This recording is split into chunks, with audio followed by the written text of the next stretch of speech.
This is the class awakening ceremony at Lijiang Academy. All the students have gathered here to receive the class that will determine their future. The students come out one by one and choose one of the 3 classes available to them. Some are luckier than others, while some are stuck with a useless class for life. But when it's our hero Yi's turn, something happens that shocks everyone. An angel appears and promises that with her power, no monster will ever be able to stop him, because she will now always be with him. She gives him a choice of 3 unique hidden classes: Light Mage, Sacred Priest, and Saint Knight. Our hero chooses the Saint Knight class because it is the most balanced and has no weaknesses. When the ceremony ends, Yi can barely make his way through the crowd of students who want to recruit him to their teams. Even one of the teachers has to push everyone aside to invite Yi to the principal's office the next day to discuss an important business proposal. But our MC is in no hurry to agree to anything. The most important thing is that with such a rare class, he can finally earn money to pay for his sister's medical treatment. Back in his room, the young fighter sits quietly before opening the system window. He notices unspent stat points and a significant boost in his attributes.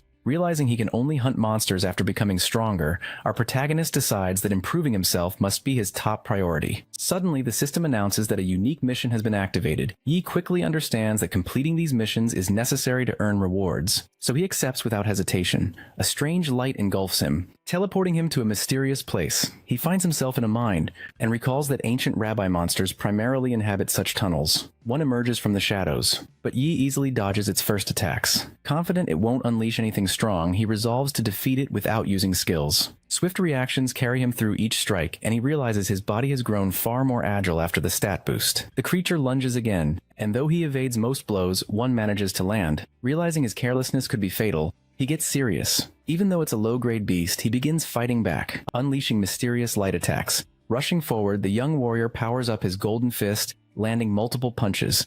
Before finally finishing the rabbi, the trial ends, and he receives the top score, earning several rewards from the system. Relieved, he decides his next focus must be acquiring a weapon. Glad that the system will grant him one, he invests his stat points and quickly buys a sword, before leaving the trial ground. Just then, a notification appears instructing him to go to the hospital. Meanwhile, elsewhere, Yoon sits watching the news and learns what happened to her brother the previous day. A nurse storms in, angry, and complains about the mounting fees. She wonders why the costs keep rising so quickly and doubts Yi could ever pay such an amount, as even 3 jobs wouldn't suffice. The nurse ignores her excuses and snaps that Yoon has consumed too many medicines throughout the month. Her condition has worsened several times, demanding extra care. Still fuming, she cruelly tells the girl to accept her fate and drop dead. Suddenly, a mysterious man appears, cutting her off before she can say more. The nurse leaves in a huff, warning that she'll make Yoon pay next time. Shaken, the frail girl wonders who this stranger might be. He calmly hands her his card and introduces himself as her brother's friend. Yi finally returns, holding the bills in his hands and wondering why 10,000 was mysteriously withdrawn from his account.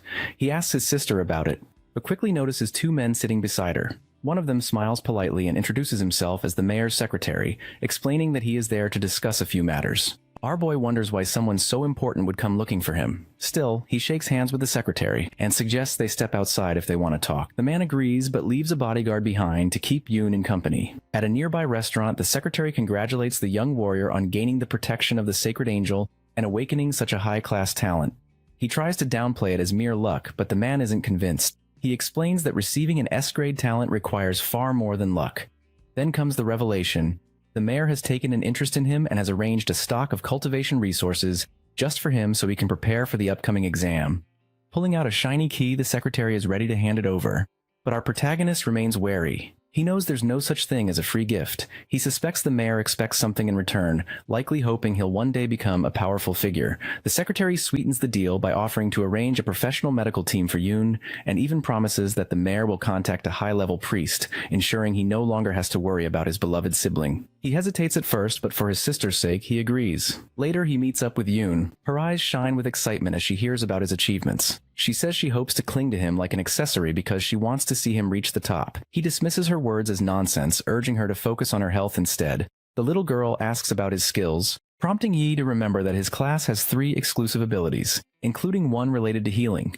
Deciding to test it, he gently places his hand on her forehead and a warm light surrounds them both. She begins to feel at ease. Yoon feels amazing, and he realizes that although his slow recovery skill won't cure her illness, it can at least help alleviate her pain.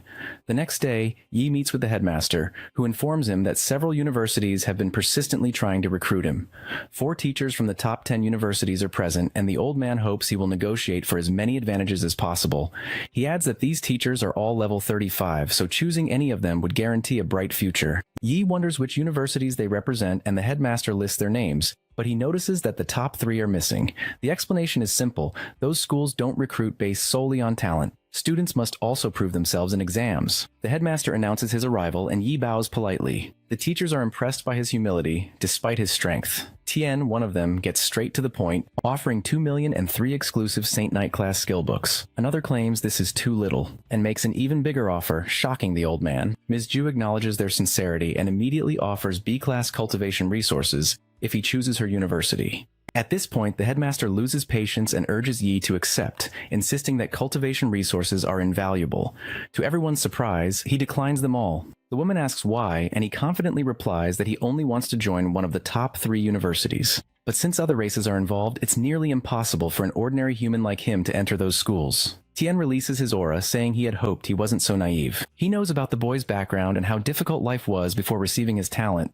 The pressure overpowers him, making it hard to stand. The teachers warn that even if he enters a top university, he won't receive proper attention and will remain at the bottom. Just before he collapses, the headmaster intervenes, urging Tien to calm down. Miss Ju, however, notices that Yi managed to withstand the powerful aura, even if only briefly. It makes her realize he's special. Tien regains his composure but declares he's no longer interested in recruiting someone who lacks both skill and a good attitude. The other teachers also decide to leave, but the headmaster pleads with them to reconsider. Ms. Ju gives Yi a reality check, reminding him that their country is full of elites and that, with stronger races and competition, it will be difficult to reach the top. Still, the young fighter is determined to prove her wrong with his exam results. With a month left, he's confident his system will help him level up quickly. He announces that he's definitely going to join one of the top 3 universities. Seeing the determination in his eyes, Ms. Ju feels nostalgic. It's been years since she's witnessed such strong resolve. She smiles, hoping he fulfills her expectations. A month later, in a huge arena, students feel nervous as the exam is about to begin. They fear they're doomed, since their examiner is the infamous Demon Yang. As they chat about Yi, some call him arrogant for turning down such generous offers, but when he appears, his overwhelming aura silences all doubts. He has completely transformed. The door begins to glow, displaying all the exam information. The students react instantly when they see the challenges ahead. Cat monsters are notorious for their speed, while minotaurs rely on thick skin for protection. Only 5 people are allowed to enter as a party. Before they step inside, the teacher warns everyone to use their return scrolls and leave the secret realm immediately if they encounter a threat beyond their abilities. Dying inside the dungeon means losing their life for good. The timer starts, and the students rush into the mysterious map. Some decide to go alone, like our protagonist, while others form teams for better chances of survival. The audience murmurs, expecting that elite-class students will likely go solo to claim all the resources themselves. One girl points toward Yi, walking casually despite being surrounded by dangerous monsters. The exam director loses his composure and starts yelling at the headmaster, questioning why such a valuable student would be wandering alone in the map. He fears the boy might die in the dungeon, wasting all the effort spent on his awakening. The headmaster, however, stays calm and assures him that this young fighter isn't just any kid. He's someone they trust, and he likely has a plan. As soon as the monsters leap toward him, Yi pulls out his axe. He cuts through them with ease, the result of a month spent grinding up to level 10 and raising his stats to 13. Confidence surges. Our boy feels ready to ace any top-ranking exam. When the creatures hesitate, he charges forward, swinging his weapon and cutting them down one after another. With his talent and the Sacred Angel's protection, even his axe has grown sharper and stronger. Although the exam limits everyone's weapons to 3-star bronze, his buffs allow him to enhance it further. With the blade of pure white now at level 5, Yi destroys several monsters in an instant. The weapon is so powerful it can kill any low-level creatures with a single strike.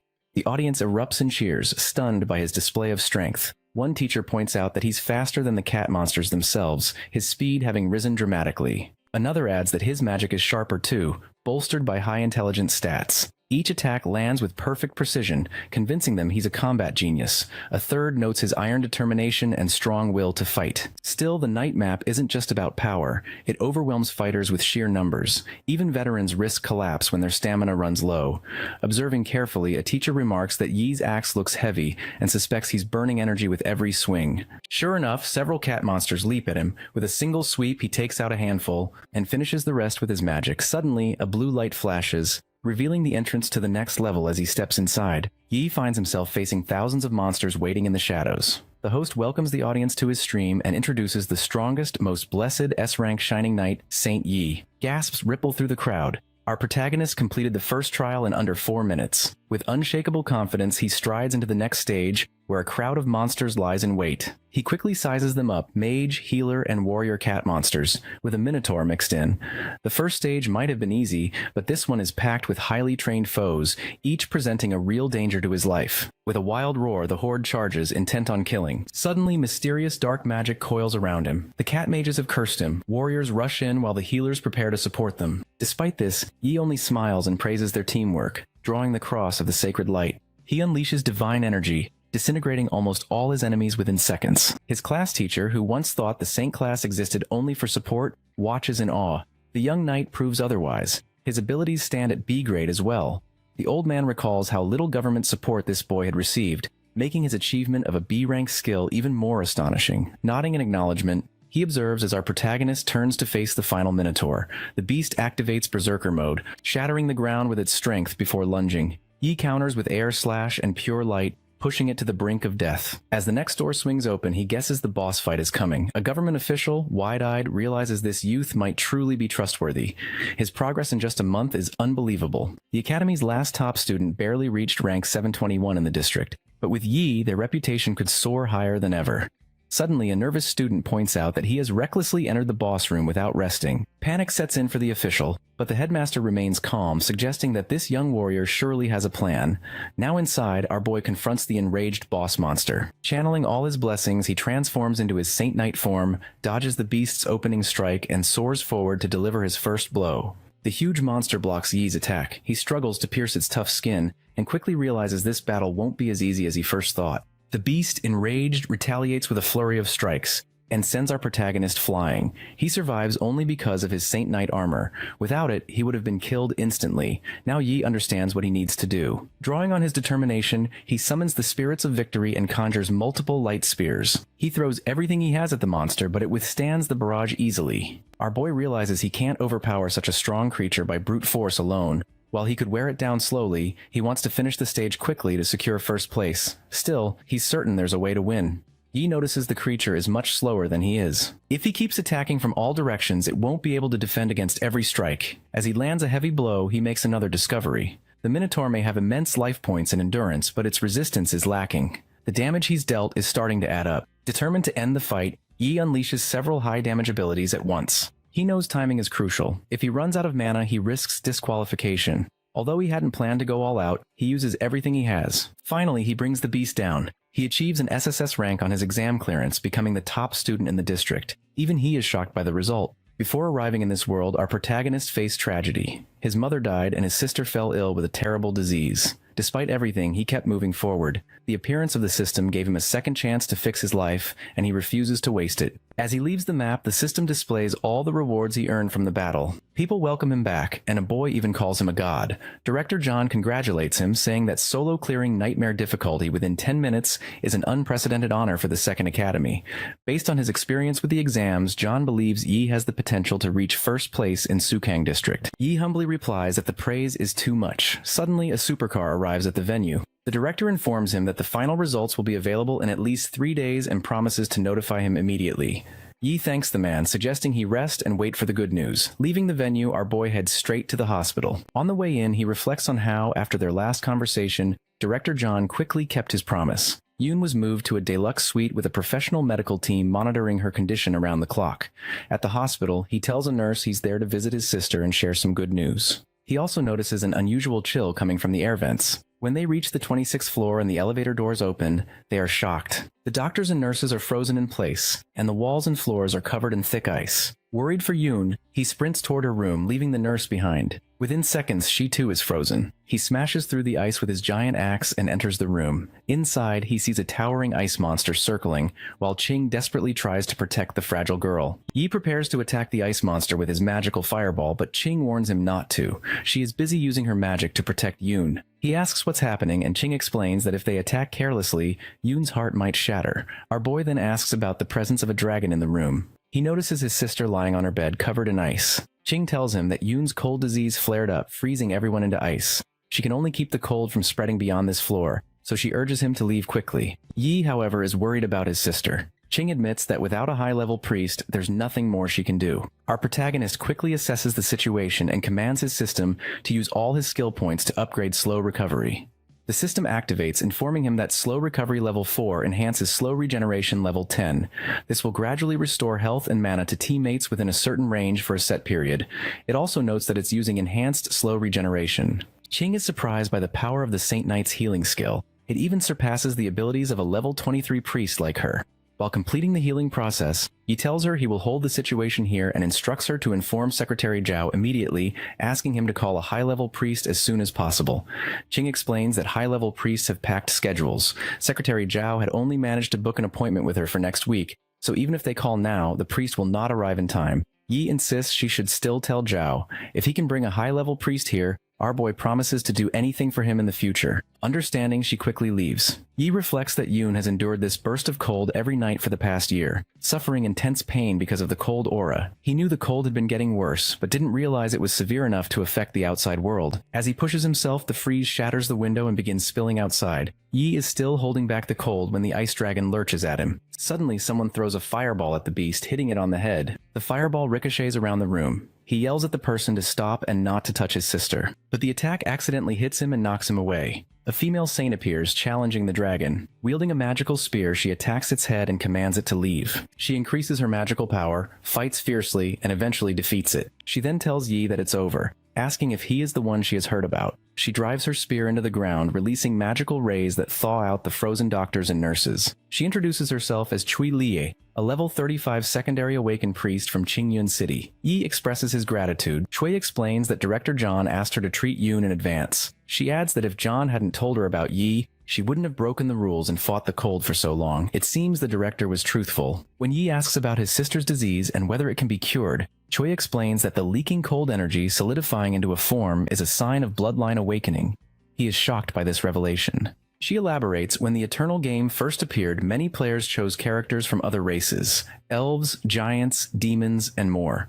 When the game merged with reality, those players gained the traits of their chosen bloodlines. For example, people with elven bloodlines have greener eyes and longer ears, while humans with giant bloodlines can grow up to 3 or 4 meters tall.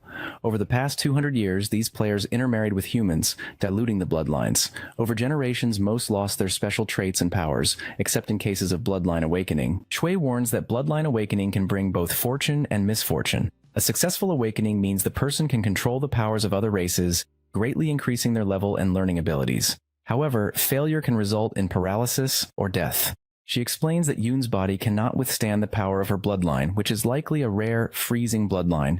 For Yoon to survive, she must change her constitution. Shui says that as far as she knows, only a treasure called the Freezing Lotus can change a human's constitution. This artifact is extremely rare. The last one appeared at an auction 30 years ago and sold for 1,300 million by an anonymous buyer. She tells Yi that Yoon will be unable to suppress the cold, which will fully erupt in 3 months. Another option would be to use a powerful sealing skill to lock away the bloodline, but she warns that using this skill would prevent Yoon from leveling up in the future. Shui tells him to contact her once he's decided. 5 days later, Yi is doing his daily workout routine. After completing his daily mission, the system prompts him to choose his reward. He asks for stat points, thinking that he usually selects them as his daily quest reward. Constitution and intelligence are important for a Saint Knight, but he knows not to neglect other stats. Following his usual pattern, he distributes his points across 4 stats using the 2, 3, 3, and 2 method for balanced development. The system then announces that he has completed his achievement mission and congratulates him on earning first place in the Sukong District exam. It informs him that his rewards will be issued according to his results and proceeds to list the skills and grades he has earned. A newscaster announces that the first place winner is the Black Horse from Zhongli City. She also shares that this individual was only level 10 upon entering the realm, and that his class awakening ceremony triggered a divine phenomenon, a clear sign of his destiny as the top contender. Secretary Zhao informs the media that he always believed Yi would succeed after witnessing his awakening as a Saint Knight. That conviction led him to advise the government to increase their investment in the young fighter. Inside a bustling restaurant, people are abuzz with talk about the new champion. Some discuss whether a Saint Knight is a support class, while others express skepticism. One man argues that he doesn't like Yi, pointing out that it usually takes a long time for such a class to clear a realm alone, especially for someone who is only level 10 tackling a nightmare realm solo. A girl interrupts, revealing she has recordings that prove his abilities are genuine. She confirms that he is indeed powerful. People begin to wonder aloud why his holy cross appears even more formidable than high-tier mage fire magic. They marvel at his weapon blessing, calling it a gift from the gods and a blessing of courage, and someone even asks how many buffs he has. Meanwhile, a red-haired man sits alone in his house, reflecting on Yi's most recent victory. He notes that the clearance time was 9 minutes and 24 seconds, 20 seconds faster than his own record. Frustrated by the loss of honor, he angrily shoots his servant robot, fuming that the boy dares to outshine him and vowing that Yi is courting death. On the other side of the city, our boy strolls through a park. When he receives 2 messages from the Zhongli government on his phone, each message details a very large sum of money, pending his confirmation. He immediately calls Secretary Zhao to ask if something is wrong. Zhao reassures him that, in recognition of his brilliant exam performance, the government is awarding him 5 million in cash and a luxurious mansion. He asks if Yi has a preferred location for the mansion, but our protagonist replies that Zhao can choose it for him. Zhao then informs him that recruiters from the top 3 universities are on their way to meet him, offering to send a ride. Yi responds that there's no need because the recruiters have already arrived. A young man approaches and introduces himself as a recruitment teacher from Rongyang University. As he greets Yi, another recruiter descends from a helicopter, loudly questioning why the Rongyang teacher is even here after criticizing him in the past. The Rongyang teacher warns the lad to be careful with his words, explaining that Tian, the newcomer, could not see the truth and has since been dismissed from his university. He then offers Yi a place at Rongyang University, along with a 4 million yuan incentive. Not to be outdone, Tian, representing Modu University, counters by promising to double whatever offer Rongyang University makes. He is confident that Modu will secure the enrollment and urges everyone else to leave. Suddenly, a woman with large wings appears beside Yi and, without warning, scoops him up and begins to fly away. She introduces herself as a representative from Qingjing University, boasting that the school offers nothing but the best cultivation resources, including grade A resources every year for 4 years. While soaring through the sky, another winged woman intercepts them, arguing that recruitment should depend on resources, history, and fame. She insists that Sukong University can match anything Qingjing offers and questions the need for kidnapping.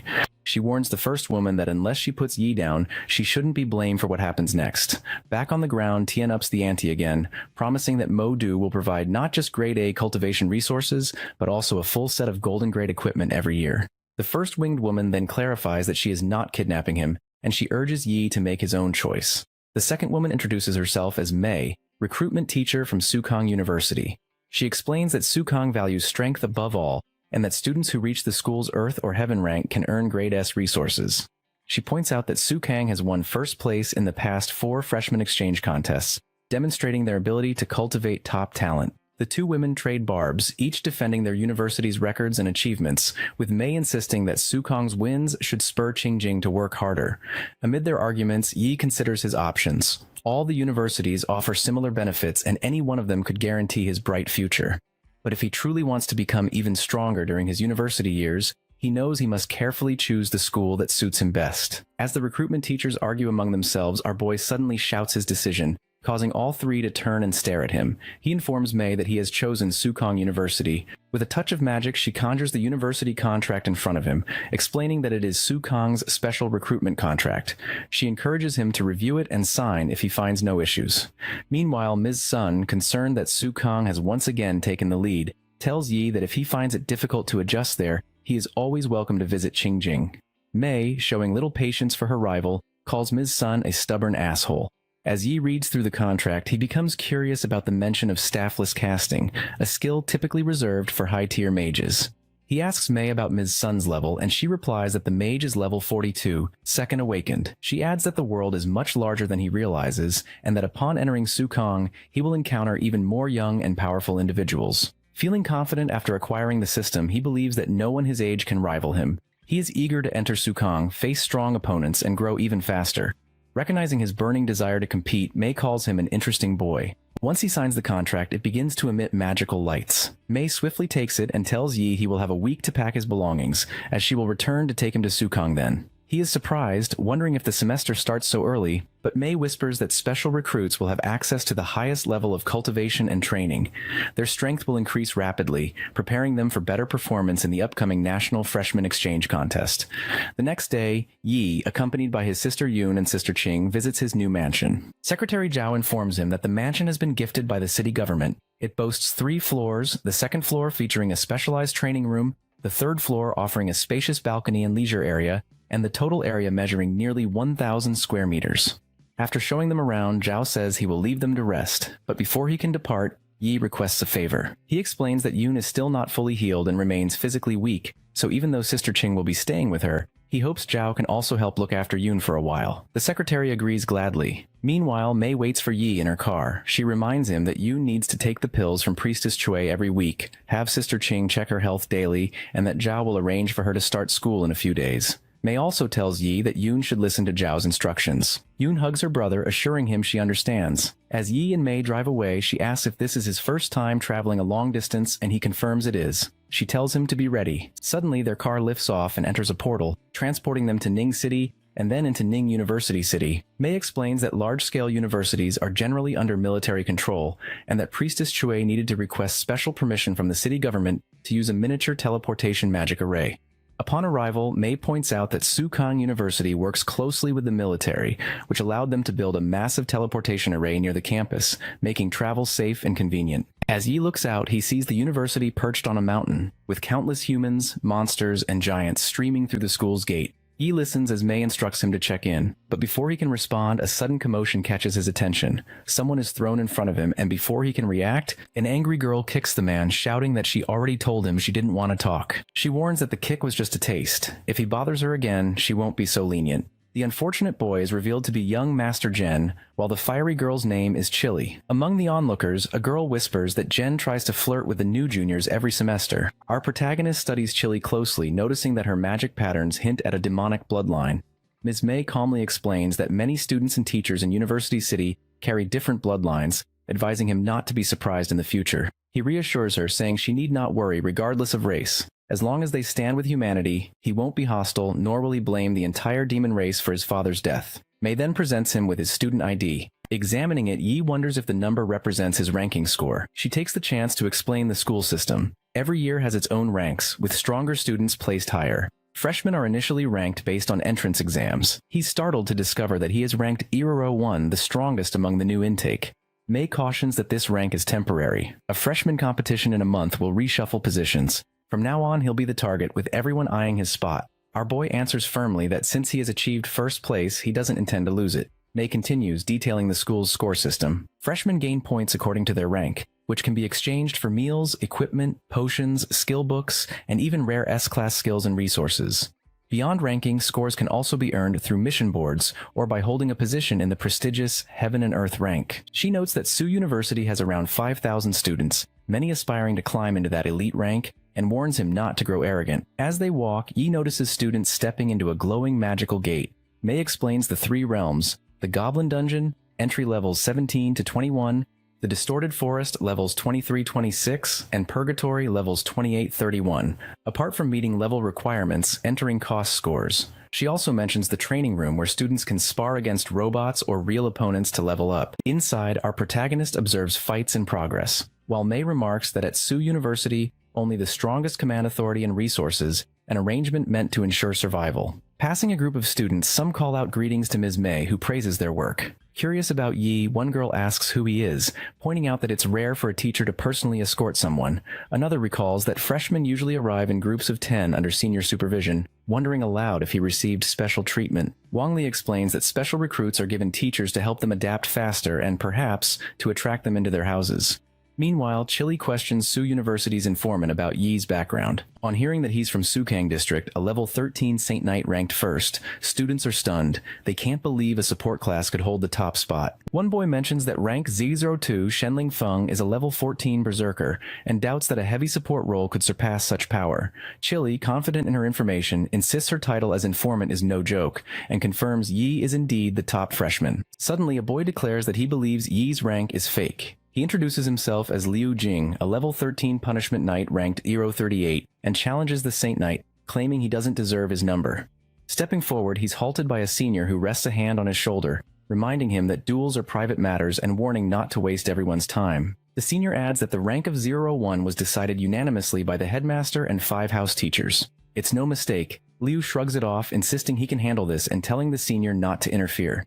Excitement spreads through the crowd as whispers fly that Liu is trying to use Yi as a stepping stone. Some argue it's natural, since the Saint Knight class isn't known for its strength. Our protagonist asks Liu what his true motive is. The challenger proposes a wager. If he wins, he'll demand nothing. But if he loses, Yi gets 100 scores. Considering his reputation and wanting to set an example, Yi raises the stakes, demanding 300 instead. Liu hesitates, knowing he only earned about 400 for his rank, and the crowd murmurs that he risks losing nearly everything. Yi turns his back, taunting that Liu can walk away if he lacks courage. Pressured, the punishment knight accepts the terms and tells him to step into the ring. Yi, however, dismisses the idea. If Liu isn't kneeling within 3 moves, Yi will win. Yi and Liu stand in the ring with Mei acting as referee, setting the rules and instructing both to count down 3 seconds before acting, emphasizing that no killing moves are allowed. As the countdown ends, Liu charges forward aggressively, launching his blood slash. He leaps into the air, sword raised, aiming to overwhelm his opponent with a deadly strike. However, our boy responds with a single powerful kick that sends him flying out of the ring. Liu crashes into the wall and collapses, blood streaming from his nose and mouth. Unimpressed, Yi calls the fight boring and wonders if Liu had any secret plan, only to conclude he can't even withstand a single hit. After examining the injured fighter, the doctor informs Mei that he has 5 broken ribs, internal bleeding, and has lost consciousness. She quickly instructs the doctor to let a priest heal him, while transferring 300 points into Yi's student account and handing him his student card. From the sidelines, Chili marvels at how easily the Saint Knight blocked the punishment knight's charge, combined with blood slash using only a kick. She realizes this is the true power of 0-1 and estimates the gap in their strength stats to be at least 20 points. Eager to test herself, she calls out loudly, challenging Yi to a match. Our protagonist notices that she possesses not only multiple bloodlines but also legacy equipment.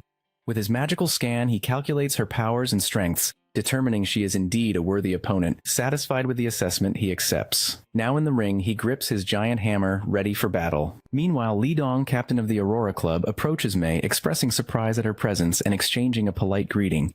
As the fight begins, a flying robot officiates as referee. Chili takes the initiative, attacking with her large sword using the Shadow Slash technique.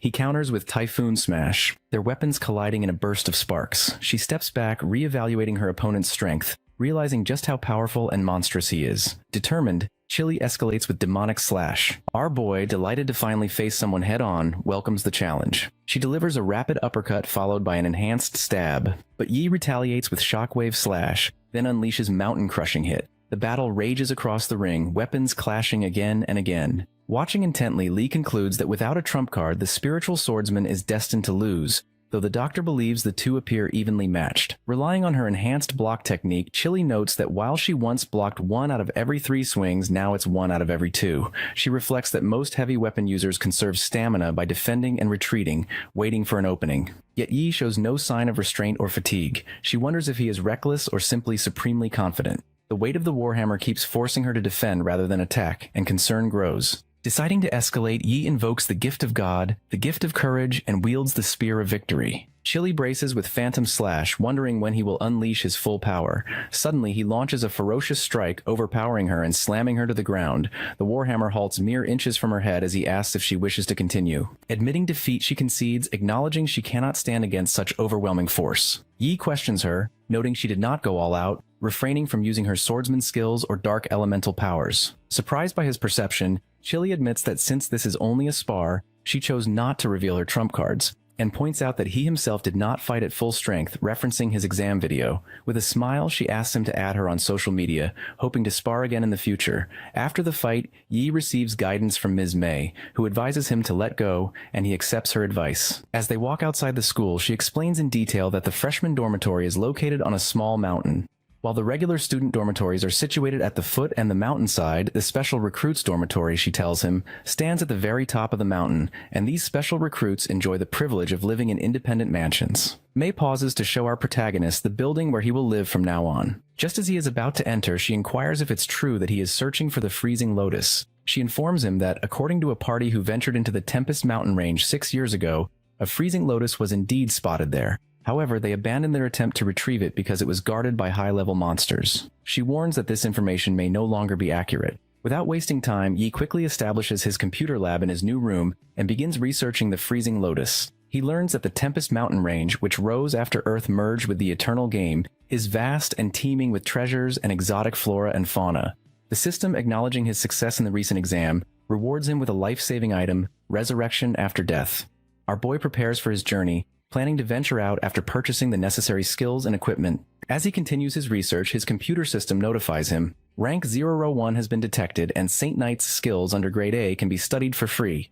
He wastes no time and acquires immunity to physical damage, a skill that does not require a weapon, and also picks up a long-range attack skill. Since all available skills are free for him, he buys many of them, but he still needs to spend points to collect the forests that he earned from the exam. That night, Yi enters the Tempest mountain range. As he steps into the wild terrain, a massive explosion shakes the mountains. Clad in his forest-set equipment purchased with a considerable amount of points, our protagonist presses forward. Meanwhile, Chili is on the other side, holding her phone and reading Yi's message. She feels sad because she had invited him to work out together at the gym, but he declined, explaining that he would be outside the school. Her friend, noticing her mood, wonders what's troubling her. Chili admits that she met a boy. When asked what makes him special, she explains that she challenged him the day before and even used some of her charm ability during their fight, but he remained completely unaffected. As Chili discusses this with her friend over a video call, she impulsively decides to go to the Tempest mountain range as well. At the same time, a girl named Ju is driving a truck when a group of monsters suddenly blocks her path. Without hesitation, she throws tiny bombs at the monsters, causing explosions that kill most of them, while the second girl in the passenger seat unleashes spirit-summoning iciness magic, blasting a monster away. From the roof, Dan starts firing at the remaining enemies with her machine gun. The three girls coordinate their assault, thinning out the threat. Suddenly, Dan signals to a fourth girl, Leon, who leaps from the truck with her sword at the ready. Ju shouts in triumph, but Wen quickly warns everyone to move as she erects an ice wall to halt an oncoming monster. Just as the four fend off the beast, something strikes their truck at lightning speed, flipping it and leaving it badly damaged. Ju shouts out, desperate to check if her friends are safe. Wen yells a warning, something is behind her. As Ju turns, she and the others are stunned to see a massive horde of monsters approaching. Her confidence falters. Their party has exhausted all their trump cards and managed to kill only 4 demons. As the monsters begin spewing fire from their mouths, the girls wonder if this is truly the end for them. Suddenly, Yi bursts onto the scene riding a giant white wolf. He launches his sacred storm at the monsters, and the swirling energy halts the demons' fiery attack. The sacred storm begins to circle around them, changing the tides of battle. A fire sword strikes the monster, but in retaliation, its chilling breath unleashes a storm of ice from its mouth, clashing violently with the fire. Yi quickly notices that the girls are injured, so he begins to heal them using his slow but steady regeneration powers. Among them, Dan expresses her gratitude to Junior Yi, admitting she never imagined he would recognize them. He explains that the Blue Phoenix team is one of the top 3 teams at their school, so of course he knows who they are. Dan, feeling even more ashamed, acknowledges his light element might have an oppressive effect on demons. She warns that the creatures remain too dangerous and insists they should all return to the base together to resupply. The freshman competition is only 3 days away, and our protagonist can only resume his search for the freezing lotus after the event. He agrees to her suggestion. After this exchange, Dan turns to Ju, who activates her screaming metal soul of speed phantom ringing. Once activated, Ju soars into the air, piloting the gleaming GX Spider-Mac. Suddenly, a huge robot appears nearby. Seated inside, she calls her team members to board quickly, emphasizing there's no time to waste. Yi then asks Senior Sue if the Tempest Mountain Range has always housed demons. Sue responds that their team has entered the outer area of the range many times, but this is their first encounter with such creatures. She agrees that they should return to base and notify the military. Yi inquires whether a mage is monitoring the entire area in the military zone. Sue explains that the range contains many monsters, so to prevent them from escaping and threatening the cities, the military has established a resupply and trading base at the entrance. The army also protects the mage's tower, which monitors monster movements within the mountains. She adds that while there is surveillance, the demons they encountered are considered low level. Our boy, however, finds it hard to believe that level 20 platinum demons can be classified as such. Sue clarifies that the mage tower mainly focuses on epic and legendary monsters deeper in the range.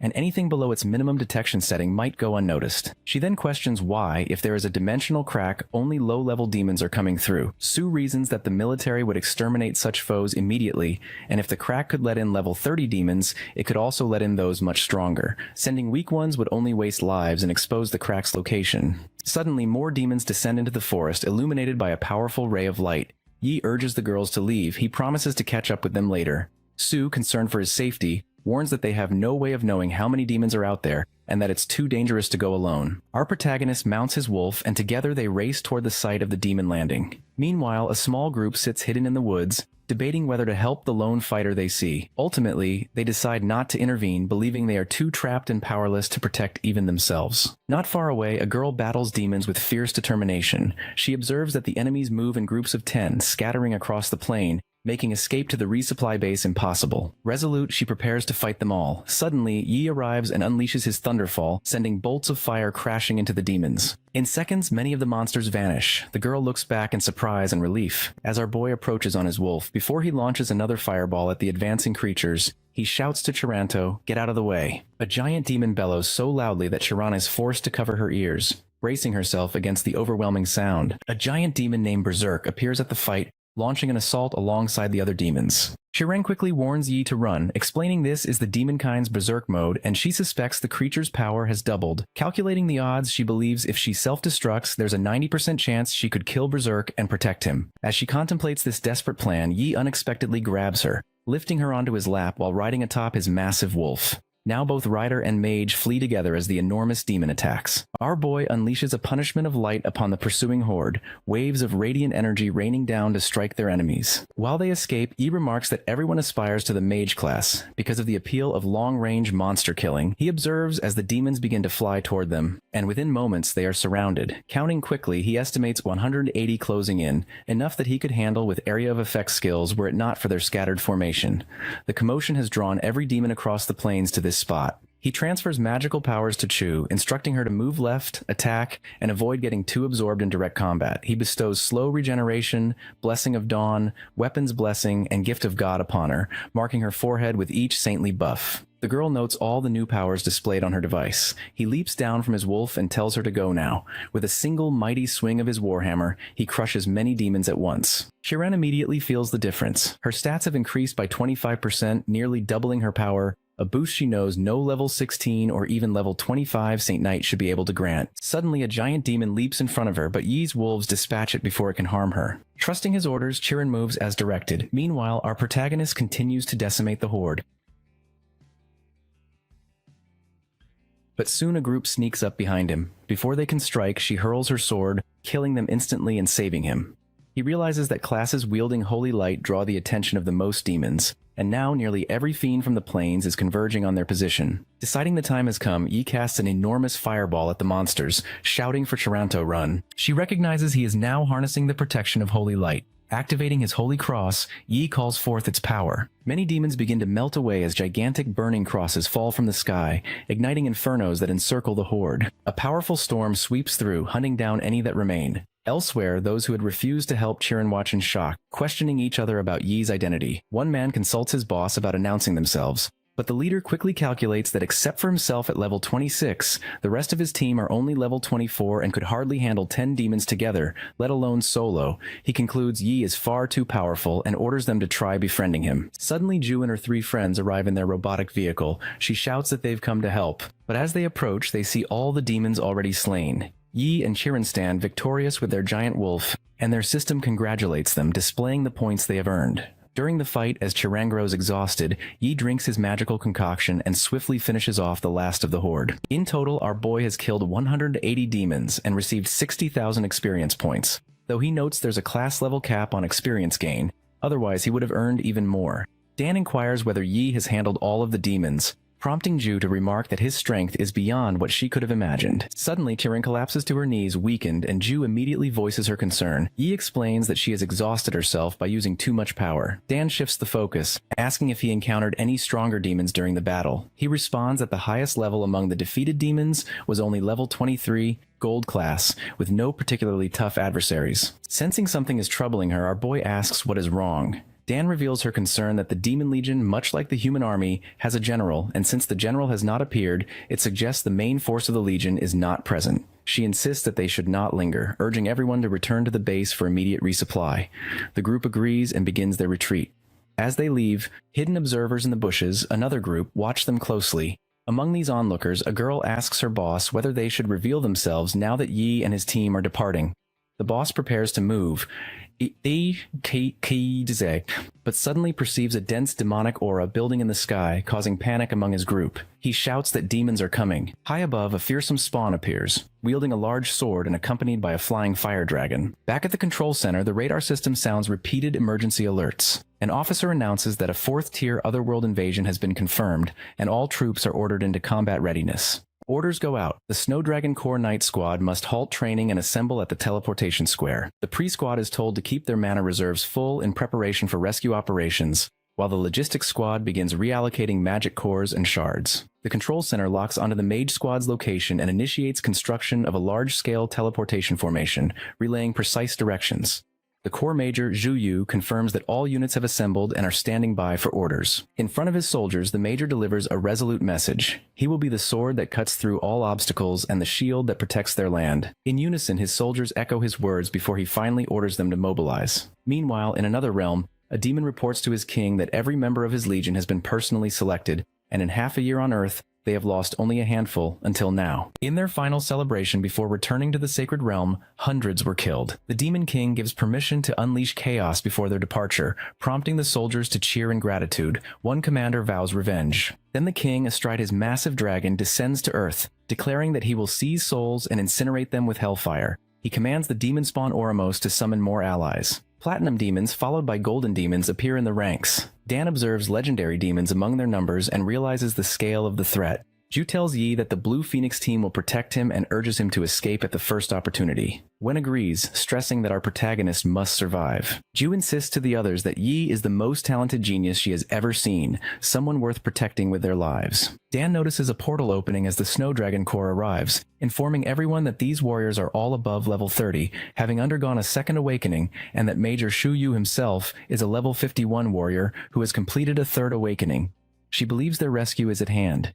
Yi, however, wonders aloud why, if teleportation was possible, the reinforcements did not arrive sooner. The Demon King, amused, instructs his army not to worry about the humans, boasting that his magical barrier will prevent any army from entering. Ju is stunned, calling it impossible. Major Yu is also confused, realizing that their landing point has shifted dramatically. He quickly deduces that they are trapped within the Demonkind's large-scale barrier formation, a dark firewall that prevents both teleportation and external attacks. A female officer advises that breaking the barrier would require at least 2 cores, otherwise they must wait for the formation to dissipate, which will take about 5 minutes. The Major receives orders to identify everyone trapped inside and later notify their families to collect their remains after the battle. As this unfolds, Yi's system provides detailed information about the demons, and he feels a surge of excitement at the prospect of a new accomplishment mission. Without hesitation, our boy steps forward toward the Demon King, who senses the potent holy aura and vows to crush his skull with his own hands, ensuring a gruesome death. The fire dragon soars toward him, spewing flames. Ju, anxious for his safety, shouts a warning, but Yi boldly leaps toward the beast, ready to face the oncoming threat. The fire dragon unleashes torrents of flame at Yi, who stands his ground and counters with powerful magic. From below, our protagonist casts a devastating spell, slicing off one of the dragon's wings. The wounded beast, carrying the Demon King, plummets from the sky and crashes to the earth. The impact proves fatal for the dragon and leaves its master badly injured. Rising from the wreckage,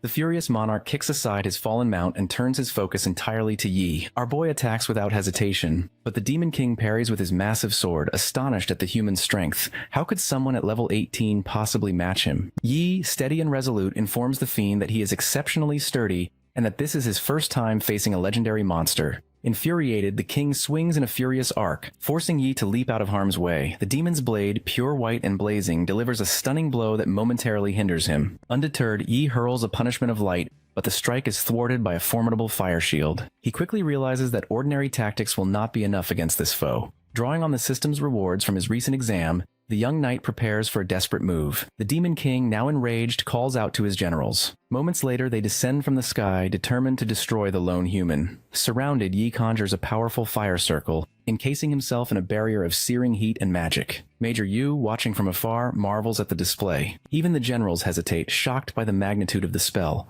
As his power surges, a colossal hand of fire materializes above the battlefield, its brilliance blinding all who gaze upon it. The Demon King shudders, sensing an overwhelming force descending. Chu, wrestling with her succubus bloodline, feels an unfamiliar pang of fear. Major Yu, recognizing the spell's might, murmurs to his assistant that it rivals advanced magic cannons. The assistant adds that the ones trapped inside are students from Sukang University, identifying Yi as this year's top recruit, the legendary Saint Knight. The major, stunned, realizes that though only a first year, this boy's potential is terrifying. Given time, his skills alone might have been enough to wipe out the king's entire spawn. Meanwhile, blood seeping from shattered teeth, the demon monarch staggers and bellows for a last stand, summoning more generals. Demons swarm from the sky and surge from the ground, determined to overwhelm the lone knight. As demon doctors rush to tend their ruler, he reassures them that Yi is only a level 18 Saint Knight.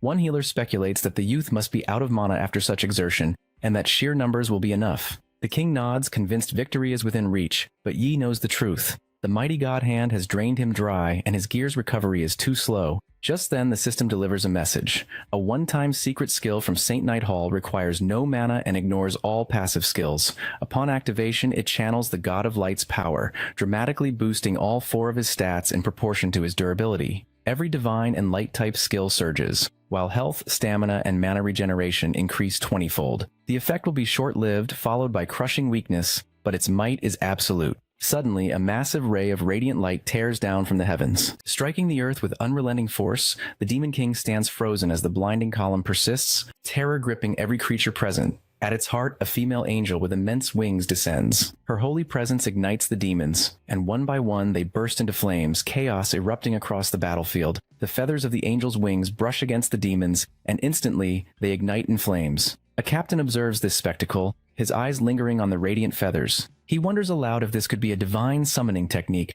prompting his assistant to question him further about it. Calmly, the officer explains that this is an advanced skill possessed by all divine-type classes, allowing them to channel the might of the divinities they worship. Meanwhile, the Demon King, overwhelmed by disbelief, shouts that such a feat should be impossible.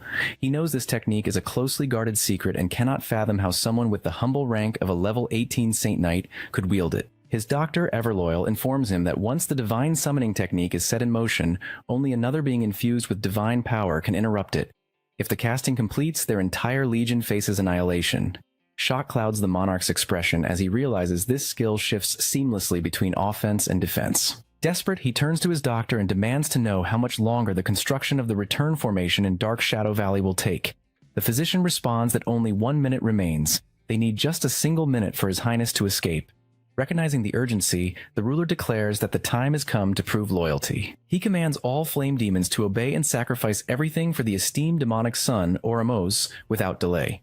The demon doctor is the first to comply, offering his life by splitting himself in two, and channeling all his energy to his master. Following the sacrifice, 3 more generals willingly give up their lives, each transferring their power to the king, who grows stronger with every passing moment. As this dark ritual unfolds, an angel bestows upon Yi the power of the divine. She tells him that God once said, "Let there be light," and our protagonist feels an overwhelming surge of strength. A radiant light bursts from his hand and strikes the Demon King, who retaliates with all his might. Yi's newfound power shatters the enemy's attacks, forcing the monarch to summon his solar flare, a technique revered as the strongest innate skill among the flame demon kind, where fire is condensed to its absolute limit. The Demon King, consumed by fury, screams at Yi to die. His attack lands squarely, and he briefly savors a triumphant belief that Yi has fallen. But from the midst of the blaze, our boy emerges unscathed. The tyrant recoils in horror, unable to comprehend the disparity in their strength. He curses aloud, realizing they are not even on the same plane of power, and quickly turns to flee, hoping the return formation is ready. Yi, resolute and unwavering, proclaims judgment in the name of God. He calls out death and unleashes a torrent of fire at his foe, striking him with devastating force. The Demon King collapses, writhing in agony and shouting about his completed mission, his glory, and the Holy Realm before succumbing to his wounds. The remaining demons, now leaderless and encircled by rocks, panic as they realize the demonic sun is gone and the return formation is destroyed. With no way back to the Holy Realm, despair sets in. From above, Yi falls from the sky, exhausted. Chiron immediately orders the priest to check on his condition. He collapses onto the ground, consciousness slipping away as he gazes at her. Soon the Major and his soldiers arrive. He directs Team 1 and Team 2 to search for survivors, while the rest of the Legion follows him forward. Later, Yi awakens to find Chiron standing before him. She gently informs him that he has finally regained consciousness after sleeping for 2 days, and she will go notify the others of his recovery. Before leaving, she moves closer, kisses him softly, and thanks him for saving her life. After she leaves the room to inform the others, Yi checks the system for his daily mission. He looks through the rewards from his previous missions, and the system notifies him of the benefits he has received. His body now resists death, and all his injuries heal much faster. Our protagonist feels a surge of happiness as he realizes he has acquired a talent that heals wounds, aware that many classes possess similar abilities, though their effects always differ. Curious, he takes his knife and makes a cut on his chest, then watches in astonishment as the wound heals within 2 seconds. As he stands there, one leg begins to tremble while he reviews the system's information. He lingers over a new ability, the Holy Flame Halo, and wonders about its potential. The system reveals that it is a divine skill, and Yi recalls that it had once informed him about the Sacred Angel's protection, reminding him that the Sacred Angel is now bound to him. His affinity with the light element increases dramatically, and the effectiveness of all light and divine type skills is greatly multiplied. When he activates Holy Flame Halo, light and flame type damage is boosted by 40%.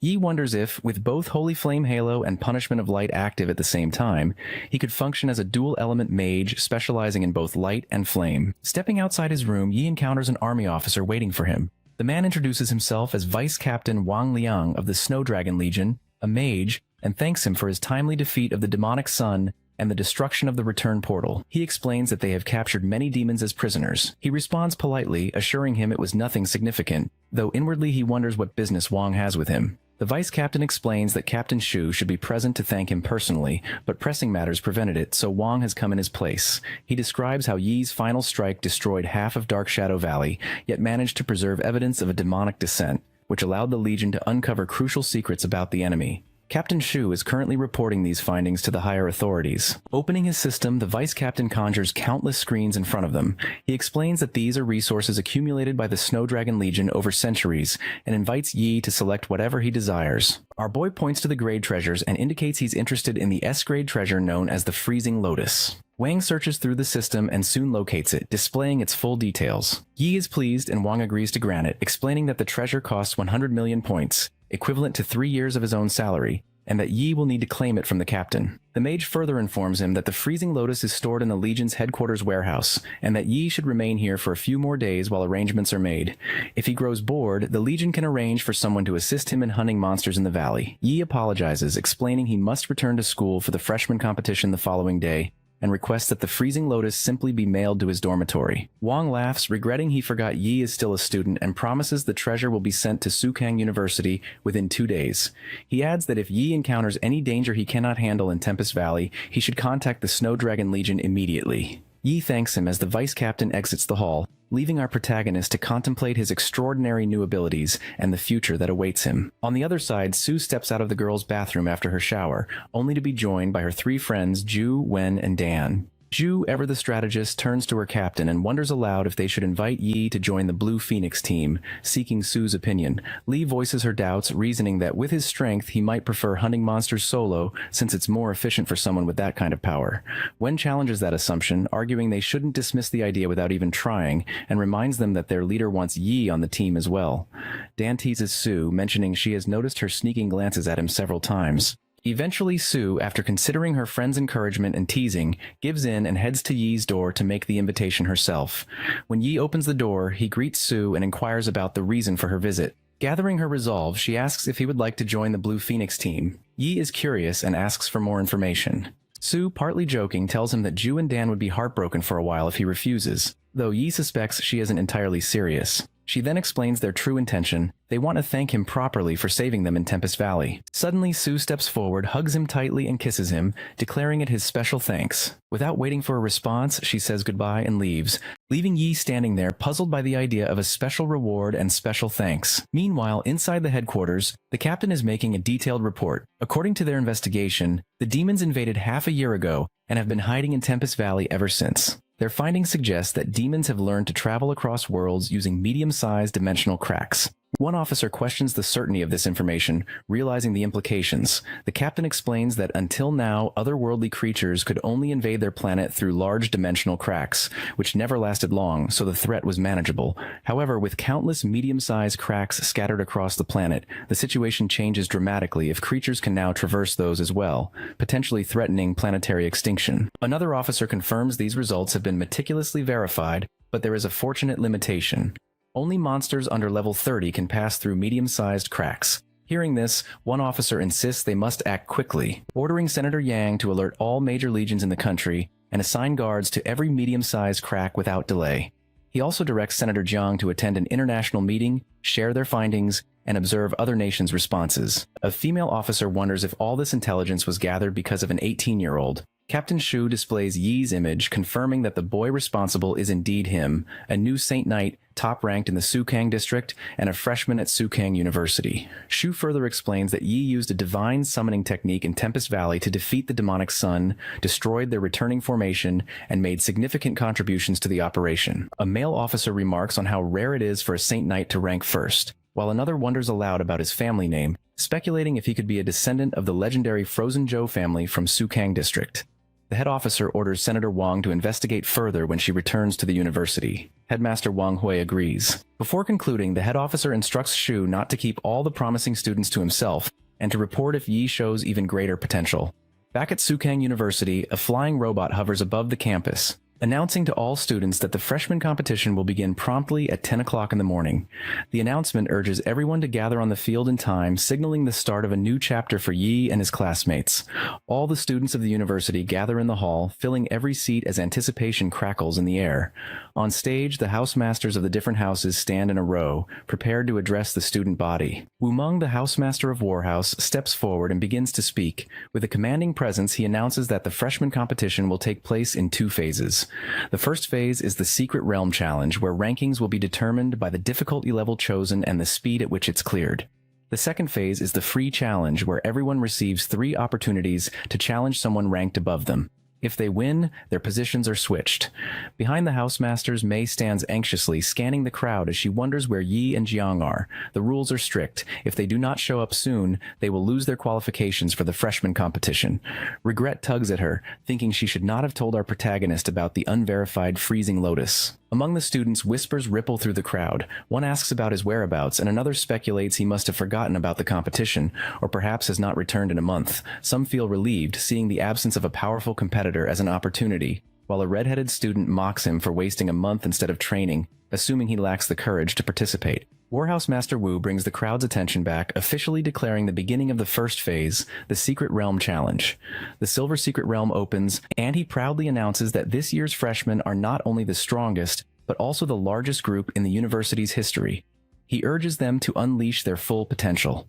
For the first time, in addition to easy, hard, and nightmare difficulties, a new Abyss difficulty is available. Murmurs spread. One mentions that they've unlocked Abyss. Another calls it ridiculous, recalling that Abyss is dozens of times harder than Nightmare. A determined girl vows to sweep the Abyss clean, while another loads his gun in preparation. Wu signals the start, and the system projects the Bear Monster Nest Secret Realm, its levels, difficulties, and the names of students who manage to open each one. He then notices the absence of students numbered 001 and 03 and inquires about them. Mei steps forward, explaining that Yi and Jiang have gone to the Tempest Mountain Range for experience and haven't returned yet. Wu's face hardens with fury. He stresses to her that the freshman competition determines the direction and resources for future training, questioning how they could be late for such a pivotal event. He accuses them of taking things for granted due to their high ranking and youth. She tries to defend Yi, insisting he is not so careless, but Wu cuts her off, declaring that students like them need to be taught fortitude. Since they are absent, their ranks will be reversed. Suddenly, our boy appears on the field, carrying Jiang on his shoulders as he sprints at breakneck speed. Without hesitation, they immediately open the Abyss difficulty,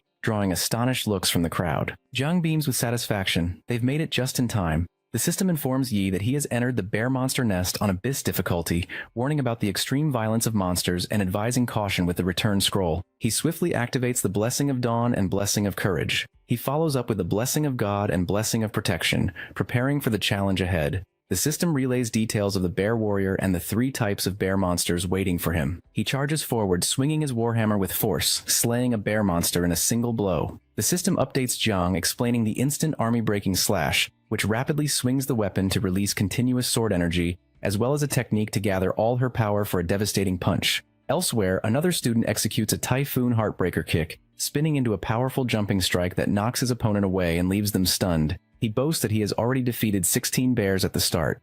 The bear nest is notorious as one of the school's toughest challenges, often overwhelming freshmen into quitting, yet this year's group is holding their ground. Wu demands the system to show him the progress of student number 1, Yi, curious what he can accomplish after allegedly wasting a month in the Tempest mountain range. The display shows our protagonist darting through the battlefield, annihilating monsters with his warhammer. He clears the first level after killing 16 bears in just 5 seconds, drawing gasps from the housemasters. One is particularly shocked, questioning how his support skill, Holy Flame Halo, could generate enough firepower to instantly kill the monsters. He wonders if Yi possesses a high intelligence stat. Wu points out that many factors can contribute to high skill damage: intelligence, buffs, treasures, and cautions against drawing conclusions from a single battle. Even with his extensive experience, he admits he cannot discern the true effect of Yi's unusual halo. Our boy continues his rampage, now wielding the punishment of light as he battles through the second level.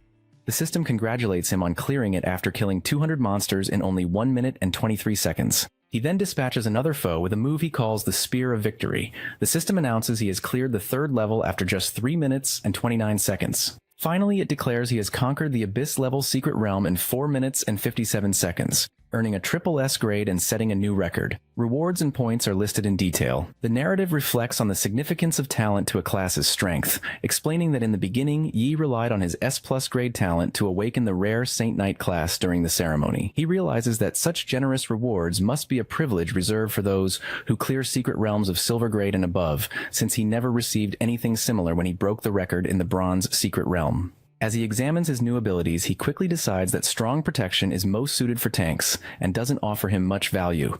Rapid step seems useful, but focus halo immediately stands out as superior. In real combat, reaction time is crucial. After all, the stronger the enemy, the faster their attacks, and the more vital it becomes to respond accurately in the chaos of battle. Focus halo not only reduces the risk of his skills being interrupted, but could even turn the tide of a fight if used at the right moment. The system notifies him that he has cleared the Abyss-level secret realm and asks if he would like to open additional levels. Meanwhile, the housemasters continue to discuss his performance. A senior remarks on Yi's powerful combat style and flawless elemental control.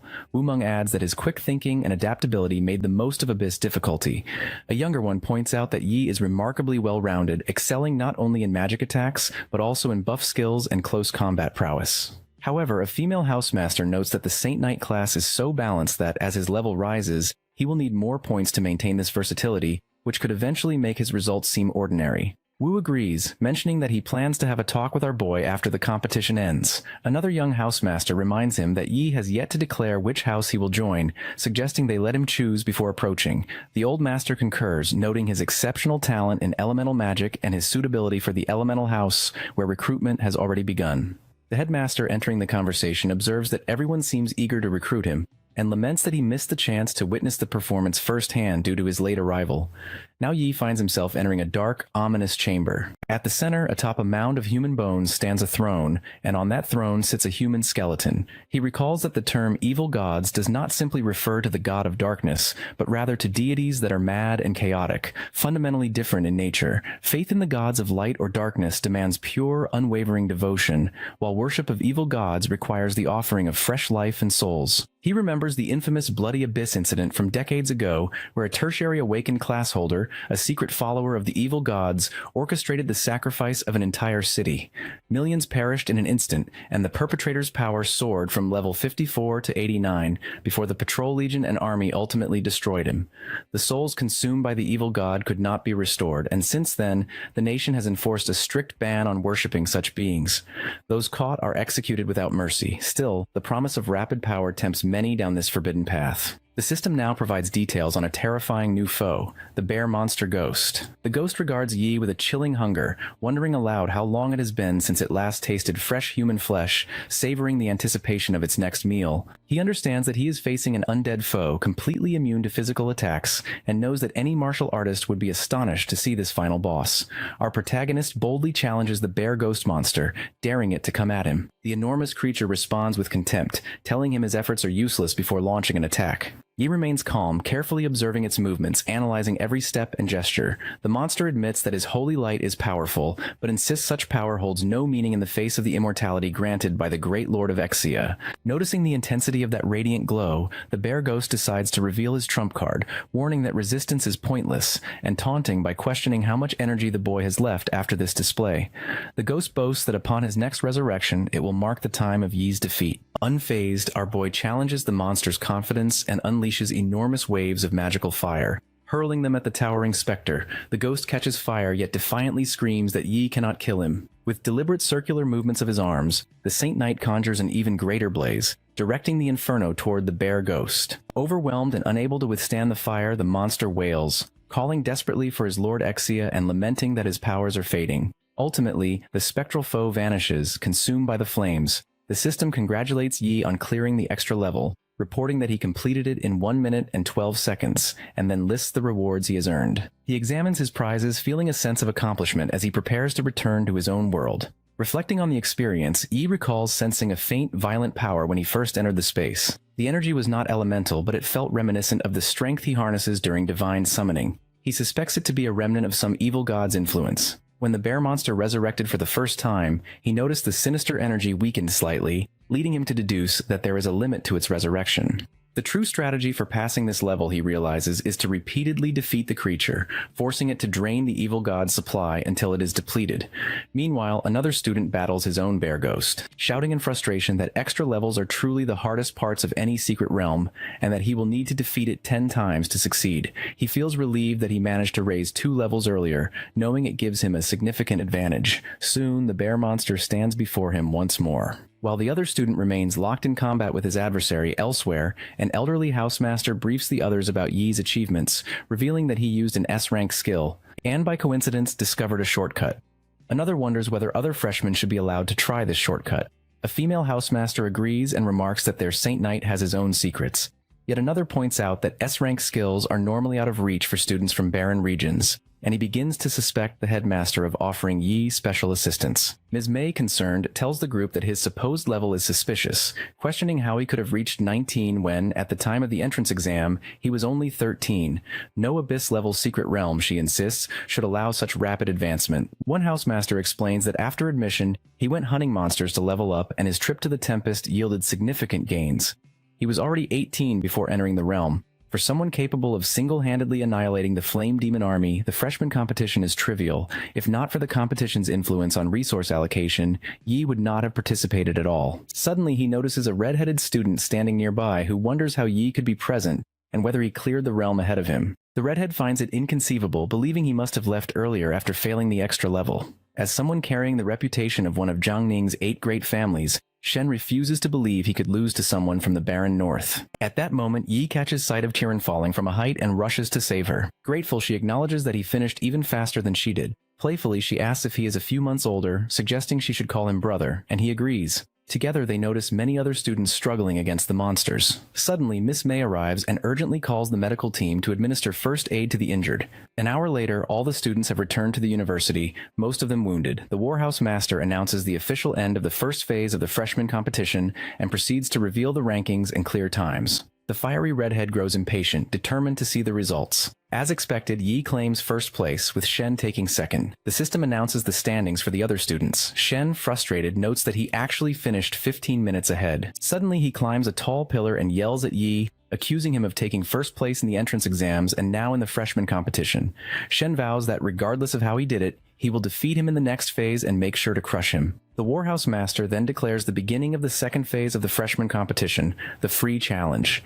He explains that each participant has 3 opportunities to challenge others, with a 5-minute rest period between bouts. Immediately, a student challenges rank 154, another targets rank 86, and then, amid the crowd, Shen steps forward and challenges Yi directly, inviting him to a battle to determine who truly is the strongest. Shen already waits for Yi in the flying fighting ring as Chiron approaches, quietly explaining that the opponent is the second-ranked contender, a sign of a great family from Jiangning, blessed with a rare fire dragon bloodline. She shares that he harbors a grudge against Yi, whose sudden rise shattered his dream of taking first place in the Sukang district. Despite Shen's reputation, our boy calmly tells her that the berserker is much weaker than he appears. Though the rival himself is oblivious to this fact, without hesitation, Yi leaps onto the flying ring and addresses Shen directly, hoping that he will push him to the limit. Full of pride, the berserker challenges Yi, declaring that it will be Saint Knight versus Berserker, a true test of strength. The match begins in a flash. He wastes no time launching a fire punch empowered by his blood berserk skill.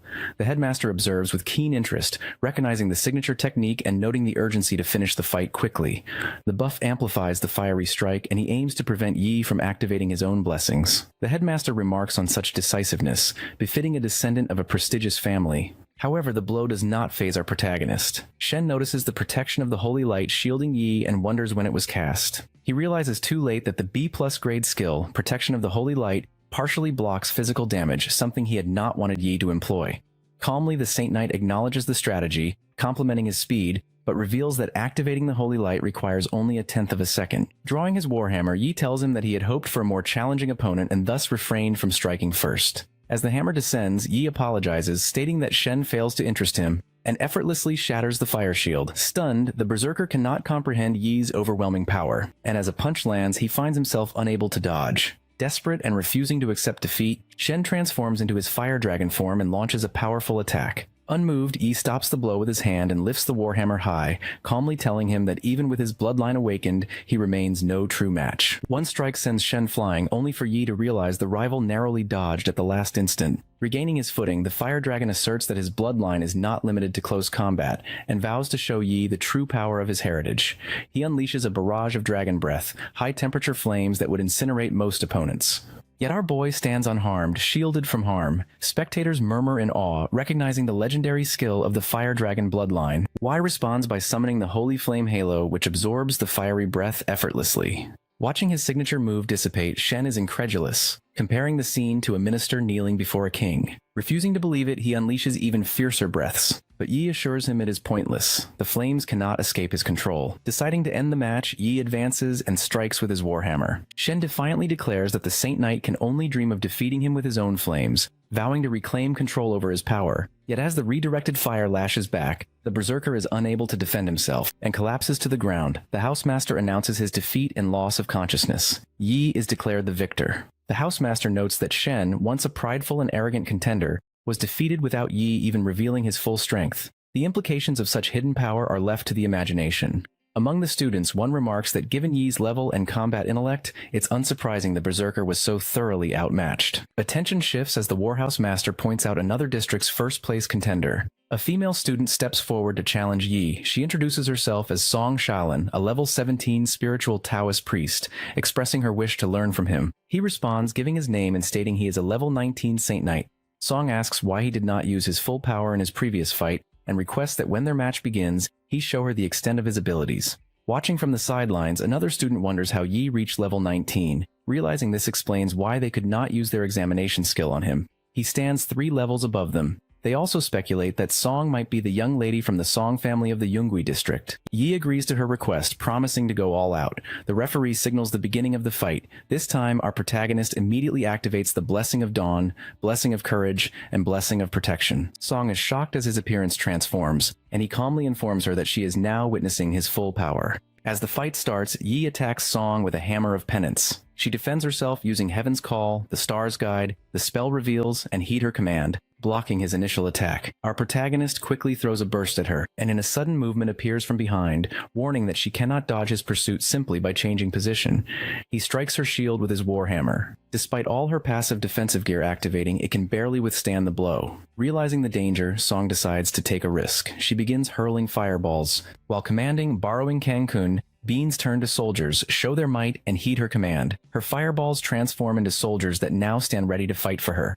Yi immediately recognizes the Taoist beans turn to soldiers transmutation technique and understands her plan. Song directs the newly created soldiers to attack, filling the battlefield with chaos. He assesses the situation, noting that although these soldiers are not particularly difficult to fight, they possess recovery abilities similar to the bear monster ghost, making them problematic if left unchecked. Our boy realizes that destroying them is not enough. He must cut off their source. So he focuses on quickly demolishing the summoned fighters with his warhammer, breaking through them in order to reach her directly.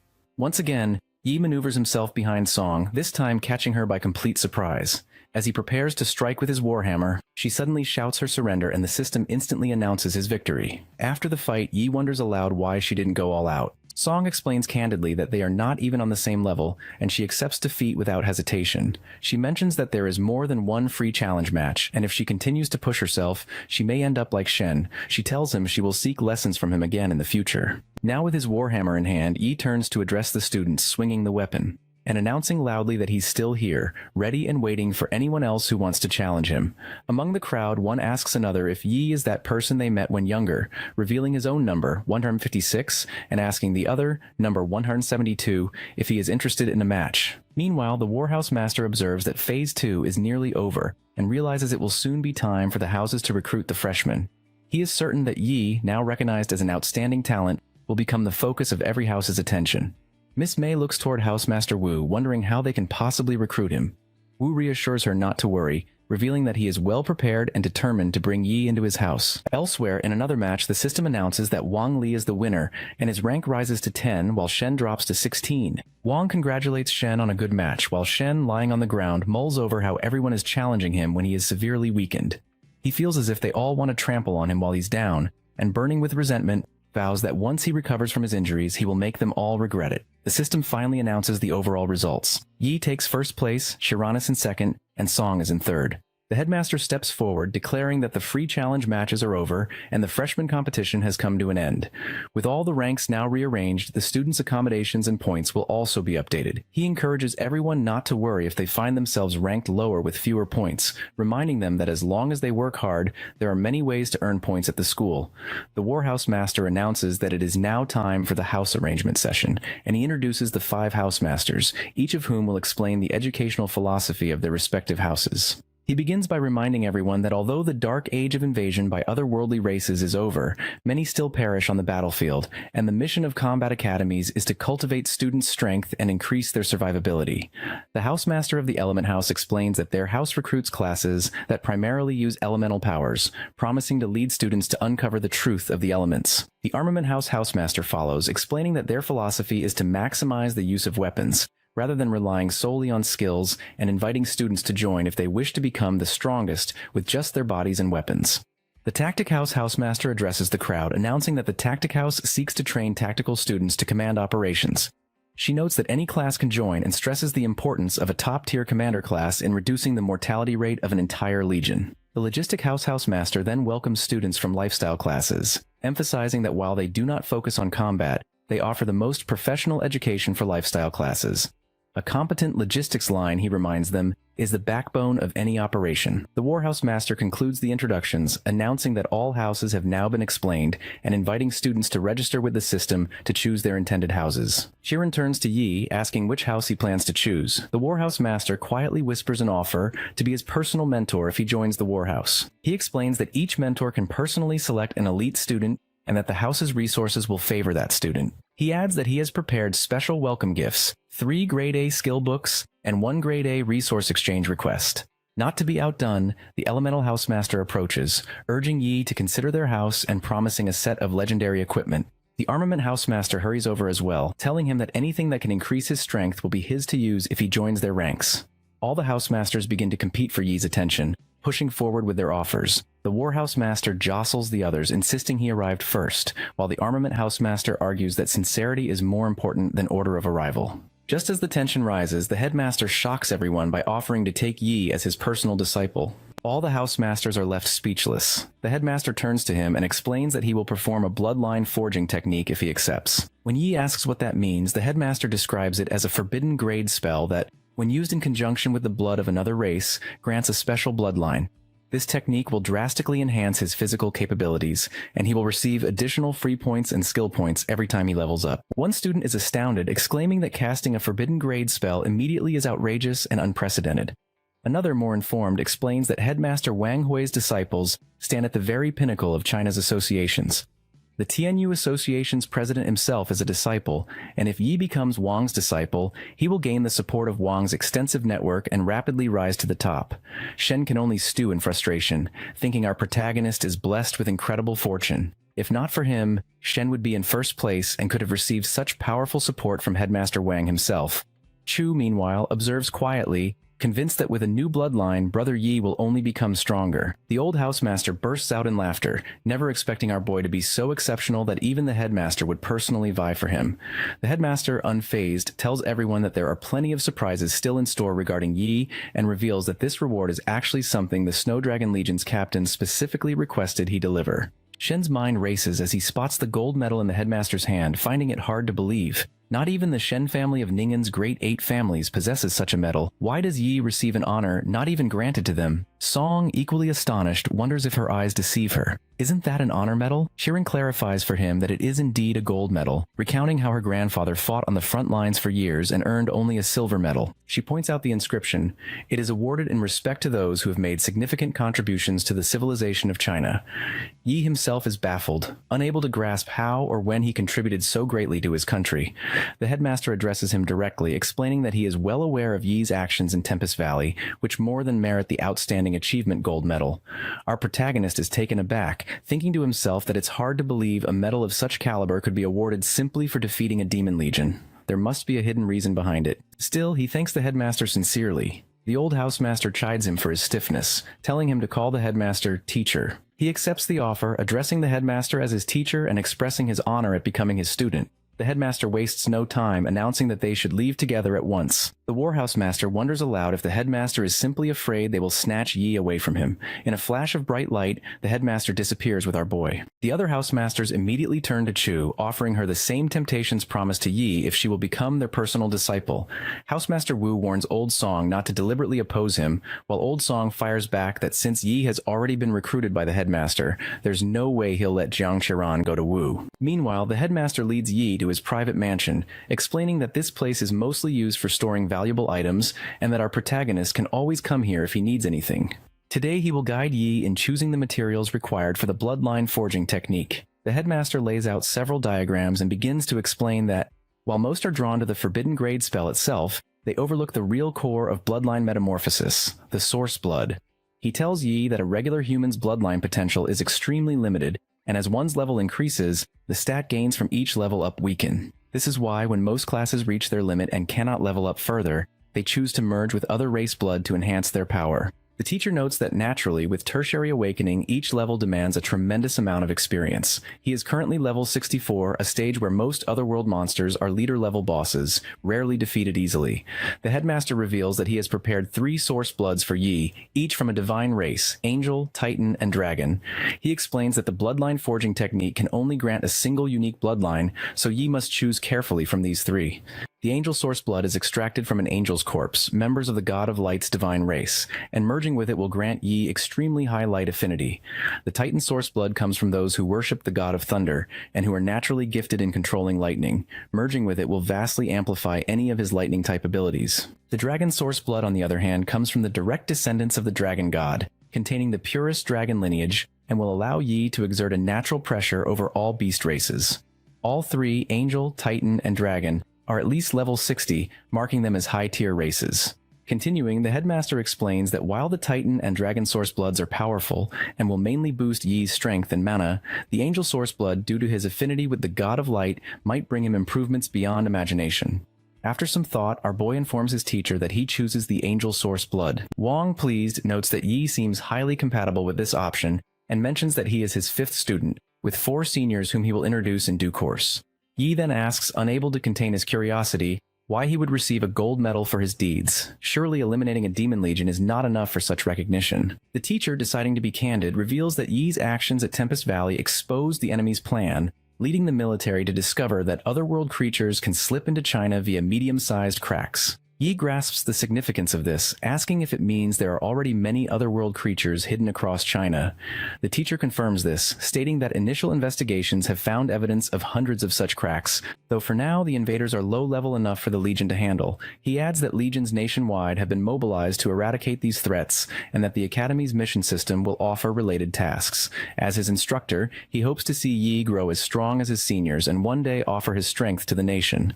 The headmaster then informs him that there are still more preparations to complete for the bloodline forging technique and recommends that he rest first. He hands Yi a box-shaped teleportation device, instructing him to use it at 9 o'clock the following morning. Left to his thoughts, Yi checks his system for daily routine updates, considering what he should do next. He recalls that the final result of bloodline forging depends not just on the source blood, but also on his constitution and luck. Remembering the S-grade potion he obtained after slaying the demonic prince, he checks its details and learns it will be effective for the next 12 months, so he drinks it without hesitation. The system congratulates him on obtaining an S-grade treasure, the Longning fruit, and he reads its details carefully. Deciding there is no reason to wait, he prepares to visit his teacher. On the other side, the old housemaster comments to the headmaster that obtaining even a single vial of angel source blood is extraordinary, since the corpse of an angel is so rare that it could spark wars between several legions. Wang simply replies that he has waited a long time for someone like Yi, and now that he's here, there is nothing to hesitate about. He is fully satisfied with his choice.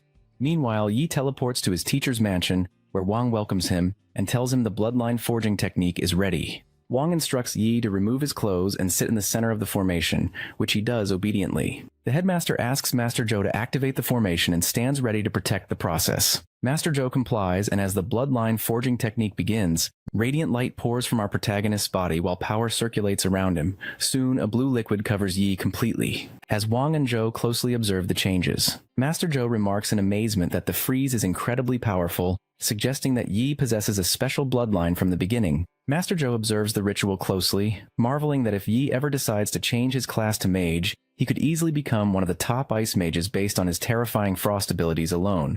Wang replies that he is aware Yi's sister is currently awakening a frost bloodline, leading him to suspect the boy might share the same trait. For this reason, the headmaster was confident that the angel bloodline, being one of the top bloodlines, should be able to suppress any lesser bloodlines during the forging process. He hadn't expected complications, but now witnesses how the angel and frost bloodlines are locked in a struggle, countering and balancing each other with remarkable intensity.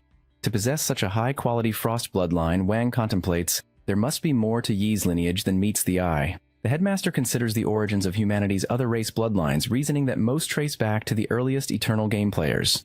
As reality merged with the Eternal Game, those with higher levels inherited more complete bloodline legacies. The sheer parity between Yi's frost power and the angel bloodline suggests that one of his ancestors was likely among the earliest high-level participants in the Eternal Game. Otherwise, a descendant like our protagonist could never manifest such a potent frost bloodline. Without this interference, the angel-sourced blood would completely absorb into Yi's body, but now the two powerful bloodlines are fiercely opposed. If the frost bloodline were eradicated, the angel-sourced blood would likely be depleted as well. Master Zhou notes with concern that a huge amount of angel-sourced blood has already been lost, predicting that the final effect might not even compare to consuming a lesser-grade treasure. All they can do is entrust the youth's fate to destiny. Any attempt to forcibly stop the ritual could cause his death through self-destruction. He sincerely hopes Yi will have good fortune. Suddenly, the system notifies him that his gate of consciousness has opened and he is entering his mental realm. Within this realm, a mysterious woman greets him, asking if he has finally arrived. He looks around, questioning if this is truly his mental realm. The woman addresses him as her child, congratulates him for receiving God's blessing, and tells him that God has sent her to grant him true strength, promising that he will be unrestrained by morals or rules, free to follow only his desires. She asks if he accepts this power. Yi, unimpressed, summons his holy light hammer and strikes her on the head. The woman cries out in surprise, asking what he thinks he is doing, then raises her hand and begins weaving magic, insisting she hopes he won't disappoint her. Angered by his defiance, she shouts that he dares offend the divinities, and that God will bring divine punishment upon him, leaving not a trace of his body behind. She commands Yi to kneel and beg for forgiveness, promising she may consider pardoning him on God's behalf. The young Saint Knight, resolute, tells her that there is no need for such submission, and points his hammer at her. She calls him an insolent brat and conjures magical chains to bind him. He sees an array of large red eyes staring at him. a sign of the consequences for disrespecting Master Exia. Now furious, our boy rebukes her, declaring that Exia is nothing more than an underling of an evil god. The woman, further enraged, calls him insolent and slaps him, reiterating that he has caught her master's attention and that she has been sent to baptize him. She claims he should rejoice, for Exia will lead him back to the righteous path. Yi summons all his power, struggling fiercely to break free, all the while sensing a corrupt, malicious energy gnawing at his thoughts. Red, powerful light surges from his body. Meanwhile, Master Zhou and Headmaster Wang anxiously monitor the situation. Wang wonders aloud why the angel's source blood contains the power of an evil god. Could it be that the angel was slain by such a being? He blasts Yi with a surge of magical light, attempting to aid him. Master Zhou realizes the boy is in dire danger, that the evil god's power is bent on obliterating the angel's strength. Wang, however, notices a change. Rather than weakening, the angel's power within Yi is actually growing stronger. Inside the mental realm, the protagonist draws on all his strength, snaps the magical chains, and unleashes his frost power upon the woman. She is shocked, unable to understand how his soul, nearly consumed moments ago, can now wield such overwhelming divine force as she is frozen solid. Yi transforms into an angelic form, raises his hammer, and strikes her down, denouncing her as an evil god's underling. With a shout for her to die, he smashes his hammer into her, shattering her form into countless pieces. Suddenly, as the fragments disperse, the evil god himself materializes before him. The being regards Yi with cold amusement, asking if he is merely trying to tickle him, and addresses him as a little guy. The evil god informs Yi that his resistance is nothing more than a minor annoyance, insignificant in the face of his grand design. Our protagonist, refusing to yield, shatters the chains binding him, and unfurls his immense wings, taking flight. As he ascends, a wave of frost radiates from his form, freezing everything around him. The god is momentarily stunned, questioning if Yi is somehow activating a formation. Surrounded by surging freezing power, the deity finds himself impaled by massive ice spikes as they erupt and spear through his body. Despite the pain, he tells Yi that he will graciously accept such a present, but reminds him that what humans call power is nothing more than the fading light granted by a god. As Master Exia's most devout follower, the Evil One boasts that the power he wields is far beyond anything a mortal like Yi can imagine. Suddenly he unleashes brutal light rays at our boy, who deftly dodges the attacks. Chains come hurtling next, enormous and relentless, yet still fail to catch him. Tauntingly, the god mocks him, declaring that worms only know how to flee. At that moment, a powerful portal bursts open, releasing an intense, blinding light. Yi quickly raises his holy shield, protecting himself from the searing radiance. Drawing on his magic, he slices through the divine rays with a force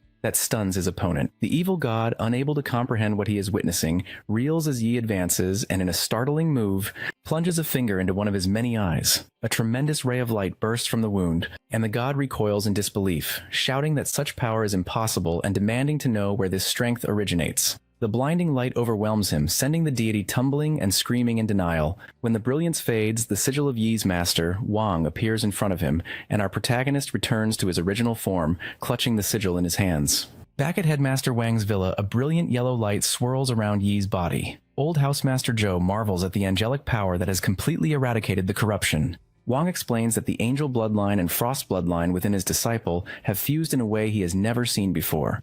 Above Yi's head, an angel materializes, and holy protective circles orbit his body. As a glowing holy sigil appears on his chest, the angel gently lays her hand on him, channeling divine power into his form. He opens his eyes, revealing the unmistakable sign of a holy cross shining within them. Zhou remarks to Wang that Yi is truly fortunate, having received the God of Light's blessing in his moment of crisis and thereby averting disaster. Our boy stands steady and transformed as Wang moves closer and asks how he feels. Yi, feeling the surge within, replies that his power has undergone a dramatic, qualitative improvement. The system promptly informs him of his new special bloodline, the Six-Winged Angel.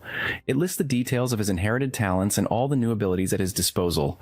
He tells his master that he has gained the Six-Winged Angel bloodline and inherited 2 bloodline talents. He was astonished by this revelation, recognizing how rare and supreme the Six-Winged Angel truly is. Headmaster Wang, pleased, congratulates his disciple and points out that the forging has been a resounding success. He confirms that the Six-Winged Angel bloodline is the highest among all angels, and assures Yi that the talents he has just inherited will continue to evolve, reaching S+ grades as his level increases. Our protagonist then asks about a legendary bloodline technique, the S+ grade Angel Physique. The system responds instantly, presenting details about the Angel Physique Plus technique, its attributes, and unique powers. It also warns him that until he reaches level 50 and fully absorbs the Angel bloodline, using this technique will leave him weakened each time he invokes it. Headmaster Wang instructs Yi to activate the secret technique now, eager to see firsthand how much his power has increased. The system immediately prompts the activation of the bloodline technique, Angel Physique S+, encouraging our protagonist to release the full potential of his bloodline. As a descendant of the six-winged angel, the higher Yi's level becomes,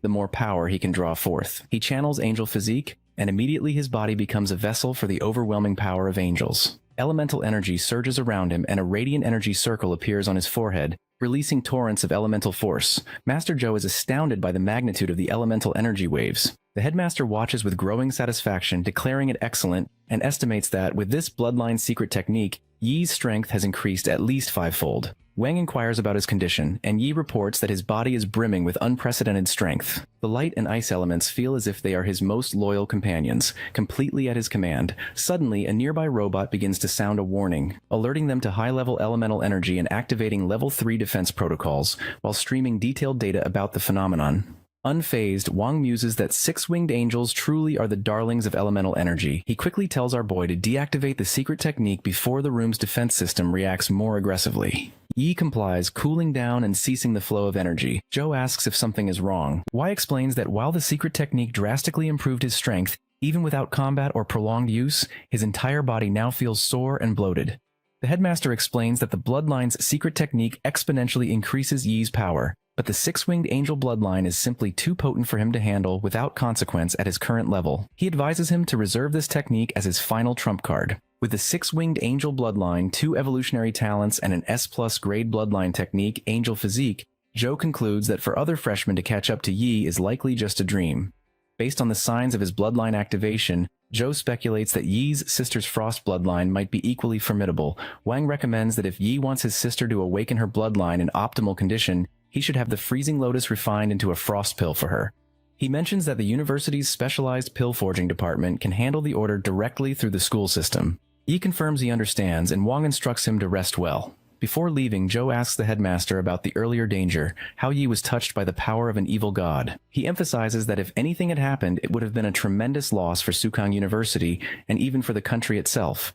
Wang assures him that it was only by the God of Light's protection that Yi survived, and promises to launch a thorough investigation, determined not to overlook a single clue. He teleports back to his university residence, already contemplating the process for forging the frost pill.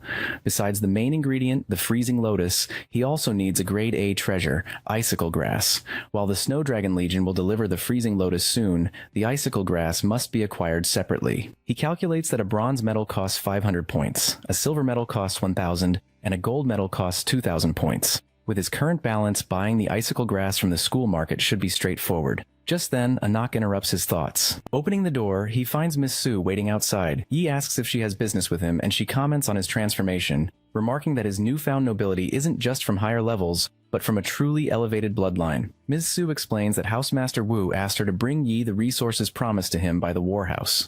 He clarifies that he has already chosen Wang Hui as his teacher, so why would Wu send resources? She settles onto his sofa, explaining that while the headmaster is his personal mentor, his regular courses will still be at the War House. The resources she brings are distributed to all high-ranking students by the War House, not just him.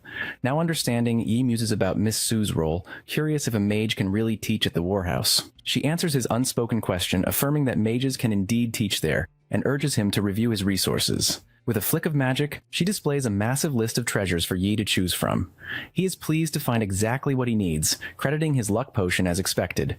With the freezing lotus soon to arrive and the right supplementary ingredients, he can begin forging the frost pill. He signs the contract without hesitation, thanking her for her help. Once business is concluded, Miss Su's demeanor shifts. She stands up, her tone stern. She scolds Yi for his recklessness in venturing deep into Tempest Valley. While training is important, entering the deeper zones without adequate strength is simply foolish, she warns. He must always ensure he is strong enough to protect himself before acting.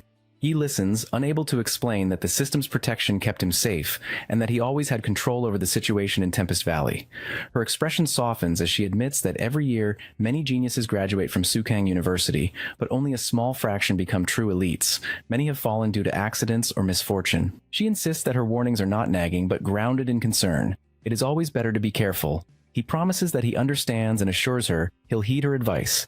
He then asks if she can recommend any safe training grounds for real combat experience, given his recent surge in strength. Ms. Su brings Yi to the university's training ground, explaining that he can use the facility's robots for realistic combat training and set various difficulty levels. The bots can be programmed from level 1 to 10 combat forms, with the highest level able to match the strength of a level 20 class. She starts up the robots from the control room, and informs him that his entire challenge will be recorded by the camera orbs, which will generate a detailed report on his performance. Reminding him that the robots are dangerous, she recommends beginning with lower difficulty settings. With her final instructions given, she excuses herself for class, urging Yi to measure his limits and avoid overexertion. Now alone, our boy prepares for the challenge, commanding the camera orb to initiate training at level 7 combat form. The robot immediately confirms and executes his command, readying the arena for the next test of his burgeoning power.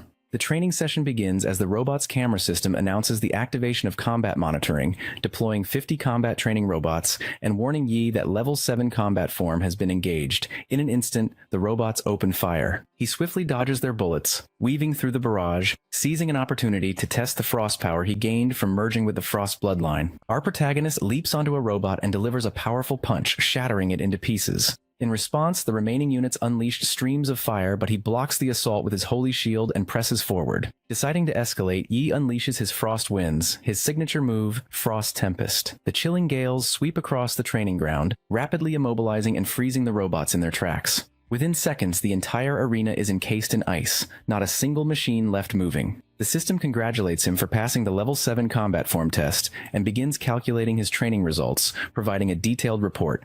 Without hesitation, Yi commands the camera orb to initiate the level 10 combat form. The orb notifies him that due to the extensive damage to the training robots, a backup plan is now in effect.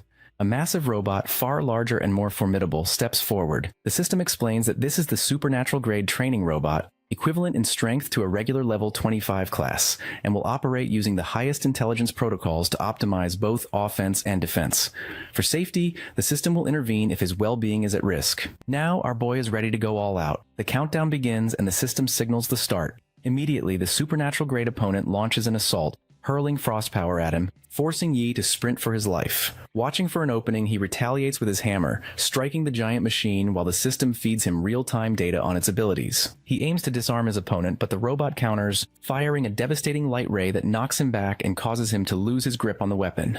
The mechanical voice announces that it has successfully disarmed him. The system reports that attack system synchronization is complete, and the robot's combat capabilities have been amplified.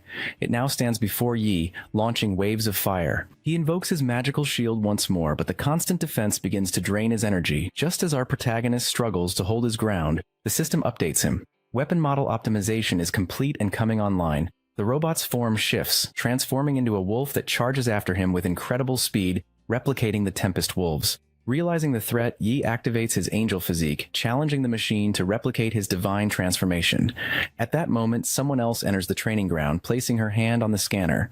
The system beeps, identifying the newcomer as Chiron. She reflects on her recent decision to become Housemaster Song's personal disciple, which granted her access to rare resources and accelerated her cultivation.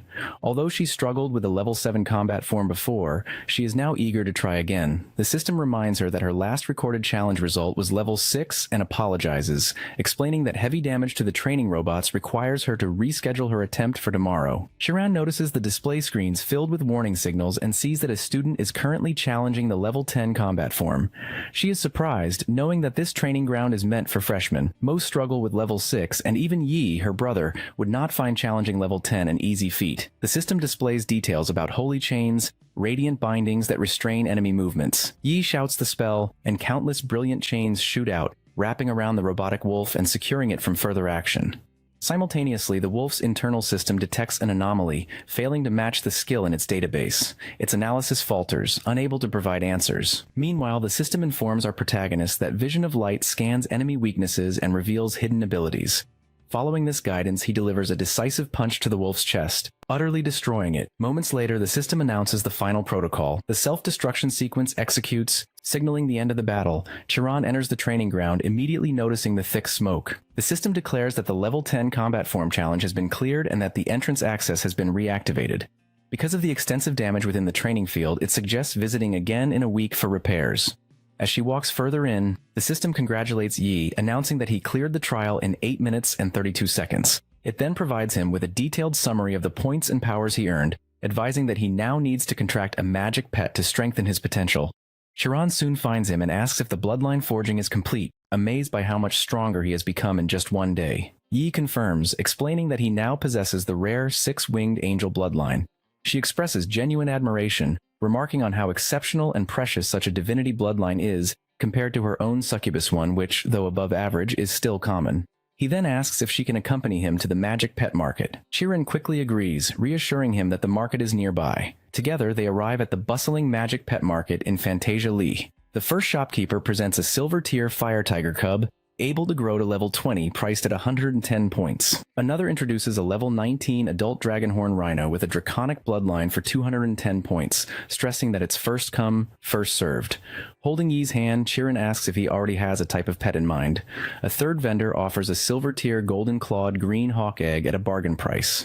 Yi shares that he once tamed a tempest wolf in Tempest Valley, but after defeating the demonic sun, he fell into a coma and lost the chance to contract it. Now he hopes to find a tempest wolf cub with wind elemental skills. A nearby shopkeeper responds immediately, revealing he has exactly that. Introducing himself as Liu Jie, a third-year logistics student and level 22 trainer, he proudly explains he raised the cub himself. Trainers like Liu, Chiron notes, belong to specialized skill classes, and their pets are often of higher quality. He agrees. Liu presents the cub, saying it is about 10 days old, its mother a silver-tier tempest wolf, and his examination confirmed silver-tier talent. He offers it for 60 points. Yi asks about gold-tier cubs, but Liu explains they are rare in the entire market, promising to notify him if one appears. The young knight decides to examine the offered cub. The cub roars as soon as Yi takes it in his hands. Chiron observes that it looks far too small and malnourished, but Liu reassures them that tempest wolves are naturally small at birth. Despite its condition, Yi insists on purchasing it, telling her that there are no useless pets, only useless masters, and he has great hopes for the cub. She supports his decision. Liu includes a contract scroll with the 60-point purchase, allowing Yi to bind the cub. Within seconds, the Tempest Wolf undergoes a dramatic transformation, rapidly growing stronger. Onlookers notice the event, and one man wonders if the dark purple light indicates a legendary tier magic pet. Another customer even offers 1,000 points for it. Chiron congratulates him, realizing the cub was a devolved legendary pet that regained its true tier upon receiving Yi's magic. Liu regrets the sale bitterly. She then asks if he has thought of a name, and he decides to call it Gray. Now desperate, Liu demands either an additional 1,500 points or the contract's removal in exchange for a refund. He warns of consequences if he refuses. A nearby shopkeeper points out Liu's negligence in verifying the tier, while a woman whispers that Liu has the powerful Liu family's backing. An old man mutters that, fair or not, he may not be able to keep the pet. Confused and angry, he exclaims that he has never heard of someone demanding more money after a sale. Flames flicker around him as his fury grows. He glares at Liu, warning him to stop dreaming and leave. Feeling the killing intent, Liu collapses to his knees, admitting he sensed death in that single glare. Yi kicks him back, forcing him to beg for forgiveness and insist it was a misunderstanding. He promises to let Yi keep the cub. With a stern warning to stay out of his way, Yi departs with Chiron and Gray, leaving the market behind. Chiron asks Yi if she can visit him to play with Gray in the future, and he warmly agrees, telling her she can come by any time. In the market, a girl points out to her friend that she believes that's the #1 freshman Yi. Her friend wonders aloud if he's the one whom the headmaster personally recruited as a disciple, mentioning she's heard he even received a gold medal. Meanwhile, a man in the crowd remarks that Liu has always acted with impunity thanks to the Liu family's authority, but now he has finally provoked someone he shouldn't. Suddenly, a tall man demands the crowd make way for him. Liu Wu has arrived, intent on standing up for his brother. As Liu desperately begs his elder to get justice for him, Liu Wu shocks everyone by punching his own brother in the face, calling him useless trash and questioning if he even understands what it means for a freshman to be awarded a golden medal. He tells him it's his fortune that they let him go, warns him not to linger and embarrass himself further, and orders him to leave as far away as possible. Stunned and humiliated, Liu can only wonder what mistake he made to anger such a formidable existence. Back with our protagonist, he notices the purple winds swirling around Gray, realizing that, as expected of a legendary tier Tempest Wolf cub, it can instinctively wield its wind powers even at such a young age. He thinks about whether the luck potion he used is still in effect, and if perhaps more good fortune is on the way. Just then, the doorbell rings. An army officer introduces himself as Zhao from the Snow Dragon Legion, handing Yi a large treasure box and explaining that this is the S-class treasure their legion promised him, the Freezing Lotus. Zhao asks him to please accept it, then informs him that now that the treasure has been delivered, he will return to the legion for duty. Yi thanks him, asking Zhao to pass along his gratitude to the captains as well, and marvels at the speed and efficiency of the Snow Dragon Legion. Less than 3 days have passed since he left Tempest Valley, and already his reward is here. He quickly opens the treasure box and takes out the freezing lotus. Thinking that if he can forge it into a freezing pill, Yoon's bloodline awakening crisis will be solved. Seeking more information, Yi consults the system about the freezing pills. The system provides all the relevant details, and as he reviews them, he realizes he can't book the forging service online. He'll need to go to the pill department in person. Without delay, he heads over and finds a girl at the reception desk. Politely, he asks if Sershin is available to help forge a pill, and she explains that Sershin is in a meeting, but she is his student, Lin Yi, and can assist him. She asks what kind of pill he'd like to have made and offers to answer any questions. He presents the freezing lotus, explaining that he needs it forged into an S-class freezing pill. Lin Yi is surprised, remarking that she thought he was just a freshman and asks how he came to possess such rare treasures. She informs him that since he already has the freezing lotus and icicle grass prepared, all he needs to do is pay a 900-point production fee and leave his contact information. Once Sir Tien finishes forging the pill, she'll let him know it's ready for collection. He agrees, transfers the fee, and provides his information.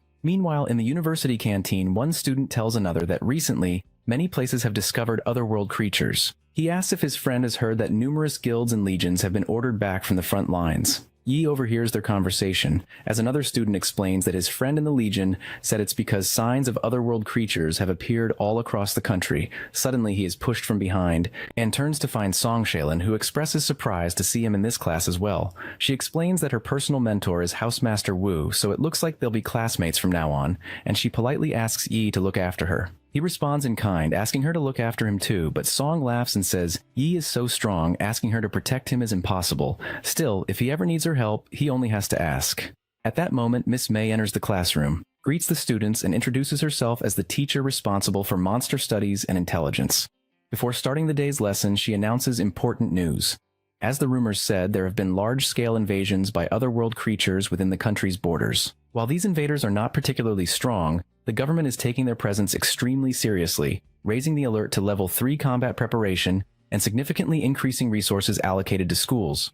As a result, resources distributed to students based on their rankings at Sukang University will rise by 70%, and rewards for completing school missions will also be much greater.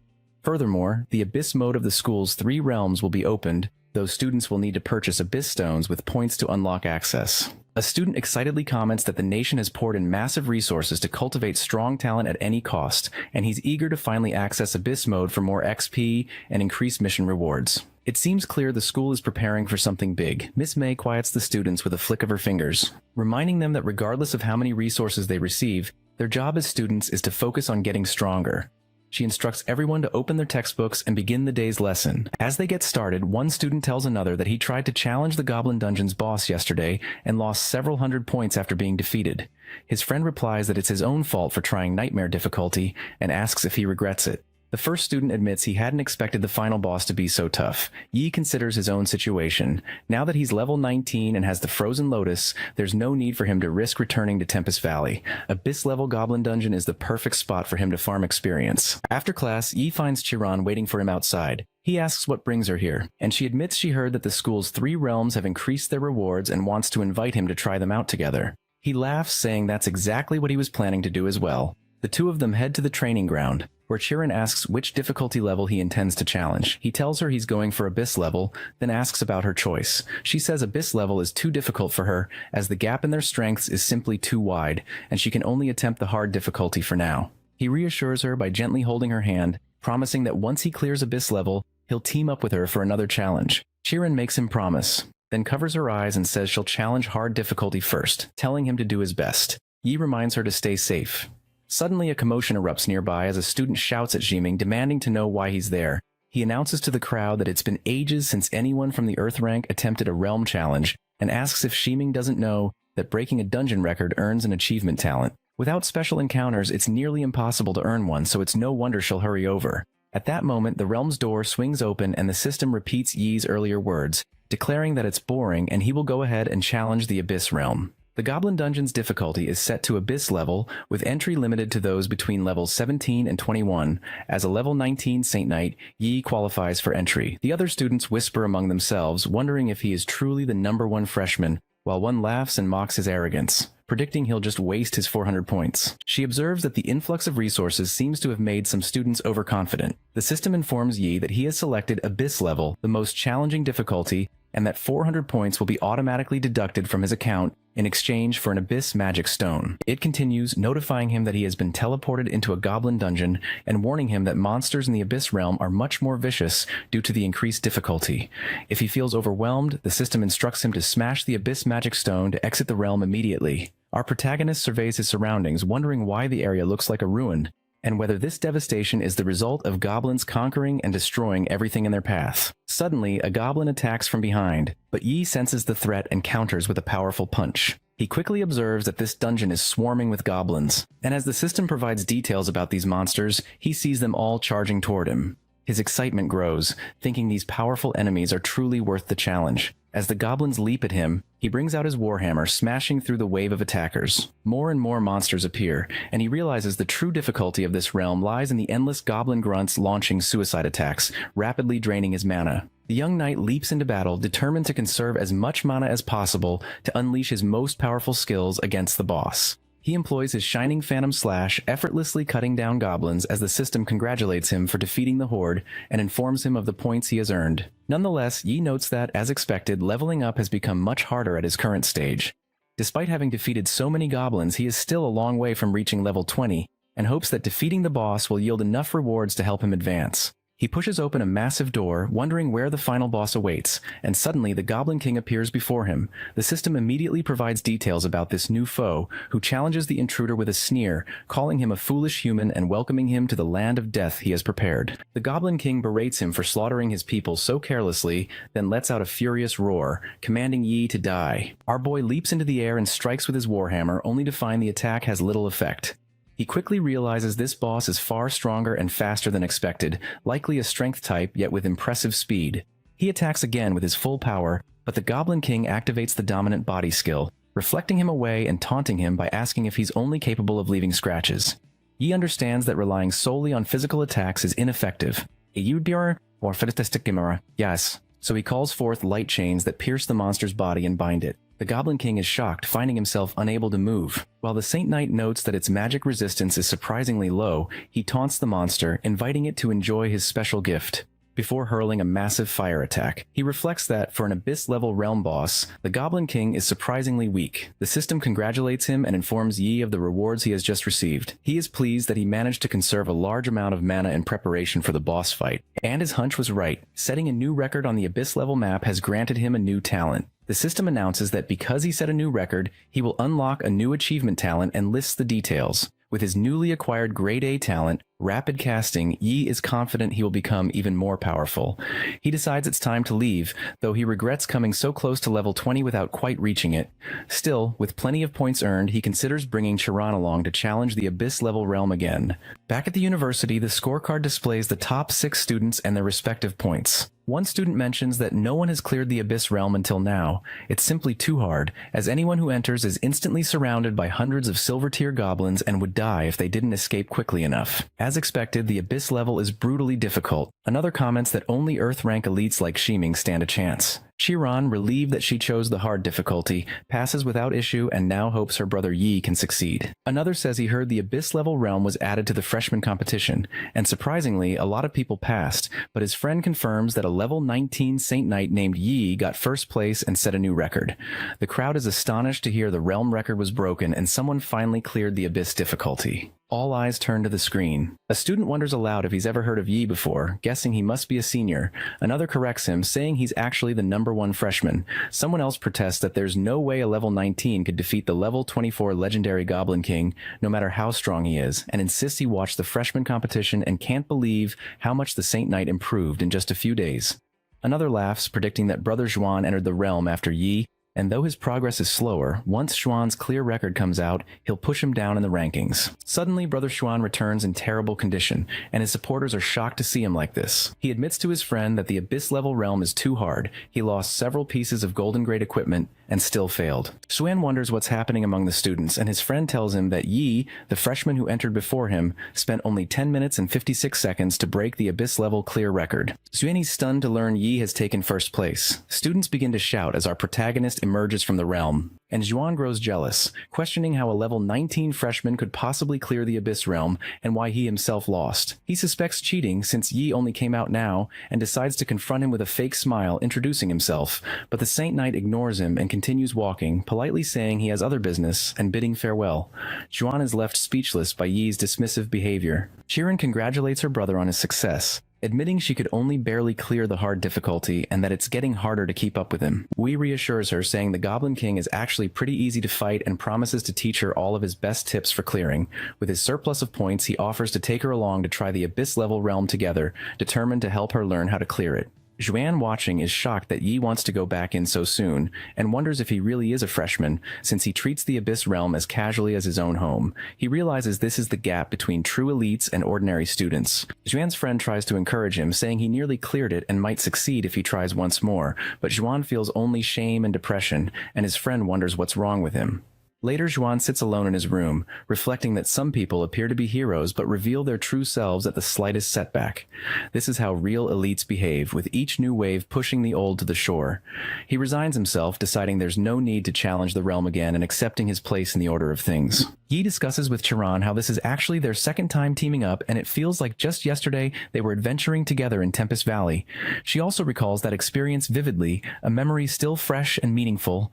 Suddenly, our protagonist senses danger and, without hesitation, turns back to hurl the punishment of light at a lurking goblin, killing it instantly. The memory prompts Qiren to mention the time when she kissed him, explaining that the demons had pushed her into a corner back then, and it was only thanks to his bravery that she didn't choose self-destruction in her despair. Before they can say more, a horde of goblins emerges, swarming forward. Qiren notes that Abyss difficulty lives up to its reputation, as even ordinary goblins have incredibly high stats. Yi reassures her, pointing out that while their level is high, the creatures are actually rather fragile and only dangerous because they attack in overwhelming numbers. The system chimes in, providing more details on the goblin warriors. He suggests the wave is manageable as long as they're careful about skill consumption, proposing they each defend a side to prevent any from sneaking up behind them. Qiren agrees. With coordinated teamwork, Yi employs his Gift of God, while his partner uses her Gift of Protection alongside her Weapon Blessing. As the monsters close in, our boy announces he will take the first wave and swings his warhammer, crushing many of them with powerful sweeping blows. When it's her turn, she unleashes her Dark Slash technique, cleaving through goblins with precision. The system congratulates her for defeating the horde and awards points, then does the same for Yi, who responds with a nod. Suddenly, the system issues a warning about the imminent appearance of the Goblin King, displaying detailed stats and abilities. The massive creature bursts onto the scene, his voice booming as he commands them to prepare for death and retribution for his people's suffering. Qiren, feeling the pressure, asks Yi how he managed to clear the Abyss level before, knowing Abyss bosses aren't easy prey.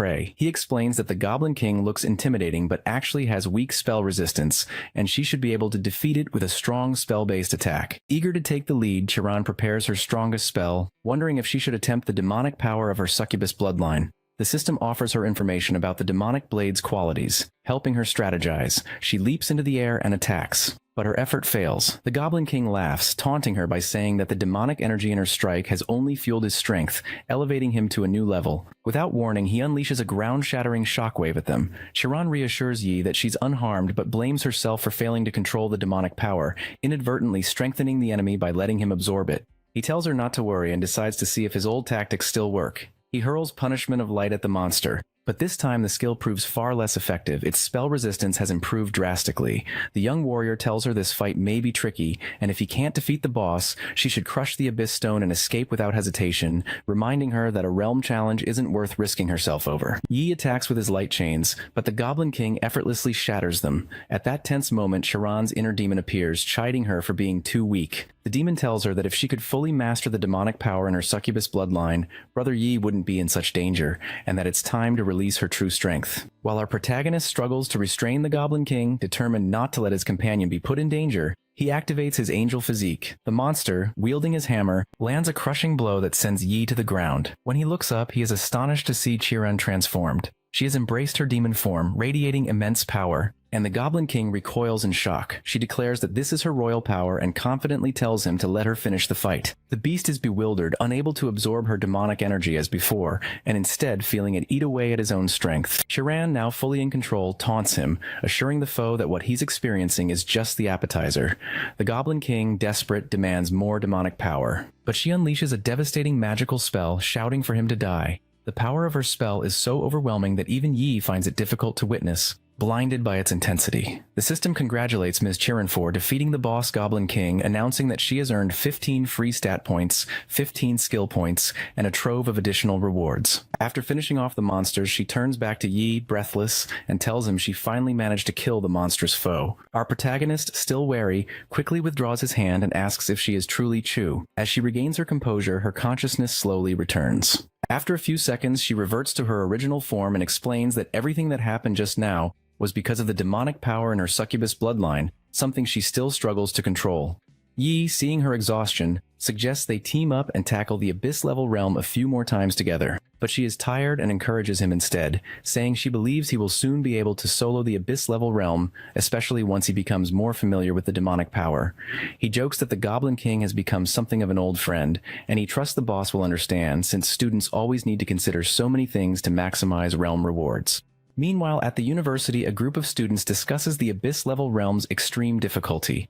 One student wonders if Yi's success is just luck, while another argues that his strength is simply unrivaled and that anyone who doubts him is free to try it themselves. On the system screen in the university hall, Yi's name glows at the top of the leaderboard: Abyss-level difficulty, progress 100%, clear time 9 minutes and 46 seconds, now confirmed as the fastest Abyss Goblin dungeon clear in school history. Students are stunned. Someone complains that Yi just won't give others a chance to clear in peace, while another points out that not only did he break his own record, but he even did it faster this time. They all agree that the true elites push themselves harder than anyone else. Their amazement only grows when another record flashes across the screen. Sharana's cleared the Abyss-level difficulty in 9 minutes and 23 seconds. The students are shocked to see that the freshman who previously could only challenge hard difficulty is now soloing Abyss.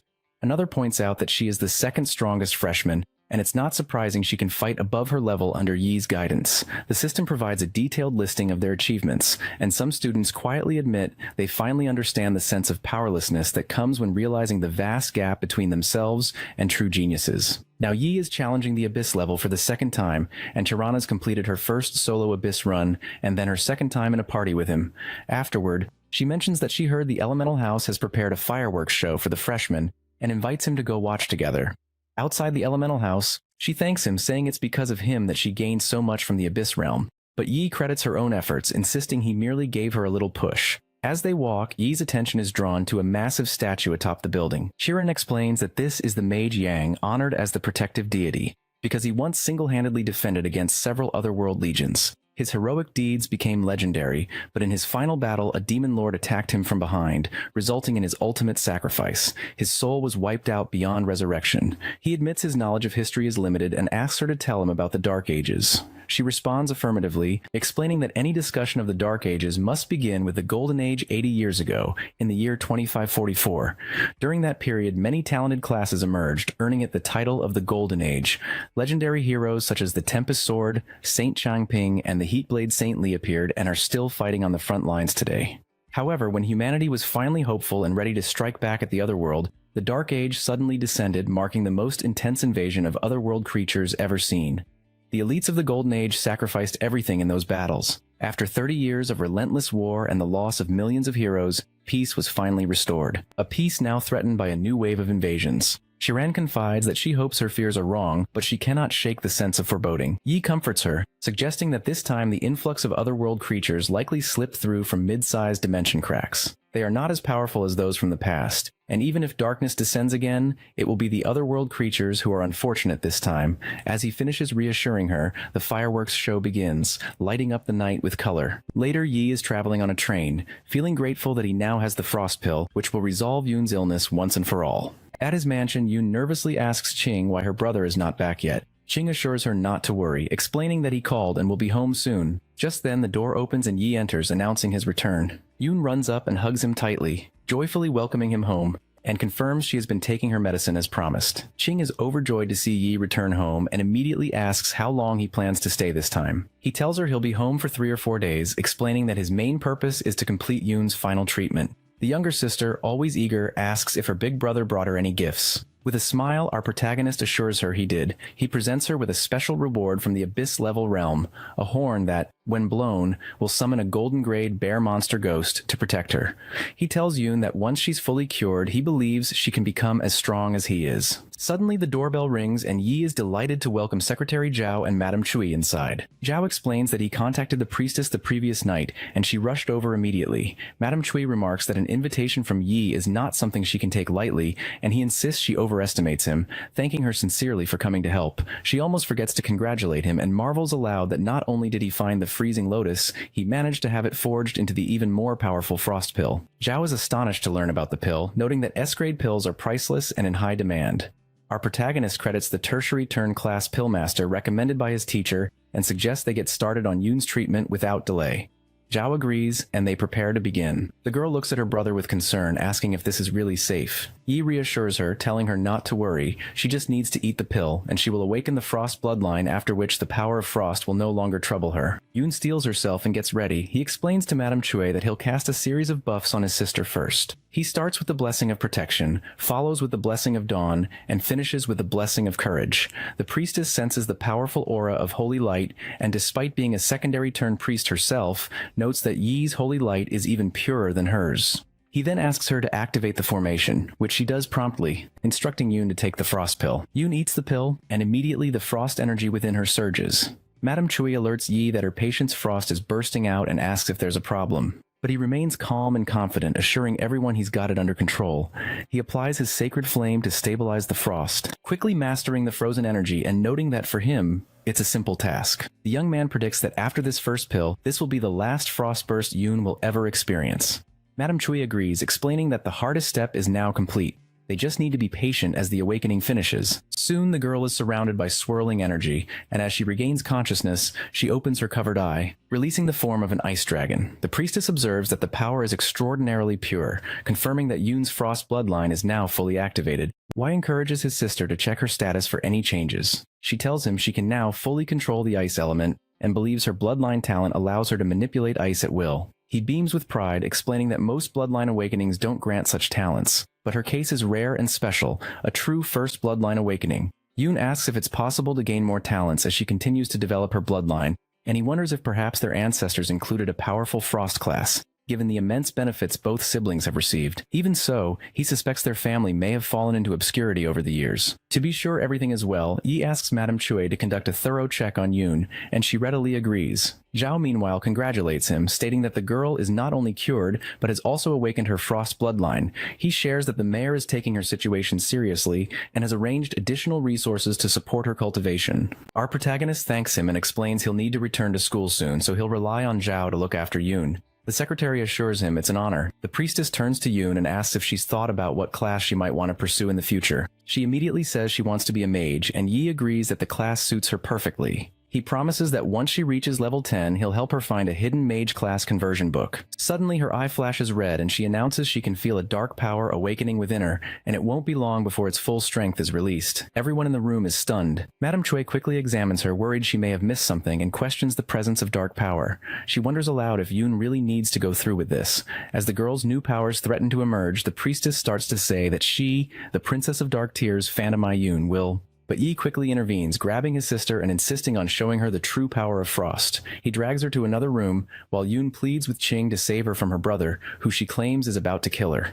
The priestess remains troubled, pondering the nature of these dark powers now awakening in Yoon. Yoon warns her brother that she won't hold back. With a surge of power, she summons the spirits of ice, freezing everything in her path.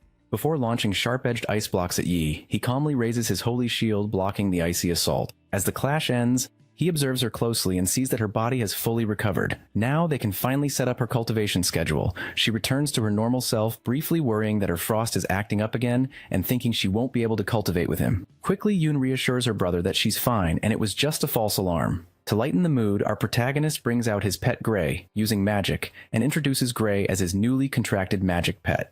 He tells his sister that the creature will keep her company over the next few days and teases that she shouldn't blame him if Gray outperforms her. Delighted, Yoon hugs the little beast and promises she'll cultivate hard with Gray by her side. She then invites it to come closer, and together they sign the contract of darkness to become companions. Yi is relieved, feeling confident that he can now return to school without any worries about her well-being. Later, as he walks at night, Yi thanks Gray for all its hard work over the past few days. Suddenly, Miss May appears, having teleported to his location. He is surprised by her sudden arrival and wonders what brings her here.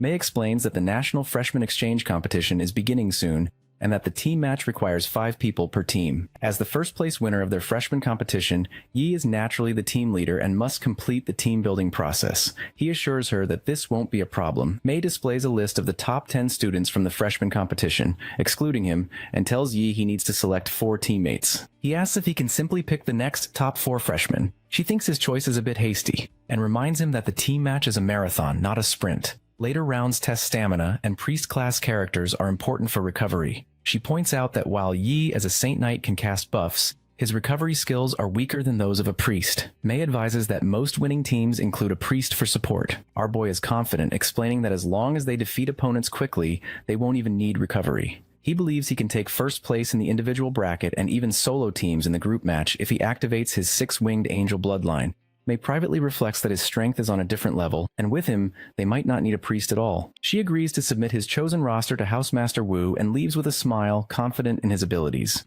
Before she goes, May checks if he has finished taking care of Yoon's bloodline awakening.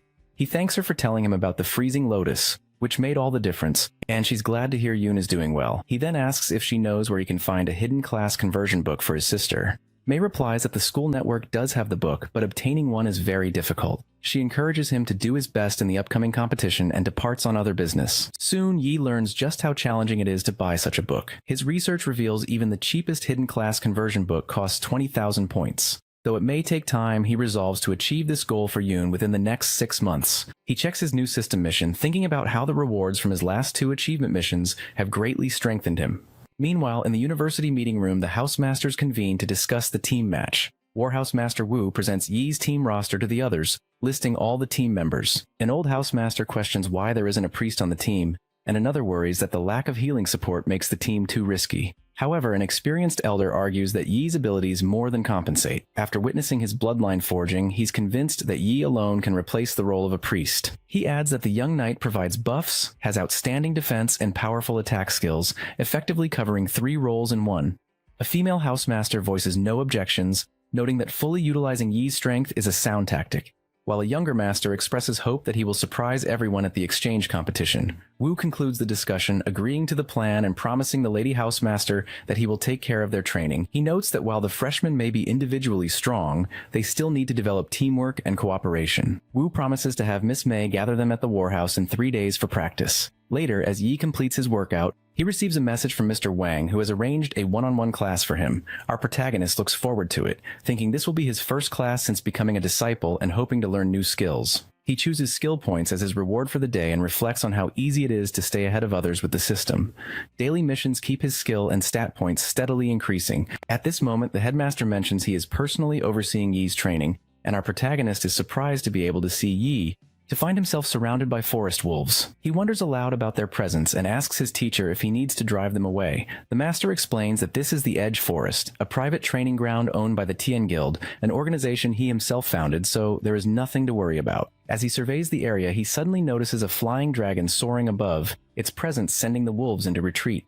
He marvels at the sight, wondering if there can really be dragons here. His teacher explains that the level 62 legendary Grey Dragon belongs to Yi's senior brother, serving as a guardian to deter monsters throughout the forest. The master further reveals that this senior is now level 64, even surpassing him in combat ability, which is why he handed the Tien Guild over without hesitation. Yi is astonished to learn his senior brother reached level 64 by the age of 30. The headmaster laughs, admitting he has seen many prodigies over the years, but believes Yi is the most talented by far, encouraging him to work hard and assuring him that he may one day surpass his senior. The teacher then directs our boy's attention to an important lesson, commanding him to watch closely as he demonstrates a special skill, Holy Light and Heart Shield. Yi observes as the master conjures massive light, forming complex diagrams in the air, before casting the energy to the ground, utterly obliterating everything in its path. The headmaster declares that this is the first skill he will teach him, Holy Light Heart Shield. He instructs Yi to link his consciousness to the skill book and spend skill points to learn it. Following the instruction, the young knight connects, and the system provides all the details about the A+ grade Holy Light Heart Shield. As he reads, he realizes this is a Saint Knight legacy skill and wonders how his teacher came to master Saint Knight techniques as well. The headmaster explains that the Holy Light Heart Shield was created by Yi's grandmaster, who was a tertiary-turned Saint Knight. He inherited the skill from his own master and now passes it on to him. The teacher tells Yi he has now learned the skill and asks for a demonstration. Our protagonist nods, focusing on the technique. He gathers his energy and successfully manifests the Holy Light Heart Shield. The master is impressed, noting that achieving this with just a level 1 Holy Light Heart Shield is remarkable. He explains that the skill is especially valuable in team matches, allowing Yi to partition the battlefield and restrict enemy movement.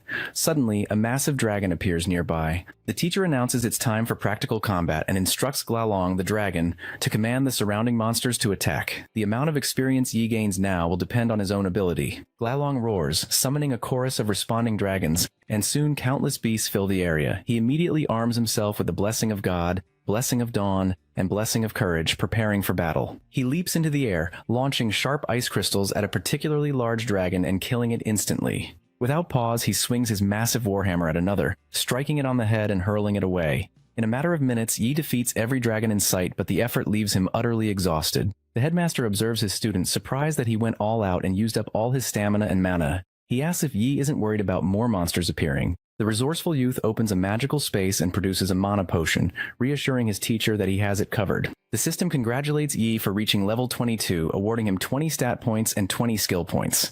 He immediately considers upgrading his Holy Light Heart Shield with the new skill points, and watches as the system displays the improved attributes. He realizes the shield's power has reached a new peak. The headmaster, watching all of this, remarks that Yi's performance far exceeded his expectations. He anticipated Yi might defeat 100 monsters, but the lad managed to take down nearly 400. The teacher reminds him that since he plans to compete in the exchange competition without a priest, he must remain cool and never falter at crucial moments. Yi assures his master there is no need for concern. With him on the team, first place is as good as theirs. At night in the Tempest Forest rest station, Ju, Wen, Dan, and Leon arrive together. Over the loudspeaker, an announcement blares. The National Freshman Exchange Competition is about to begin, with 218 high schools from across the country participating. The question on everyone's mind is who will emerge as the ultimate winner. One girl tells her friend that the list of participants for the competition has just been released. Her friend is shocked, double-checking the roster and noting that Sukang University's team features no priest, instead opting for a non-mainstream formation more commonly used by lesser-known schools. Miss Ju and Miss Wen are excited to see that Yi is the team captain, with Chirana's vice-captain. Wen laughs while reading the online comments, pointing out posts saying that a team without a priest is doomed to fail. She finds it hilarious. Knowing most people underestimate our protagonist's strength, Ju agrees, confident that outsiders have no idea how powerful he really is. At the next table, Leon tells Dan to let the waiter know she'll be covering everyone's order tonight, and she quietly thinks to herself that with Yi on the team, the absence of a priest won't make a difference. The championship is as good as theirs. Meanwhile, at the training ground, the system congratulates our boy for clearing the level 10 combat form in just 6 minutes and 12 seconds. He notes that after reaching level 22, the practice bots in the training room have become far too easy, and the training effects are diminishing. He decides he'll need Miss May's help to arrange something more challenging. Calling her, he learns that Housemaster Wu is starting his special training today and is instructed to gather at the Warhouse Court immediately. As morning arrives, students are buzzing with anticipation for the National Freshman Exchange Competition. One says that he was so excited he couldn't sleep last night, and another agrees, saying he's eager for battle. Their school has won the competition 4 years in a row, and a third student nervously wonders what will happen if they fail to secure first place this year. Their teacher reassures them, saying that with Yi's strength, victory is all but certain. In the main hall, students and teachers gather in anticipation. As our protagonist enters, Song is delighted to see him, and she tells him everyone's been waiting. He apologizes to Housemaster Wu and Miss May for being late. Master Wu reassures him there's no problem and asks him to introduce his new teammates. Yi introduces level 18 warrior Wei Tai, who thanks him for the invitation, and level 18 mage Tang, whose rapid progress under Headmaster Wang's guidance surprises even Chu. He explains that Tang made significant improvements with their master's help. Master Wu calls everyone to attention, reminding them that time is short and he'll be brief. He'll be their trainer to prepare them for the team match, individual match, and survival match in the National Freshman Exchange Competition. Today's focus will be on their teamwork and combat coordination. Later, they will enter the Abyss-level Goblin Dungeon realm as a party, with the school covering all point expenses. Tang realizes now why Miss May urged her and Wei to reach level 18.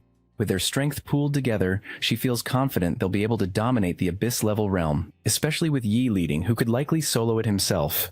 Inside the Abyss-level Goblin Dungeon realm, Yi calls everyone together. He reminds them that this is their first time working together as a full party, so he'll take the lead with tactics. The team unanimously agrees to follow his direction. He assigns Wei to defense and aggro control, Chiron and Tang to physical and magic damage rolls, while Song and our protagonist will handle finishing blows and support. As they finalize their plan, a horde of goblins surges toward them. Wei charges in first, noticing her skill effects are 40% stronger than before, and asking if this is due to the captain's support. Yi unleashes the Gift of God, Blessing of Dawn, Blessing of Protection, and Blessing of Courage in rapid succession. Tang is amazed by his casting speed, realizing he can cast 3 buffs in less than a second, quicker than even a professional mage. She immediately follows up with a sound of magic destruction. He warns Wei to be vigilant for sneak attacks. Suddenly, Wei and Chiran discover a magical shield among the goblins, and Chiran is puzzled by its presence as well as the new goblin archers. The system explains about goblin archers and their enhanced abilities. Yi understands the dungeon's difficulty has increased because there are more challengers, so the goblins have adapted with new offensive tactics. He annihilates the archers using Punishment of Light and informs the team he'll handle these troublesome enemies, leaving the rest to them. Wei wonders if the point of this challenge is to foster teamwork and questions fighting solo, but Shu reassures her and hurls her magical cards, causing explosions and decimating the enemy ranks. Watching from the side, Master Wu observes that Yi's casting speed has clearly improved since the freshman competition, and some skills are now almost instantaneous. Miss May notes that he must have gained a talent related to casting speed after clearing the Abyssal Realm, and his rapid growth is astonishing, especially considering he brought Chiranto challenge the Abyss level, and they quickly took the top positions as soon as school began. Master Wu explains that's why he ramped up the difficulty for this challenge, wanting to truly test Yi and the team. Chiran goes ahead with her Shadow Slash, and her companions fight with their own techniques. Tang, thanks to Yi's buff which doubles her power, and in no time they manage to defeat all the goblins. Our boy reminds them it was just a warm-up and now they'll face something real, the boss battle. They all praise Yi while he stands there, thinking they're putting up the flags. They reach the gate, where Yi feels something is off, but they enter anyway. Inside, the legendary grade level 22 boss welcomes them with mockery. The boss admits he was expecting them, and casts a fireball in no time. Tang watches in awe, almost getting hurt, but her companion protects her in time. Tang's shield breaks. Even after her power was doubled, she couldn't hold on. The boss admits he was preparing for this moment long ago, but Yi steps ahead, with the power of frost this time. The others ask him to be careful. As he admits, the boss's strength is greater than the one he defeated before. Song steps ahead to lead, but her attacks fail, leaving her staring in awe. They all charge at once in their own ways, but nothing works on the enemy. The boss declares he will end it all. As he attacks with a purple beam of light, he steps forward and scatters it. When his team asks to try again, he informs them that the boss is too much for them to handle. He asks them to leave the rest to him. As he activates the Eye of True Sight, Yi instantly analyzes the enemy and decides to use his S+ grade bloodline secret to multiply his own stats. He knows the target is a special test from Housemaster Wu and decides to show his true power. The Angel's Divine Physique. Miss Su worries about the difficulty, but Housemaster Wu explains their current strength is extraordinary, though other universities have their own talents. He informs them that in an exchange competition, Winging University will be their opponents, so cruelty is needed. The boss mocks Yi, making him unleash the Shining Pulse. The enemy curses using his own attack. The purple and blue light scatters all around as their powers meet. Yi's team shields themselves, as one questions if it's the captain's true power. Song asks Chiran if our boy has used his true power before, and the reply confirms it's the first time. The boss keeps cursing and mocking as our boy uses the Holy Chain, which binds the enemy all over. He then uses the Spear of Victory, unleashing golden energy, and declaring their sides have changed. With the Light Flame Storm, fire engulfs the boss as he roars. Yi's eyes glow golden. He charges forward using lightning binding this time. The boss realizes our boy wasn't using his true power. His eyes glow red as he apologizes to Yi for not being fun enough. Our boy agrees, admitting he planned to use the six-winged angel form but will save it for later. With his last attack, he sends off the enemy while the Housemaster watches, admitting Yi is too powerful. He asks Ms. Su for the training data of our boy from the field, and she gives him all the information. She informs him how Yi quickly completed the level 10 combat, Admitting it's good, our boy can directly prove his strength. The system clears their victory and they start receiving rewards. They all gain experience, while our boy gains stat and skill points too.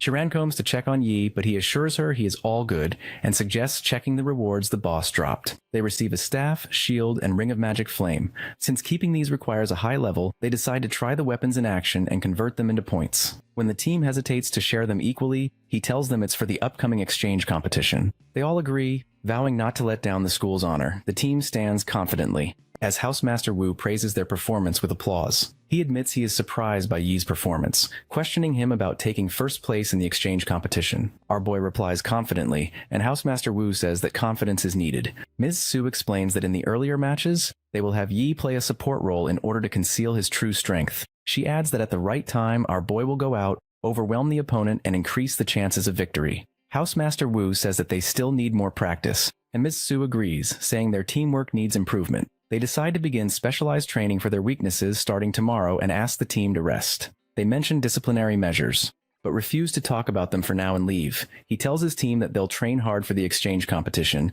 and they cheerfully agree. Outside, some guys chatter about the Nightmare Goblin, admitting how hard it is to defeat.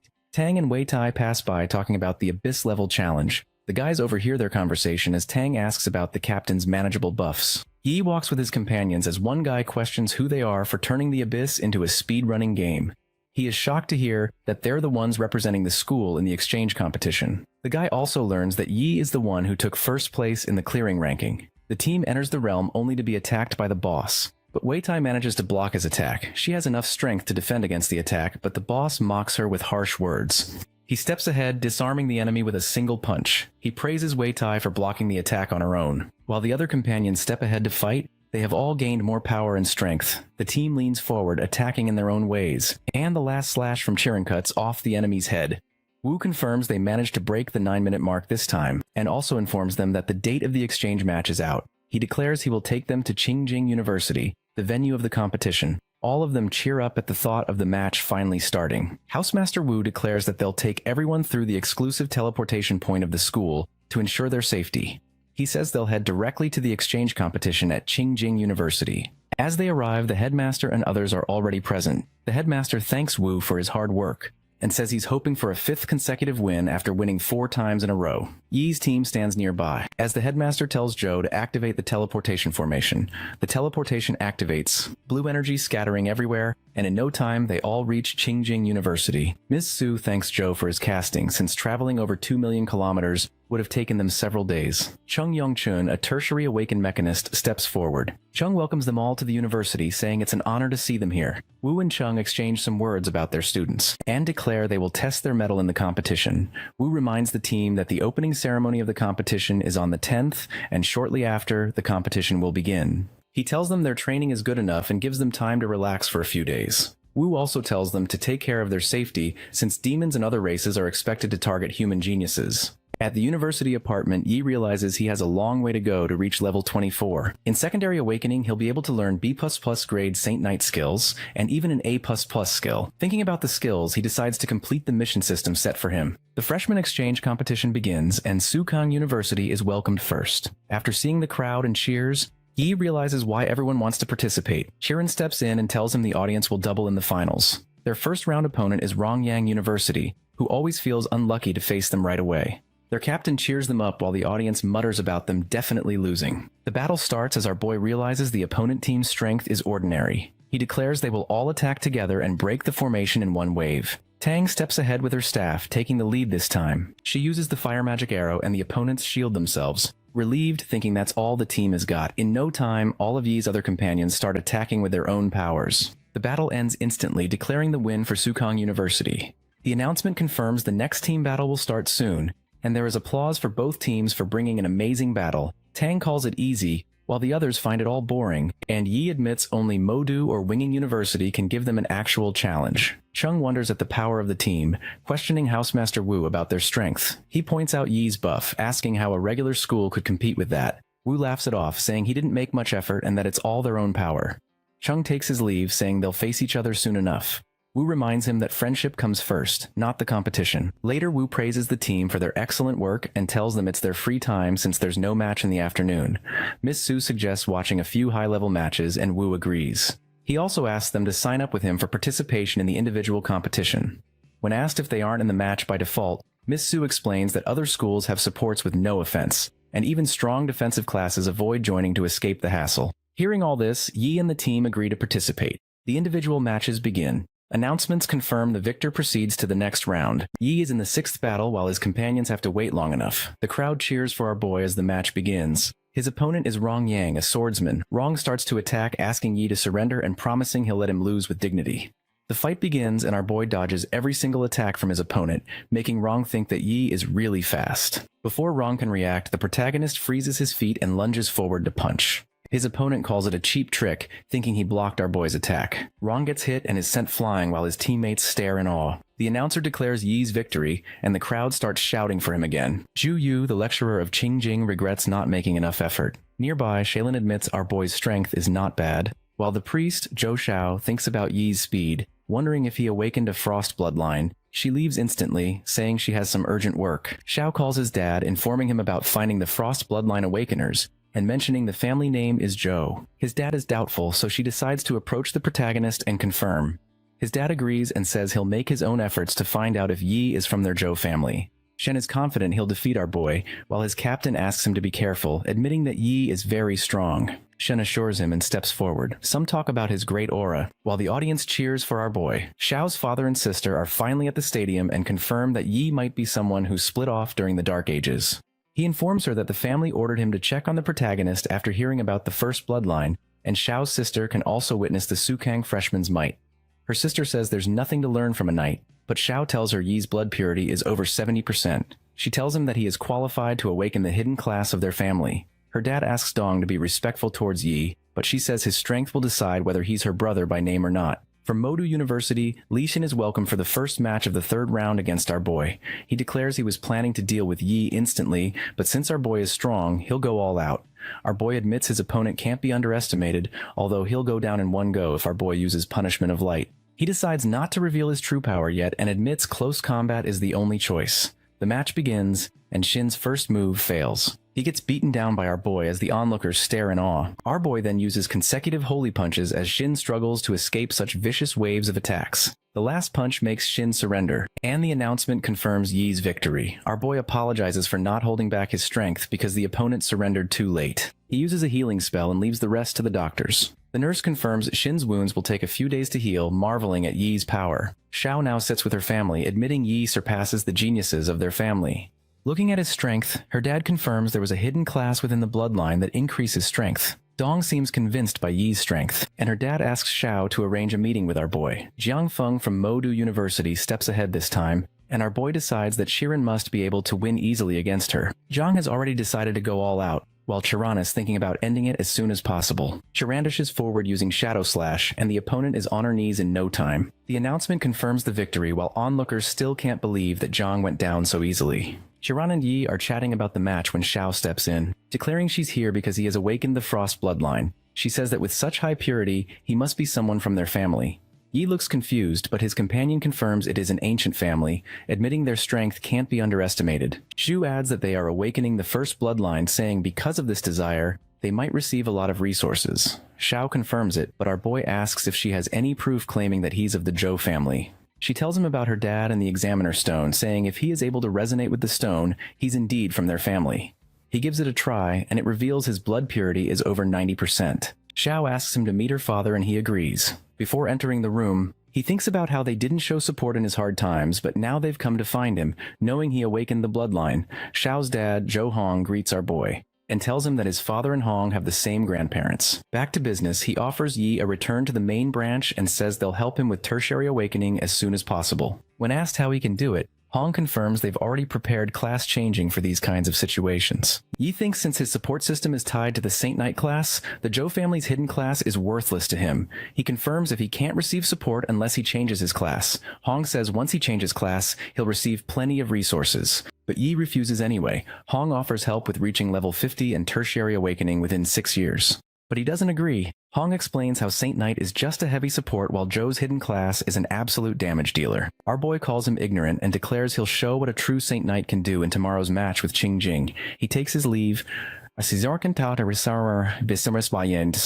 While while Xiao shouts at her dad asking why he didn't try to stop him. Hong confirms they'll approach him again once he witnesses Xiao's strength as Qingjing's damage dealer. When asked why they're making so much effort, Hong explains that the Zhou family rose to power when their ancestor first awakened the Frost bloodline, producing many descendants who even reached tertiary awakening. But during the Dark Ages, their elites vanished in the otherworld, leaving the family unprotected. Though 5 were later revived, they carried incurable curses that crippled the bloodline. Since then, the chance of awakening the Frost bloodline has dropped to nearly 0. Outwardly strong, the Zhou family is now dangerously fragile. If Yi returns to the main branch, his strength might be comparable to their ancestors with their resources. Hong says that Yi is confident right now, but after facing Team Qingjing, he'll realize that only the Zhou family can make him stronger. The next day, the stadium is filled with the audience as people shout in excitement. Dong seems confused about who will win as the announcement of both teams is made. Yi stands with his light warhammer, making Hong question if he didn't use his true strength yesterday since he feels even more powerful than before. The Qingjing team shows up. Li Yuan, the warrior,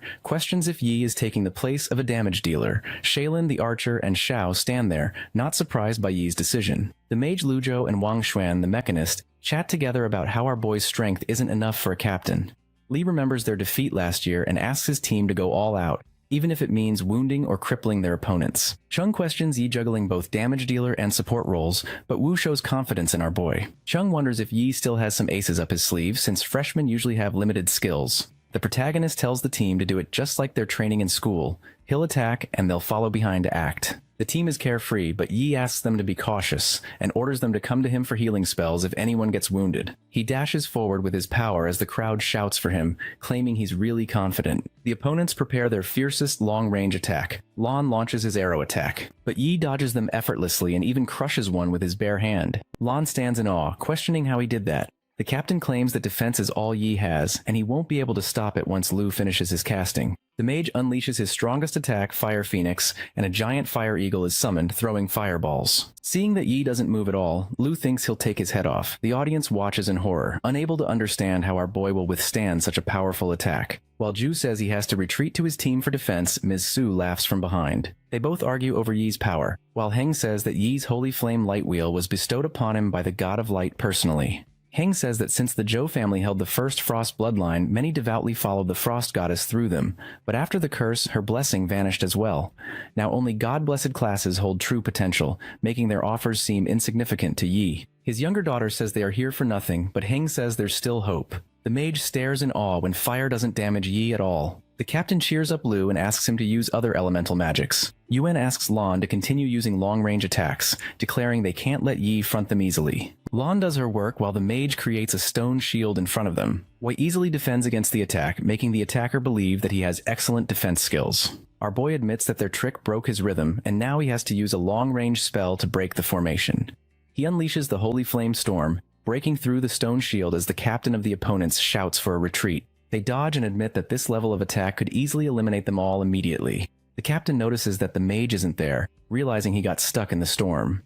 Lu struggles as he notices the fire isn't hot enough and declares he has his Fire Phoenix. He attacks again and the mage gets wounded badly. The captain shouts to heal Lu, declaring he'll handle our boy. The protagonist dashes forward. Attacking again while Yuan faces him, he thinks he can block the attack. But his shield goes flying and he gets damaged, realizing Yi's strength is actually terrifying. Yuan admits he's not weak either and uses his Rage Slash, but Yi blocks that easily, leaving him startled. He still rushes forward, refusing to hold back until he proves himself. As they fight, our boy admits Yuan is the first one directly contesting him in strength. Mocking him, Yi charges again and almost hurts the opponent, but suddenly a robot appears. It even breaks the light projection in a single stab, but Yi manages to shatter the robot anyway. The captain thanks Wang for saving him, and Wang replies that he has to step ahead. He asks Yuan to handle the rest and leave Yi to him. Wang charges with the model GX100BE and other robots of levels 21 and 22. Yi notices that Wang himself is level 19, but the robots are higher levels. Wu sits next to Chung, who informs him that Wang possesses the S+ grade talent Mechanical Heart, allowing him to create machines higher than his own level. Wu admits that the victor of this match depends on those two. Yi stands with his weapon, ready to test the strength of the swarm tactic. Wang charges forward with his robot army, attacking all at once, but Yi manages to block the attack. He then uses the Holy Cross. The golden energy scatters all around, breaking apart the robots. The opponent stares as his robots break into pieces, even after using the fireproof body. He merges all his remaining robots, convinced that Yi's mana will run out. The protagonist's companions comment as well, admitting the opponents will never know our boy is specialized in fighting swarms. He unleashes the Holy Storm again, making Wong shout for a retreat. The system informs 74 robot connections are lost. Wong has lost a third of his robots. He admits that the swarm can't do anything and decides to use his final trump card, HX Judgment. He asks it to combine as its field size limit detects and defense emergency increases. The onlookers stare in awe as the giant robot of level 23 shows up. A woman appears with the captain admitting the new freshmen are all monsters. When Yuan says they'll lose, she brandishes forward with her sword, declaring they'll win. Wong shouts to Yi to witness the judgment's power as countless missiles are launched. Our boy dodges every single one while the opponent shouts there's nowhere to go. Our boy slashes, but the impact cracks the ground, leaving the robot untouched. Our boy dodges the oncoming attacks while Wong mocks him, questioning if running is all he knows. He finally decides to fight head-on while Wong still mocks him in his head, calling him weak. In no time, our boy charges forward, golden energy spreading as he uses God Hand.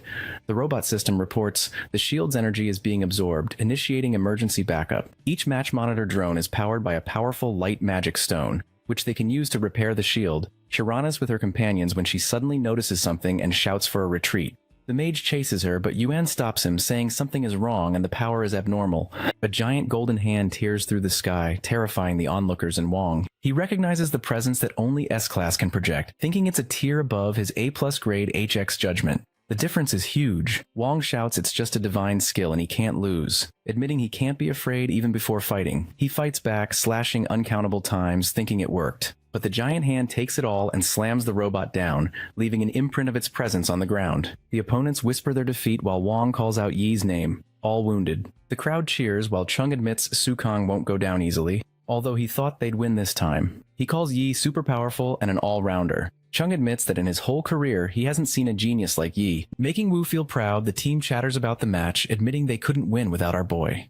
From afar, a woman sees Yi's performance and admits she wants someone like him in the Tien Guild. The priest team surrounds Wong, casting healing spells as someone shouts for them not to stop. The secondary priest team is called for healing while they mutter about how heavy-handed Yi is. Yuan admits that without the arena's protective shield, Wong might have died. The whole team apologizes to their housemaster Chung, but he comforts them. Yi is too powerful, and Qingjing University will take third place in the team match this time. The team confirms they can defeat Modu, but all the robots have been destroyed and Wong is badly wounded. In that case, Qingjing no longer has the members to fight against Modu. Wong is wounded, admitting Yi is powerful, but says that next time he'll obtain victory. Elsewhere, Heng apologizes to our boy, admitting the Saint Knight is indeed a powerful support and damage dealer. He keeps praising our boy, but Yi brushes it all aside, asking him to get to the point. Heng informs him that if he returns, the head of the family and elders will cultivate him with the power of the entire family. Within the Zhou family, yearly distribution of resources depends on individual ability. The family is divided into factions, the largest led by the elders and the family head. Though usually opposed, both sides have united regarding Yi. Our boy admits that this way he won't need to deal with tiring side matters if he returns to the main Zhou family line, but with his headmaster, he can still level up without the Zhou family's help. He admits he's afraid of disappointing them, and he has no plans to change class, though inside he thinks that he still has the system. Heng goes all depressed, thinking there's no hope for his family to rise, but our boy says he knows someone who can consider the Zhou family's hidden class. Hung informs him it also requires a specific purity level. Regular Frost bloodline isn't enough. Our boy confirms that his sister's purity is 3 times higher than Heng himself. Hearing this, Hung brightens up and says that she can pick any of the 3 hidden Frost classes. He asks him not to get all excited as he needs to ask his sister first. He thinks that he can't get much profit from the Zhou family, but his sister is different, and it'll be great if she gets the family's full focus. Later on a video call, Yoon gets all excited saying her brother's performance was amazing. Brushing everything aside, Yi tells her about them belonging to the Zhou family. He explains the 3 hidden classes, Frost Archer, Frost Swordsman, and Ice Mage, and asks her to choose any of them. Yoon chooses Ice Mage, but our boy tells her she needs to spend 3 to 4 years studying in the territory in Tianlan, asking her to be careful. The call ends with them deciding to go to the Tianlan district. At the 4th round of the exchange competition, they will decide the right elites who shall enter the 5th round of the individual matches. A D-grade mana potion is the reward for contestants who entered the quarterfinals. Shirin talks about the reward with Yi, but since they've entered 3rd level war preparation, the alliance needs to cultivate more geniuses. The announcement reveals the rewards for those who make it to the semifinals and the champions. Our boy realizes the reward is a legendary grade weapon, the highest grade of weapons humans can forge. Hearing the announcement, Shirin and Yi get ready. Yi faces his opponent, who is already confident in his power since he only adds points to his strength. The The match begins as they both rush forward with their weapons. Yi overpowers his opponent, and the guy ends up on his knees, unable to understand how it happened. The housemaster of the opposing team instantly calculates that Feng Chang's strength is around 370, so according to that, Yi must be at least above 450 points. He asks the other teammate Wei if he thinks he can win against our boy. Feng wakes up trembling, saying a knight only dies standing. Yi is impressed, and his opponent rushes forward with the air/punch. Our boy attacks with his hammer, making the opponent team surrender. The crowd cheers, and nurses run over to help Feng. One day later, Song and Yi have already made it to the quarterfinals. Wu wasn't expecting Song to enter, but tells her to do her best. He shows disappointment in Chiron for not entering the quarterfinals, but shows understanding since her opponent was a potential champion. He says there are 2 spots left for the quarterfinals, and she still has chances. Wu shows all his confidence in Yi, saying there are 2 matches tomorrow, both against regular high schools. Chiron calls the 4th round second half the cruel contest of losers, where only 2 of 70 contestants advance to the 5th round. Reaching the semifinals in the 6th round grants a rare S-class resource, something even the powerful Chuan family cannot easily obtain. She thinks that if she secures it, her strength will rise greatly. Wu tells Yi he can easily dominate the regular high school on his own. Since the matches are primarily for training others, he just needs to stay on guard and avoid taking action. The protagonist stands there as some girls suddenly surround him, asking for an autograph. Song and Chiron watch from the side, while Chiron doubts if Yi will be taken away from her. She decides to secure her place in one of those 2 spots at any cost, declaring she must get Yi. The 4th round, second half individual matches start, and people doubt if they change the environment every year. The 4th round's second half is a near-real realm created by an artificial intelligence from data collected by teachers. The artificial intelligence integrates the data to simulate a realistic replica for the competition. The realm's battlefield has been inputted during its creation, so the map and even the monsters for every year are different. The artificial intelligence welcomes them to the missing forest. Every 30 minutes, waves of monsters appear around the abandoned village, 3 in total. Driven only by hunger, they attack relentlessly, and the students must slay as many as possible before being devoured. The 2 with the highest kill counts advance to the 5th round. As the realm poses no real threat to life, no return scrolls are provided. The people around think of it as an easy task, claiming there's nothing to worry about. The 1st round begins, and in no time a competitor gets confused by the monster and exits the realm. Chiron notices that she didn't see the monster at all, wondering if it's invisible or doesn't exist at all. One after another, people start getting consumed by them and exit the realm. Chiron panics at first, unable to figure out what's going on, but she calms herself, thinks calmly, and finds the issue. She wonders if it's physical or invisible and figures out that, to affect many at once, it must be a transmittable monster. Suddenly, she notices a mushroom on her shoulder and burns it down right away. She finally realizes there are spores in the air. Once they land on someone, they'll grow and multiply. She asks everyone to use fire to cover themselves. More people exit. Chiron realizes that fire isn't actually killing them, so she needs to find the monster itself. On a tree, she finds the monster and starts killing them. Meanwhile, in the stadium, the match begins. Each participant uses their own attacks while Yi instructs them. Tang is told not to let adrenaline affect her judgment. While Wei Tai is told to provide protection, the opponents begin to attack. While Yi is busy on his phone, seeing a text from Chiron saying she passed. The mage on the opposing team finds it disrespectful and declares he will teach them a lesson. In another moment, the mage lies on the ground while the announcement declares Sukang University's victory. The 4th round second half has ended, and the 5th round will begin the next morning. To select 4 from 8, the second day afternoon is the 6th round semi-final match between Yi and Wei. A guy announces today's highly anticipated individual match final round. He introduces Yi as someone who became stronger on his own, and Wei as an elite from a top family with top-tier and special bloodline warriors. People watch live, wondering how the match will go, some claiming it won't be an easy match. A helicopter lands and Sukang University arrives as people start cheering for the team. In no time, Modu University arrives as well, and the housemaster of Modu University greets Wu. Wei arrives thinking he'll definitely take the championship. While Yi enters with a smile, weapon in hand, the match is about to begin as the elders of the Zhou family and Heng watch it on screen together. The elder questions if our boy will be able to win against Wei, who has been called a genius since childhood. He has received top-tier resources and cultivation from a top family. Heng takes Yi's side, saying his speed of growth is insane, and he far surpasses the peak of people his age. Heng adds he has seen the shadow of their ancestors in our boy. The fight begins with their weapons clashing. Wei activates his flame blade technique, red fire surrounding him. He strikes again and again, but Yi dodges them. Our boy recognizes this special skill. It's Berserk, boosting the user's 4 stats to a different degree.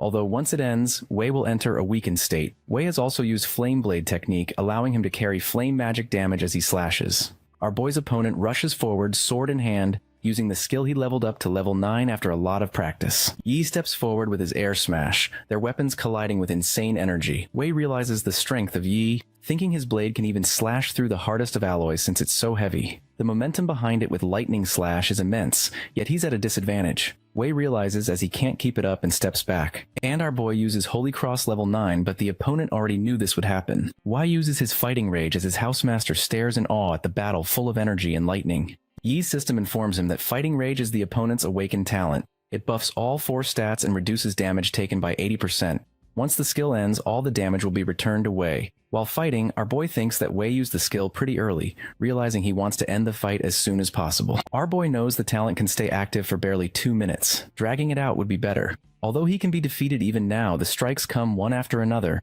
weapons clashing. Wei knows that with a Saint Knight's vast healing skills, a battle of attrition is pointless. So he unleashed Berserk and fighting rage from the start, pushing himself to the limit. The crowd mutters about the fight, some questioning Wei's actions while others show trust in Yi. Our boy uses a Spear of Victory, but it's useless against his opponent. He then unleashes the punishment of light, and lightning starts falling from the sky. Wei stands still, but he still can't feel the pain, admitting even a single hit will defeat him. He knows the skill needs at least a second of chanting to cool down, so he can take advantage of the cooldown. Wei dashes forward only to be surprised by the fast lightning. He realizes the skill level is above 20, leaving him in agony.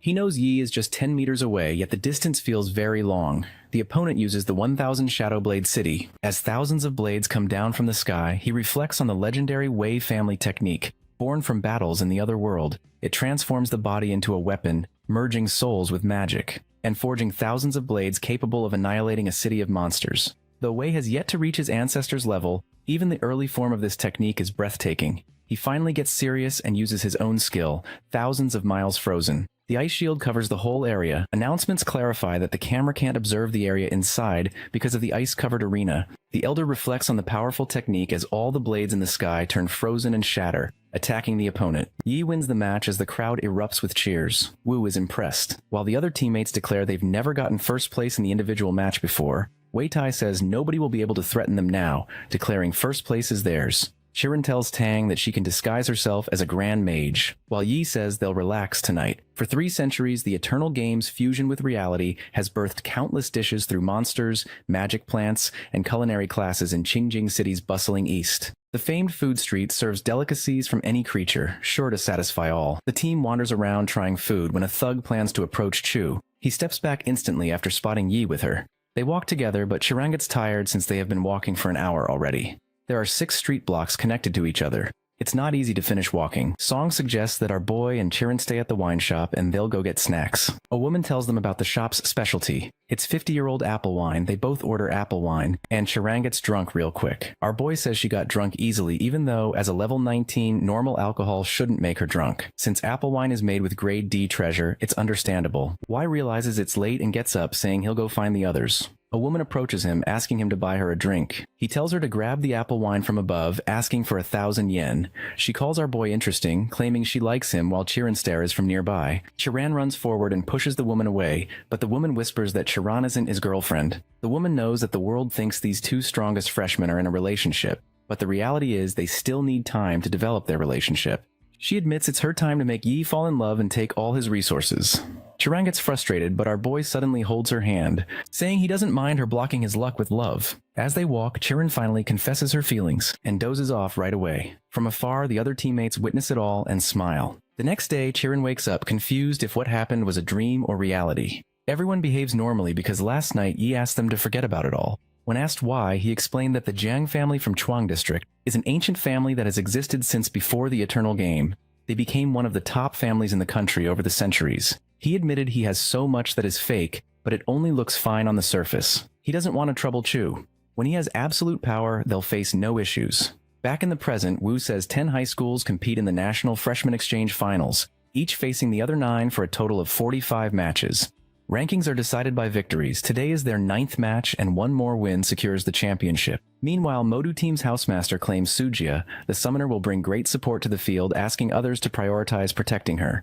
He informs them that Wei is still wounded and their team has gotten really weak, making it difficult to obtain first place. If they lose, other universities will look down on them, so they need to go all out. They walk together at night. Sujia thinks that the last time they lost was when the captain got all wounded. She remembers that even then, The opponent team was Su Kang. She thinks about recreating the miracle from 7 years ago. At the stadium before the match begins, the rewards are announced for the top 3 places. The third and stand-ins will receive a set of custom gold grade 3-star equipment according to their levels. The second place will receive a set of custom-made gold grade 4-star equipment. The third and stand-in will receive a set of custom-made gold grade 4-star equipment. The first place is granted a set of epic grade 2-star equipment. He thinks that the legendary set weapon from the individual match is worth more than this. He thinks that a set of equipment includes many things and every team has 10 members in total, including stand-ins. He comes to the conclusion that 7 epic grade equipment sets are enough to forge 2 legendary grade weapons. Finally, teams are called to the field and asked to take their positions. The match begins and Suja summons tons of monsters. While our team faces them all in their own way, our team fights with the summons. Real combat has improved their coordination by 30% compared to before. Sujia tries to summon something while her companions stare at our team's performance in awe. He rushes forward to attack. But suddenly a giant hand blocks his strike. A strong, towering monster comes into view as our boy struggles under its pressure. The newcomer grabs another monster, kills it, and asks the team to play with it. The towering monster turns to Sujia and asks why she summoned him. It's a flame baboon, level 24, and our boy recognizes it instantly. The baboon starts attacking everyone, even its own summoner. Song and Tang go all out, trying to shield everyone, but nothing works. Weitai steps in and shields them since Yi's buffs have doubled her skill potency. Our boy uses a holy light shield and asks his companions to leave the match to him. The teammates protest, but Yi makes it clear that he has his own ways to defeat the baboon, admitting he can't take care of them while fighting. His companions insist, but Yi informs them that one mistake and they'll be dead. Even if the priest revives them, they'll lose 30% of their stats. He asks if they can bear the loss, and he pats Chu's head, assuring them he can handle it. The onlookers stare at the legendary monster, while one claims Yi is doomed. Like equipment, monsters are ranked bronze, silver, gold, epic, and legendary. Though of the same level, their strength differs greatly. For instance, a bronze monster's charge is like an E or F class humans, while a legendary monster's charge rivals A or S class. Legendary monsters also have immense resistance, making them nearly unkillable. Even the Goblin King of Su Kang's Abyss is only epic, so the appearance of a legendary monster in the exchange competition is astonishing. Onlookers see all the teammates forfeiting. But Shirin stands there with our boy. Shirin wishes our boy luck and takes her leave. He rushes forward, slashing at the beast and managing to wound it. His appearance changes as he declares he has nothing to worry about since his companions have already left. The Modu team watches from afar, while the beast admits it can sense the unrivaled bloodline within our boy. Flame baboons are legendary from birth, able to dominate territories as soon as they appear. In the baboon's memory, its mother once warned of a few unrivaled bloodline races that must never be provoked. For the first time, the baboon senses such a bloodline from a human. It admits that if not for the human's weakness, it would have fled instantly, even at the cost of being harmed by summoning magic. The beast apologizes as it dashes forward, declaring it will use its full power now. The beast charges forward with its weapon, but Yi sends it flying. The elder of Zhou's family panics and asks to stop the match as Heng runs, claiming he's going to Wu now. Wu stands with other teams' headmasters who are already trying to convince him to stop the match. Heng enters, shouting they can't afford to lose Yi and demands to dismiss the match right away. Wu recalls what his master said about our boy. He said that as long as it's not a legendary beast above level 26, the protagonist can handle it. Wu calculates things and says that the monster is just level 24, 2 levels below 26. He declares that there's no way Yi will lose. They argue while our boy fights the beast. He uses Punishment of Light, making the beast roar in pain as he uses it again. The enemy shields itself. He thinks that Punishment of Light is currently a grade A, level 14 skill. However, his S+ grade talent boosts his light elements, and all his stats are doubled when he activates Angel Physique. He admits the current skill he's using could easily kill the epic grade Goblin King in the Abyss level realm. Although against this opponent, his attacks don't cause great damage, and it recovers immediately. The baboon charges forward, but Yi binds it with chains. Our boy believes he has defeated a legendary grade demon, but knows demons are restrained by light, preventing them from showing their full power. He resolves to research further to prepare for the next battle. Noticing the demon growing faster, Yi realizes its resistance to light is rising. Its adaptability is terrifying, and the very reason countless humans perished in the Dark Age. He has applied the buffs again with Angel Physique active, and now he's at his full strength. From above, the Modu team calls themselves lucky that Yi didn't harm Sujia. They claim that once the summoner is finished, the summon disappears as well.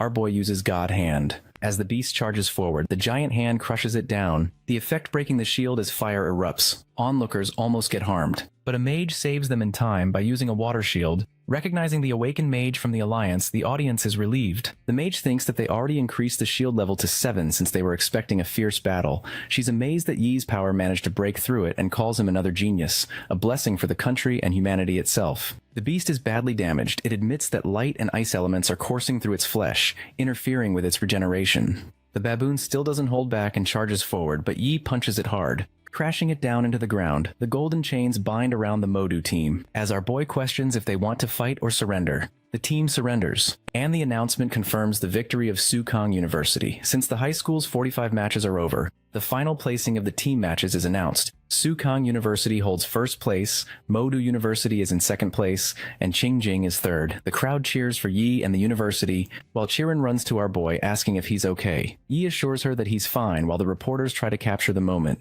Wu steps in and reminds them that they can't record privately after the match is over. Wu tells Yi to return to the mansion and he'll brief him on the final competition, the survival match. At the mansion, Wu explains that the survival match is the final event for the team match. All high schools will enter the realm to explore. Unlike the simulation realm from earlier, the survival match takes place in a real open-style realm. Wu claims that our boy will face many dangerous monsters, and even the unlucky ones will be eliminated at the very start. The rules are simple. Killing monsters will gain points, and eliminating others will grant half of their points. After 7 days, the school with the highest points will be the winner. Wu adds that the realm is wide and only a limited area can be explored in a day. As the match goes on, the available area will shrink. He tells Yi that he must enter the new area in time or else he'll be eliminated. He warns that our boy's entry point into the realm is random and suggests leaving immediately if he finds himself in the void zone at the edge. The void contains many spatial cracks that can instantly kill even a tertiary awakened class. Headmaster Su enters a room where others sit alongside Chung. When asked why he has gathered all the mentors except Sukong, he says that if there's no accident, Sukong will take first place again. Chung questions if Housemaster Su really wants that. The announcement declares that the final event match will start soon. The match will last for 7 days and will be live streamed on every platform. The realm is no ordinary one. It's a historic site of the Beast War, known as the ruins of Million Beast Zhou. The freshmen chatter about the realm as the announcement clarifies that every inch, group, and rock could hide relics or treasure. Only those with brain and brawn will be able to uncover them. When others talk about finding the treasure, a guy thinks that since they can explore the realm, the military would have already searched it thoroughly. They are told to grab their weapons and get ready to face the challenges. The freshmen start to teleport while Yi and Chirin stand together. The protagonist and Wei teleport to the same place, making our boy doubt the situation since, even being physically together, it shouldn't have been possible.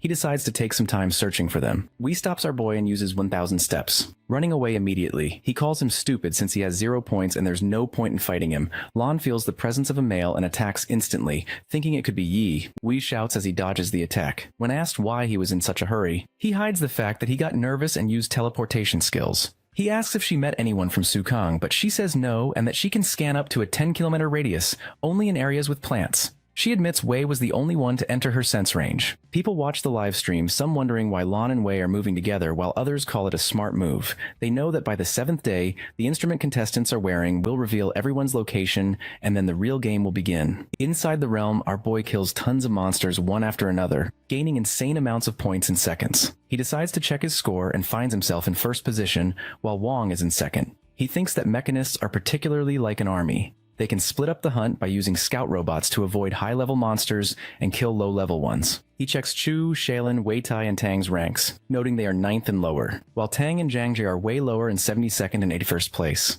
He was expecting them to be low, but at least in the middle ranks of the entire match. He suddenly notices that Tang is eliminated, realizing it's still far away from the time zone shrinking, so it's impossible that the realm eliminates contestants. Yi admits Tang might be a stand-in, but she isn't weak. She's in the upper range of the entire competition in strength. Our boy is sure Tang would definitely escape if she encountered strong monsters or contestants. He wonders if the contestants team up since it's what weak ones usually do to maximize their chances. Although it's not possible in the beginning because of random teleportation, so this usually happens in later stages. Suddenly, the announcement declares that the stage is about to shrink, and Yi starts running. He's far away from the first safe zone. In order to reach it in time, he has to run at full speed. As he runs, he spots the blue light, realizing it's Tang. Tang is fighting other contestants, struggling to hold on but manages to take them down. In no time, another rushes forward to attack, but she dodges and takes them down as well. Tang finds herself confronted by a cloaked man. He summons his beasts, intending to eliminate her quickly. Tang retaliates with her water arrow, but two of the creatures bite her arms,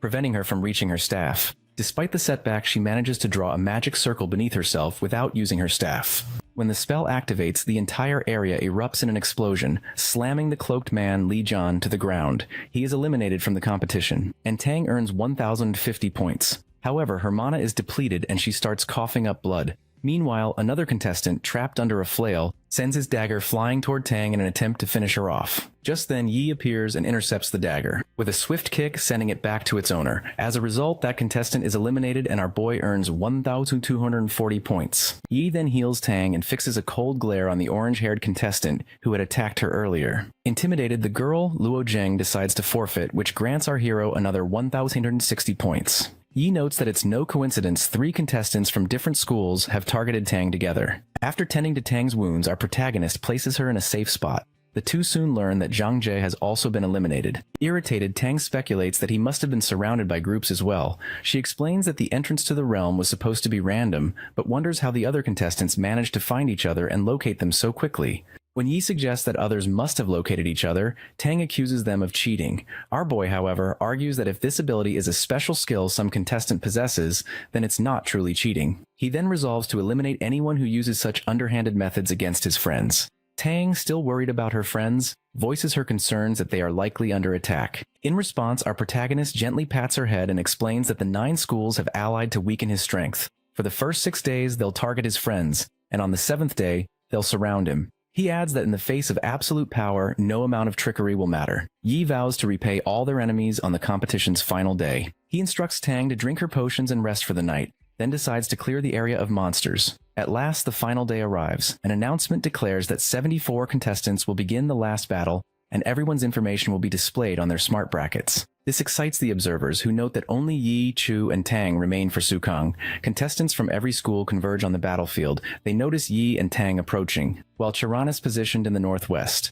Wei observes that 18 people are heading toward Chiron and tells her to take 5 people and eliminate Chiron while the remaining 47 wait to confront our boy together. Wei also shouts that Yi will arrive in an hour, urging everyone to give their all in this decisive fight as it will determine their final ranking. Soon after, Lan gathers her group to face Chu. However, Chironeously eliminates several contestants in quick succession. Although Lan has the advantage in numbers, she is caught off guard when Chiron transforms into her succubus form, something Lan hadn't expected her to control, despite the surprise. Lan fires arrows at Chu, and other contestants rush in to attack as well. Suddenly, a massive explosion rocks the area, startling all the beasts in the realm. Wei and the other contestants finally spot Yi's arrival. Moments later, Yi and Tang make their entrance, riding atop his giant monster. Wei announces that our boy should feel honored, as 47 of the top contestants have united solely to defeat him. Unimpressed, our hero calls them a bunch of fools, reminding everyone that each of them has already been defeated by him before. He points out that they've only managed to target Sukang's contestants by relying on sheer numbers, and without that advantage, none would dare face him alone. He promises to show them that no matter how many ants gather, they can never overcome a dragon. With those words, every contestant activates their abilities and charges at our protagonist. Yi leaps from his giant monster, powers flaring, and begins striking down contestants one after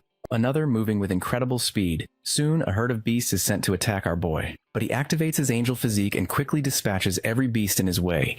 In response, several contestants raise protective shields to defend themselves, yet all but 6 of these shields are shattered by Yi's onslaught. The remaining shield bearers are momentarily confident, but our protagonist tells them this is just the beginning. He unleashes his god hand, sending contestants scrambling for their lives. Meanwhile, Wang remains aloft in his robot, determined to attempt something despite the odds. He has studied the angle, power, and impact range of Yi's god hand countless times, and believes its force is dispersed. Wang hopes that by gathering all his machines to form a barrier, he might redirect the impact. However, as Yi's god hand destroys everything in its path, he realizes just how powerless they are. At that moment, Wei launches his flame tornado at our hero, believing that if Yi takes the hit, his back will be exposed to further attacks from behind. Wei reasons that even if they can't defeat our protagonist outright, they might at least injure him. Every contestant unleashes their attacks at once, but Yi responds with the punishment of light, eliminating Wei from the competition.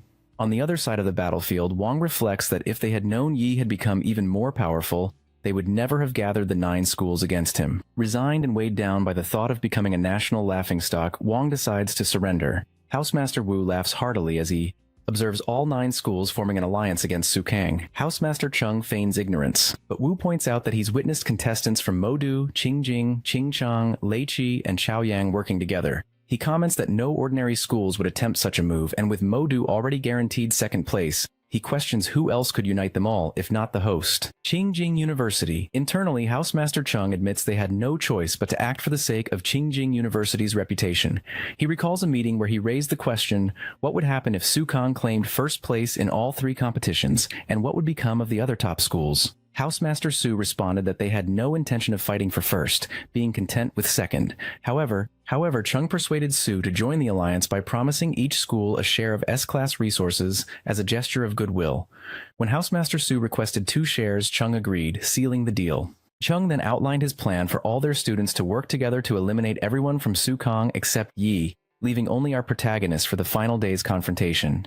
Back in the present, Wu asks why the esteemed guests have fallen silent. Addressing Housemaster Feng He, Wu warns that this will damage his reputation, but Feng He calmly replies that cooperation is a standard tactic in competitions of this nature. Wu remarks that schemes like these won't hinder Yi because the truly powerful never fear a challenge. Within the realm, when Wang presses the surrender button, the system notifies him that teleportation is disabled. He's not alone. None of the other contestants can teleport out either. Suddenly, a portal opens behind our boy, and from it emerges a gigantic monster. Watching the screen, Wu wonders aloud why such a creature has appeared. The realm's entrance becomes stuck. When the spatial mage finds herself unable to use magic, observers begin to panic, worrying that the students inside represent the nation's future, and fearing ridicule if other countries witness this on the broadcast. Suddenly, the livestream cuts out, causing further panic among the spectators. Meanwhile, inside the realm, Wang warns our hero to watch his back. Yi reacts swiftly, attacking behind himself, and narrowly avoiding injury. When he swings his hammer, the monster suddenly vanishes. He asks Wang if he recognizes the beast, and Wang explains that it's a void beast, an entity said to have been sealed within the secret realm for ages, existing only in ancient tales. Catching one is nearly impossible, as it can move freely through space and shift between real and imaginary forms, even tearing open space to create temporal turbulence. Our protagonist wonders how the void beast could have broken free from its seal. Suddenly, a scream echoes as someone is devoured by the creature. Yi immediately launches a golden beam at the monster, but it retaliates, poisoning his legs. The beast then retreats back through the portal, but our boy quickly attacks the portal with another golden beam. Unfortunately, the monster reappears behind him, and thinking fast, Yi unleashes his holy fist. As soon as the monster lunges at Yi, Chirin rushes in and pulls him away. Both tumble to the ground. Meanwhile, Lan instructs Wei and the others to attack the monster together. Exhausted, our boy asks Chirin why she's there. She explains that after realizing no one could leave the realm, she hurried over as quickly as possible. When Yi spots the monster moving toward Lan, he leaps into action, attacking her to push her out of harm's way. He then reveals that he's been poisoned and tells Chiranto focus on protecting the others. Following his orders, Chirin shields a student from the monster's assault and uses the voice of seduction to distract the creature. Wei tries to confront the beast, all the while wondering out loud where it could have come from. The monster meanwhile mocks their efforts, claiming they are defying the god of time.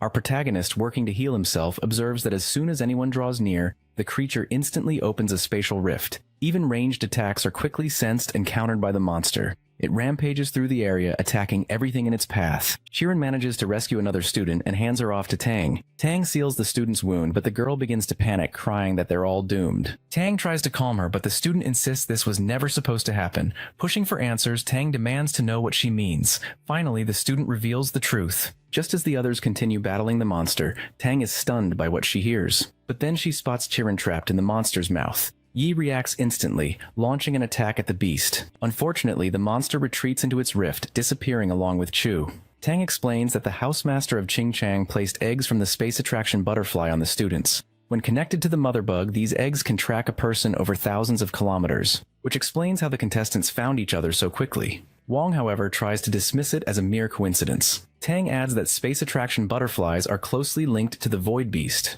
which is why it appeared, mistaking them for thieves who had stolen its companions. Determined, our hero decides to locate every egg and mother bug, offering himself as bait. He swears to rescue Chu, even if it means destroying the entire realm. Suddenly, a student steps forward, claiming she knows how to defeat the void beast. She explains that the Sun family possesses a powerful sealing technique, but using it drains all of the user's life force. If they can't withstand the strain, they will die. Admitting her own limits, she says she can't perform it. which infuriates Tang. However, Yi steps in, calmly volunteering to learn the technique and asking the Sun family student to teach him. At last, Yi gathers all the space attraction butterfly eggs and locates the mother bug. With everything in place, he uses the summoning tool to call forth the Void Beast. He remembers how the Sun family descendant had poured all her mana into her eyeball, transforming it into a summoning device. Through this eyeball, our hero is able to activate the sealing technique. In the present, Yi manages to strike the monster and follow it into the rift. The Void Beast is baffled, claiming it can't capture our protagonist at all. Undeterred, Yi attacks with all his might. The beast, still underestimating him, declares it will demonstrate the true power of the God of Time, poisoned once again. Yi recalls the Sun family student's instructions. A summoner's mana can penetrate the space for texts and summon powerful monsters. She entrusted him with her eyeball, which would not only activate the seal, but also protect him. She had advised our boy to attack the beast to force it to reveal its weakness, and to activate the seal at precisely the right moment. Now, despite his dwindling mana from activating Angel Physique twice, and using several other skills, our protagonist pushes through and attacks the beast with divine punishment. He manages to begin the sealing process. Though the Void Beast resists fiercely, closing his eyes, Yi's memories flash before him, especially moments shared with Chu.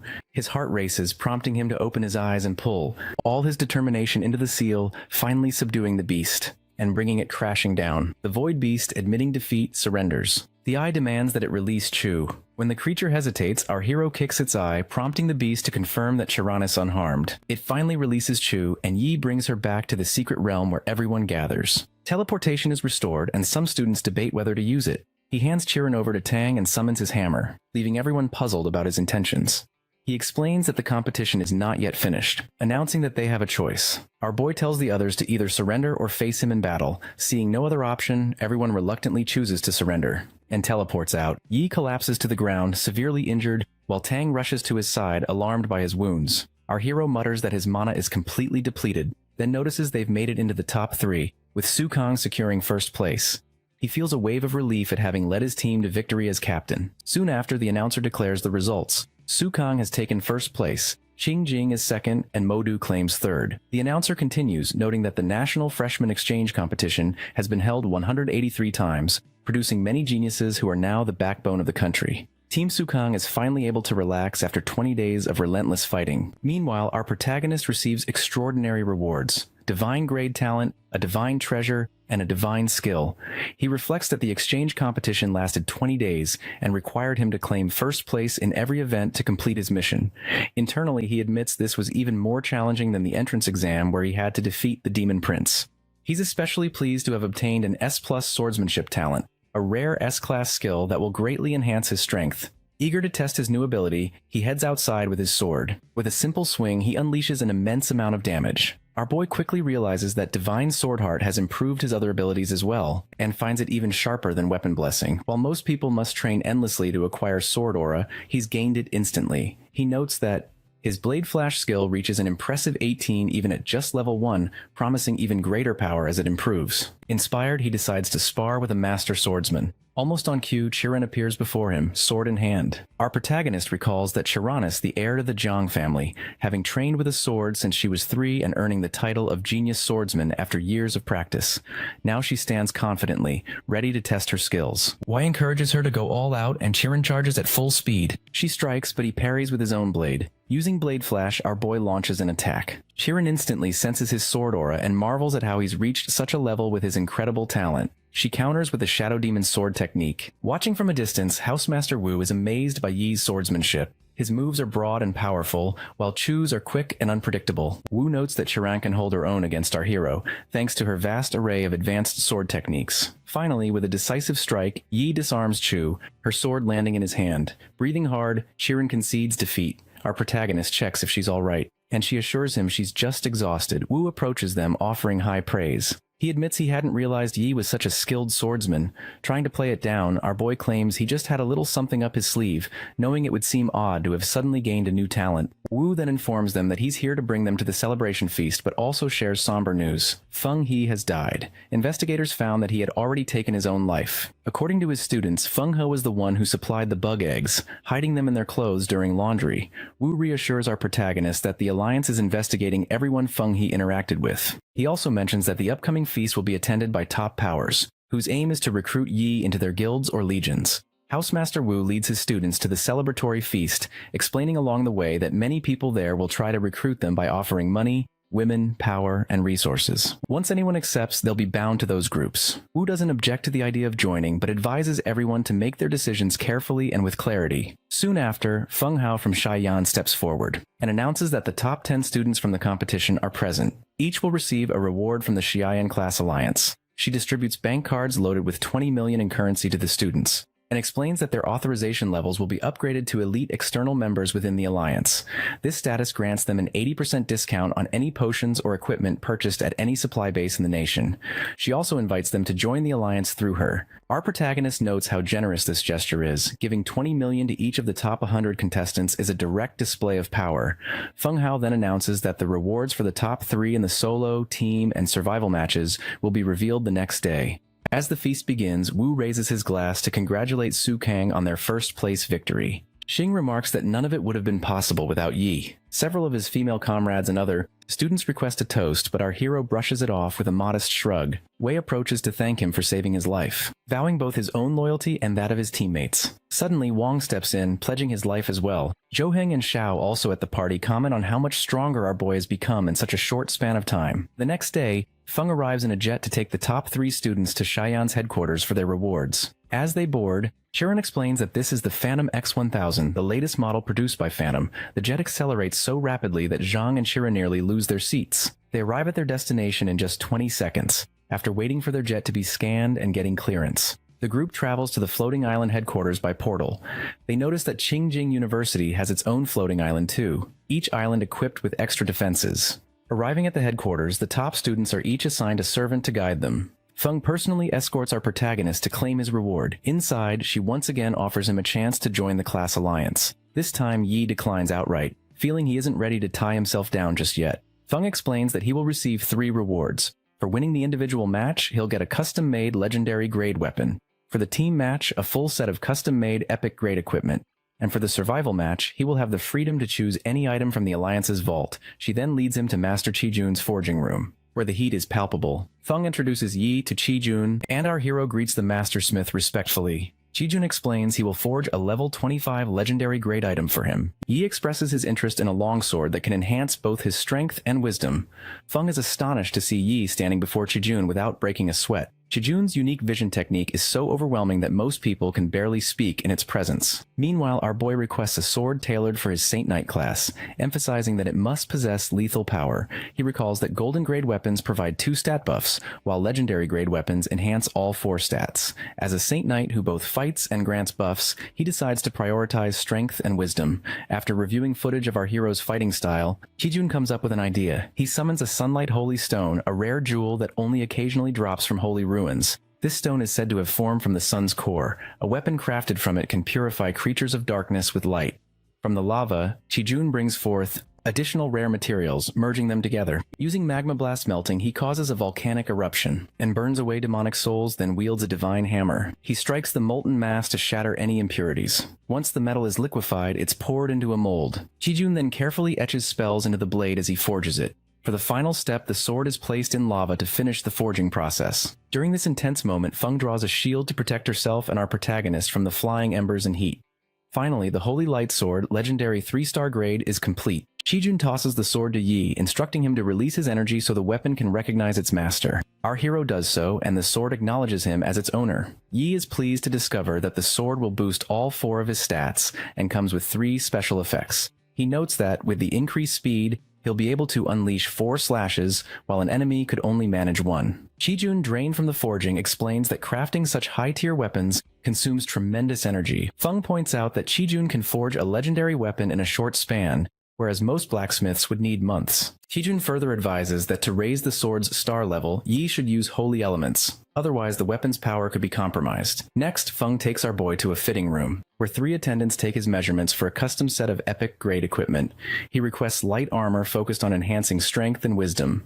The attendants compliment his good manners as they finish up. Afterward, Feng leads him to the vault where he can choose his survival match reward. After some thought, Yi selects a Dimension Grade S-Class item. Feng checks if he's certain about this choice, and our protagonist nods confidently, having plans for Dimension Jump. The skill transforms into a small orb, which Feng hands over to him as he inspects it. Yi senses a presence urging him to release it. When Feng inquires about his reaction, he simply says he needs a break. With her responsibilities complete, Feng tells him to reach out if he's unhappy with any of his rewards. Re-entering the hall, our hero is unexpectedly greeted by members of the Zhou family. He asks if the Zhou family wishes to speak in private, but Zhou Heng explains that they're only there to say goodbye.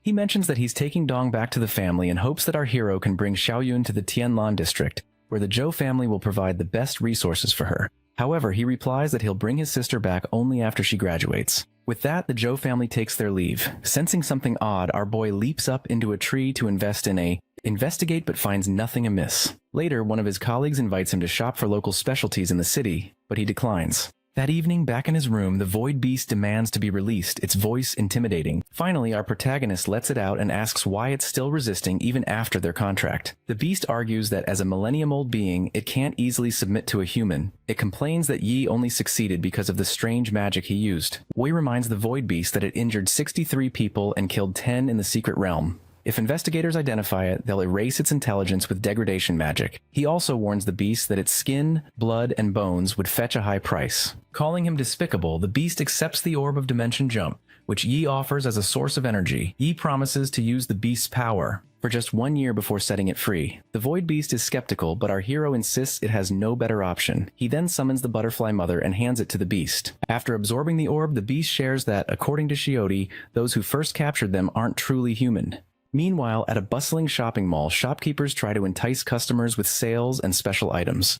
Chiron is busy browsing for accessories, and a shopkeeper explains the details of her chosen piece. Unexpectedly, Yi appears and selects a hair accessory for her. She is surprised as she thought he wasn't coming, but our protagonist explains he arrived after finishing his business. Suddenly, someone spots Chiron and waves at her. She doesn't recognize him. He introduces himself as Wang Hao, nephew of Wang Ba from the Leiyu Wang family's 3rd generation.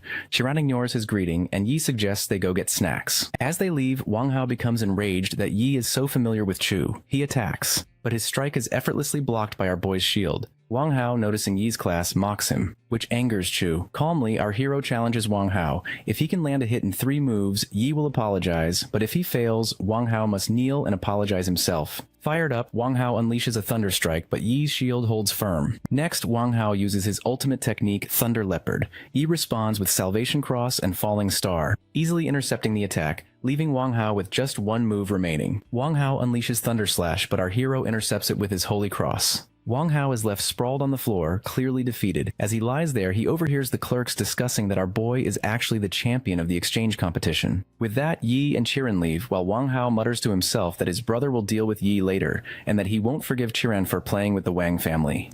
Later, the Sukang team prepares for departure. Housemaster Wu thanks the staff of Qingjing University, though Housemaster Chung comments that Sukang stole all the spotlight this time. Wu, however, insists that friendship comes before results, as the transportation formation activates. Everyone bids farewell to their rivals. Soon, the Sukang group arrives back on campus. The headmaster, along with Housemasters Song and Zhou, greets them warmly. The headmaster explains that the exchange match is about more than just competition, and proceeds to reward Tan Wei, Jiang Jie, Shu Cheng, Hong Bin, and Zhao Qing, with 5,000 points each for their strong performances. They compare this to the 500 points earned from clearing the Abyss-level Goblin Realm, finding the difference staggering. Meanwhile, Chu, Shaylin, Wei Tai, and Tang each receive 20,000 points. But everyone is stunned when our protagonist is awarded 100,000 points. As captain, he defeated Wang and Wei in the individual matches, saved his friends against the combined assault from 9 schools, and secured first place. The crowd buzzes with excitement, noting that his points are equivalent to 3 billion in currency, and could be exchanged for S-class techniques from the school's resources. Yi, for his part, is relieved. He'd nearly run out of points, but now has nothing to worry about. Afterward, the headmaster instructs everyone to take a well-deserved rest. As the others leave, our hero remains behind to ask the headmaster a question. The headmaster guesses it concerns Housemaster Feng He, and Yi nods. The headmaster hesitates, not wanting him involved, but Yi insists, revealing that he has tamed the Void Beast, who claims it was not humans who captured it. Seeing this, Headmaster Su decides to share the truth. He reveals that Feng He is an inhuman, a demi-human monster created by the evil god, the Master of Chaos. Such beings look human but possess the heart of a demon and serve evil gods. Feng He orchestrated the Void Beast attacks as a show of loyalty to the evil god, whose only desire is death and chaos. Su confirms that Feng Hu didn't die. Instead, he shed his skin to become a servant of the evil god and escaped. The headmaster asks Yi why Feng He would act during the exchange competition. Our protagonist suggests that the event gathered the brightest freshmen and a disaster then would be catastrophic. The headmaster continues, explaining that the ruins of a million beasts sit atop a weak point in an evil god's seal. Thousands of years ago, there was a war in the realm due to the Master of Chaos's descent, and the beast-kind civilization gave everything to seal him. Su suspects that Feng He used the Void Beast to search for cracks in that seal. If Feng He learns that Yi has tamed the beast, he will come after him. To prepare, the headmaster decides to give our hero an angel skill book obtained long ago by the Tianyu Guild. He teleports with Yi to the Tianyu Guild headquarter resource vault, protected by multiple layers of security and 2 level 60 monsters. At the entrance stands the Vault Guardian, who will be rotated tomorrow. Our boy notes that the Guardian is tertiary awakened. Meanwhile, the headmaster mentions that Zhou Yi, stationed at the entrance, is an old companion, so Yi can call him Uncle Yang. Zhou Yi tells him he's watched his matches and that the title of hero truly suits him. When retrieving the skill book, Uncle Yang advises our protagonist to act tough, or else others might try to cause him trouble. After obtaining the skill book, Uncle Yang hands it over, and our hero uses his points to absorb its power. Yi acquires the skill Holy Thunder, form of Apocalypse S, which boosts his anomaly status and increases his thunder resistance by 50%. Along with it, he gains Blade of Punishment and Chains of Heavens. Our boy is stunned to have unlocked 3 divine grade skills from a single skill book. The headmaster remarks that he's lucky to achieve such a feat. Uncle Yang adds that among the divine races, there are even S+ or higher grade skill books. S+ represents the highest grade attainable for humans, but divine races are able to wield skills that surpass even that level. Next, the headmaster summons Deacon Wei Wang Xin, one of the 3 deacons of the Tianyu Guild. She greets Yi and mentions that she visited Qingjing University to meet him, but he had already left by the time she arrived. The headmaster explains that she is also in charge of recruitment for the guild. Uncle Yang tells her to take our protagonist with her, as he and the headmaster have matters to discuss. Soon after, Deacon Wei escorts our hero to a Tianyu Guild base in a jet. She explains that the guild was founded 45 years ago, and this base, originally the first headquarters, has since grown into a city. Standing on high ground, Yi is awestruck by the sight of the legendary Eastern Dragon on the distant mountain, a creature he'd only seen on television before. Deacon Wei explains that this guardian beast has protected the guild for 32 years. Below, guild members hurry into the guild's realm, which is split into 3 zones: Golden, Epic, and Legendary. Unexpectedly, she offers her guild card to our boy, and he exchanges 10,000 points for it. Shortly afterward, he enters the nightmare-level Sighing Plague realm. In the first stage, he faces a wave of zombies, regular ones at level 20 and mid-level zombies at level 22. Our protagonist cuts through the horde using Form of Apocalypse, temporarily raising his power by 1 level. He's pleased to sustain the skill for 14 seconds during combat, cycling through several uses. As a result, he clears the first level by taking down 200 zombies in just 35 seconds. The next level, Mutant Village, greets him with the stench of rotting corpses. He admits that it's even worse than the mist at Tempest Valley, and decides it's time to draw his legendary weapon. All the while, he hears the constant murmurs of monsters plotting his demise. Suddenly, a pack of zombie hounds appears and he strikes them down. Next, zombie butchers emerge, and our boy dispatches them with his Blade of Punishment, which scorches the earth with every swing. He observes that these monsters are much tougher than the previous zombies, as even more undead pour in. Their roaring emboldens their companions. But when they charge to attack, Yi swiftly strikes them down, showing no hesitation. A zombie hound lurches at Yi, which our guy cuts instantly. Then a plague spreader approaches. Its breath can infect anyone nearby, eventually leading to death. Unfazed, our protagonist swiftly strikes it down with his blade and relies on his death resistance to recover quickly. He soon realizes that while his warhammer delivers more powerful swings, it's too slow for close combat situations. Deciding a blade is the better choice for speed, Yi switches weapons. He's only managed to eliminate 20 zombies in a minute and doesn't want to waste his Blade of Punishment on weaker foes. Instead, he unleashes the Holy Storm, obliterating every zombie in the vicinity. In just 1 minute and 50 seconds, our hero takes down 2,100 zombies. Advancing to the next level, he enters the Forbidden Church, where a level 45 zombie bishop is delivering a sermon. The bishop proclaims his faith in an ancient god who governs life and death, and invites Yi to embrace this deity. Promising freedom from mortality and the gift of immortality, he extends his hand, urging Yi to accept. Caught in a brief hallucination, our boy still manages to strike the bishop and declares that he'd rather embrace death than immortality. Enraged, the bishop commands his zombie nuns to attack. Without hesitation, Yi activates his blade of punishment. When the nuns rush him, he vanishes, only to reappear and strike from different angles. One nun screams in rage, but he dispatches her with ease. Moving fluidly, our hero cuts down every zombie nun that dares approach. Despite the carnage, the bishop remains unfazed, claiming that the louder the nuns sing, the deeper the ritual roots itself into the magma of hell.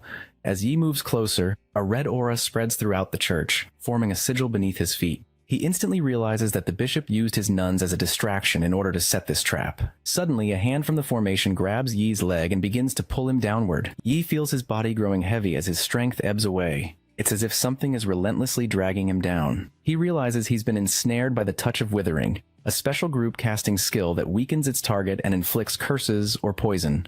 Fortunately, our boy's death resistance and magic immunity allow him to shrug off most of the curse. Drawing on his skills, he breaks free from the dark vines binding him. Outside the formation, the bishop urges Yi to accept his faith. Refusing, our hero calls upon Holy Flame, boosting his stats and incinerating the nuns pulling him down. He then attacks the bishop with his Spear of Victory, but the bishop raises a dark shield to defend himself. Not giving up, Yi follows up with Blade Flash, battering the shield. Growing anxious, the bishop cries out for Exia to unleash her rage upon Yi. At the mention of Exia's name, our protagonist's eyes widen. He's heard it before, even from the bear monster. As the bishop's body begins to disintegrate, Yi resolves not to let anything sinister occur, channeling Divine Swordheart. He prepares to shatter the shield in a single blow. Combining it with Form of Apocalypse, he obliterates the shield in one mighty strike. Splitting the bishop's body in two, Yi then transforms into his angel physique. From the bishop's remains, a twisted voice proclaims it will consume Yi in Exia's place. Multiple mouths emerge from the remains, shooting projectiles at our hero. Quickly, Yi summons Holy Shield and counters with Holy Thunder Chains of Heaven. The bishop screams in agony, crying out to his god for vengeance, but our protagonist responds resolutely, insisting he face the judgment of light. Yi attacks again with Chains of Heaven, prompting the bishop to shriek that Exia will reduce him to ashes. Reflecting, our boy notes that class skills generally fall into categories: attack, defense, buffs, debuffs, and limitation skills. While rare, there are also summoning or creation type skills, but limitation skills are the scarcest, with control skills being the strongest among them. Curious, Yi asks who Exia truly is. The bishop declares that Exia is the greatest, unrivaled god and ruler of all. With a single thought, she can turn any enemy to ash, damning resistors to hellfire while granting immortality to faithful followers. He mocks the bishop for preaching immortality while existing as a mutant monster. The bishop, slipping into memories of his past, recalls a time when he was human and beloved by his people. Then a plague ravaged the village, infecting everyone. Desperate, he begged the higher priest for help, but they ignored his pleas. Finally, one day, he returned to the village holding a cross, announcing that salvation had come. The bishop tried to heal the infected with the cross he carried, only to discover it was a fake.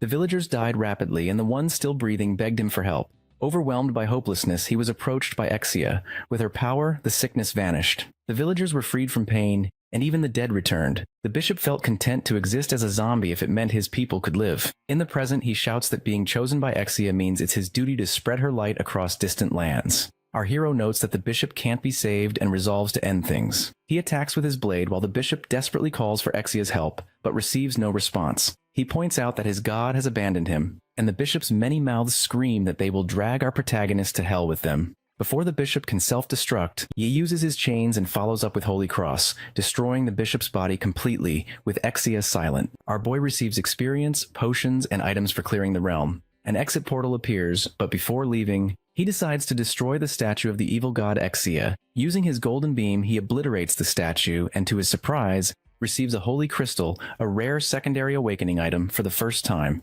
Realizing the opportunity, the protagonist decides to farm this realm several more times. Upon exiting, Deacon Wei praises him for clearing the realm in just 10 minutes and 25 seconds. Yi offers her the items he acquired in exchange for another entry. Stunned, Deacon Wei listens as our hero explains that he's aiming for the fastest clear time, and believes he can beat the current record. She informs him that he must be at least level 27 to challenge the leaderboard, but grants him permission and tells him to keep his rewards. Just then, her nephew Wei Ming appears, having spent 2 months in the realm due to the difficulty of defeating the Overlord creature. As our protagonist listens, he remembers that back in Tempest Valley, he discovered low-level Overlord creatures could slip through medium-sized dimensional gaps. In the past, the nation entered a level 3 wartime state and sent legions to eliminate Overlord creatures near those breaches. Deacon Wei asks her nephew about his ordeal, and he shares that 4 teammates died. Without the support of legions, he wouldn't have survived. She asks if he's called his mother, but Wei Ming confesses he kept the mission secret and now expects to be scolded. He tries to get his aunt to intervene on his behalf, but she refuses. Then she turns to Yi and asks why he's not in the realm, only for him to reveal that he just came out. When Deacon Wei checks the leaderboard, she's shocked to see our hero's name at the top, having cleared the realm in only 1 minute and 59 seconds. He then expresses interest in challenging the Abyss difficulty realms. She agrees, giving him her card so he can farm as much as he likes. After 2 months, our protagonist holds the first place record for the Sighing Plague realm in Abyss difficulty, clearing it in just 1 minute and 29 seconds. People marvel that he even broke the Nightmare difficulty record, finishing it in 59 seconds. As our boy exits another realm, he recalls that Master Wang Hui gave him a card after learning he was farming so diligently. He has spent 2 months at the Tianyu Guild, reaching level 29 and preparing for his class awakening mission. He decides to consult his master about where to find a Holy Knight class book. Suddenly, he receives a message from Master Wang summoning him. Later, Yi greets the headmaster, who praises him for gaining 6 levels in just 2 months. The headmaster asks if Yi knows why he never took him deeper into the wilds for faster leveling. Our protagonist calmly observes that tertiary awakened classes often end up empty, with more levels but less real training, which prevents them from reaching their full potential.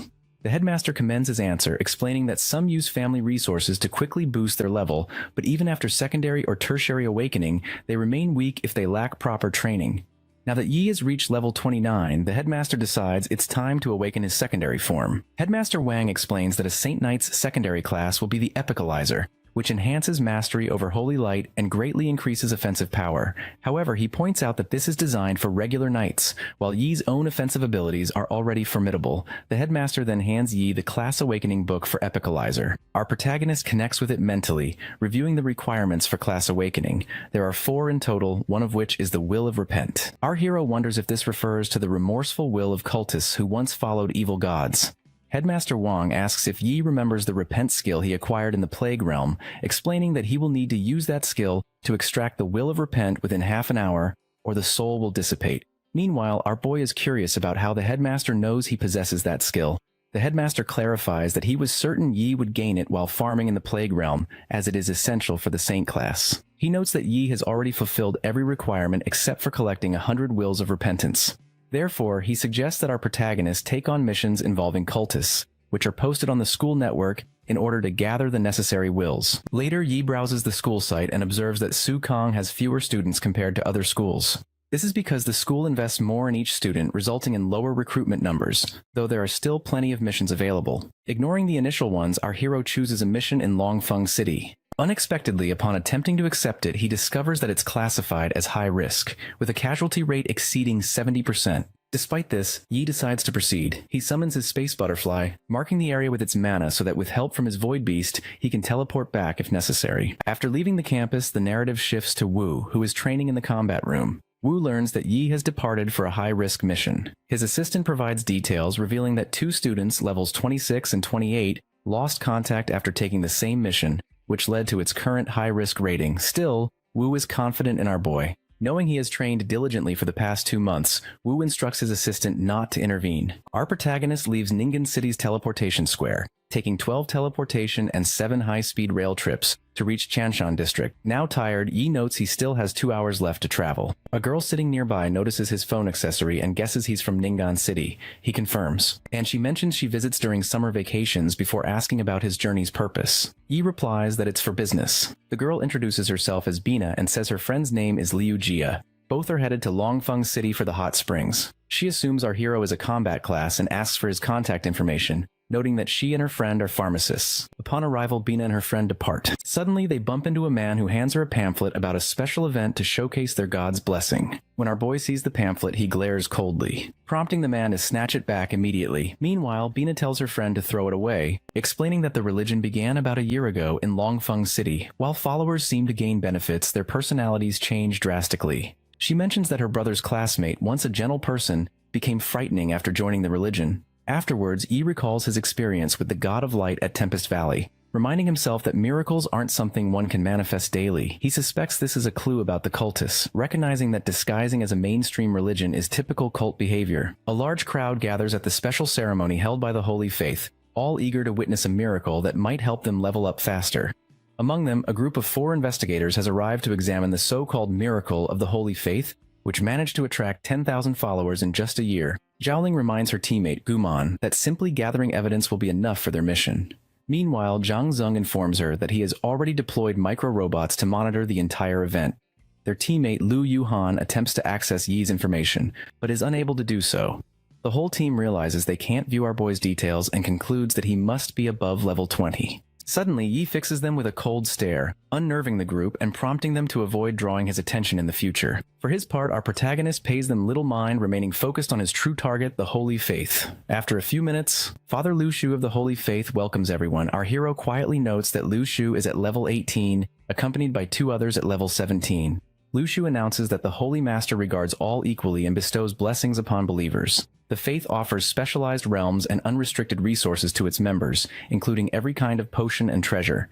He further declares that each member will receive 8,000 coins every month. The announcement excites the crowd, fueling fantasies of quickly becoming elites through the Holy Faith. Liu Shu then unveils a statue of the Holy Master, calling it an honor to look upon a god. Unable to appraise the statue, Yi suspects it may be a magical artifact. Meanwhile, Zhaoling's team goes on high alert, intent on collecting proof of a fraudulent miracle. Lu Shu praises aloud for the Holy Master to reveal his power, so the congregation can witness a true miracle. Suddenly, a brilliant light bursts from the statue, and a massive transparent figure of the Holy Master stretches its hand over the crowd. The crowd is quickly convinced they are witnessing a miracle, as the figure begins to mutter incomprehensible words. Liu Yu raises a shield to protect herself, but her teammates fall under the spell, convinced they have grown stronger and richer. Recognizing the effect as a high-level hypnotic spell, Liu Yu relies on a special necklace for immunity against mental manipulation.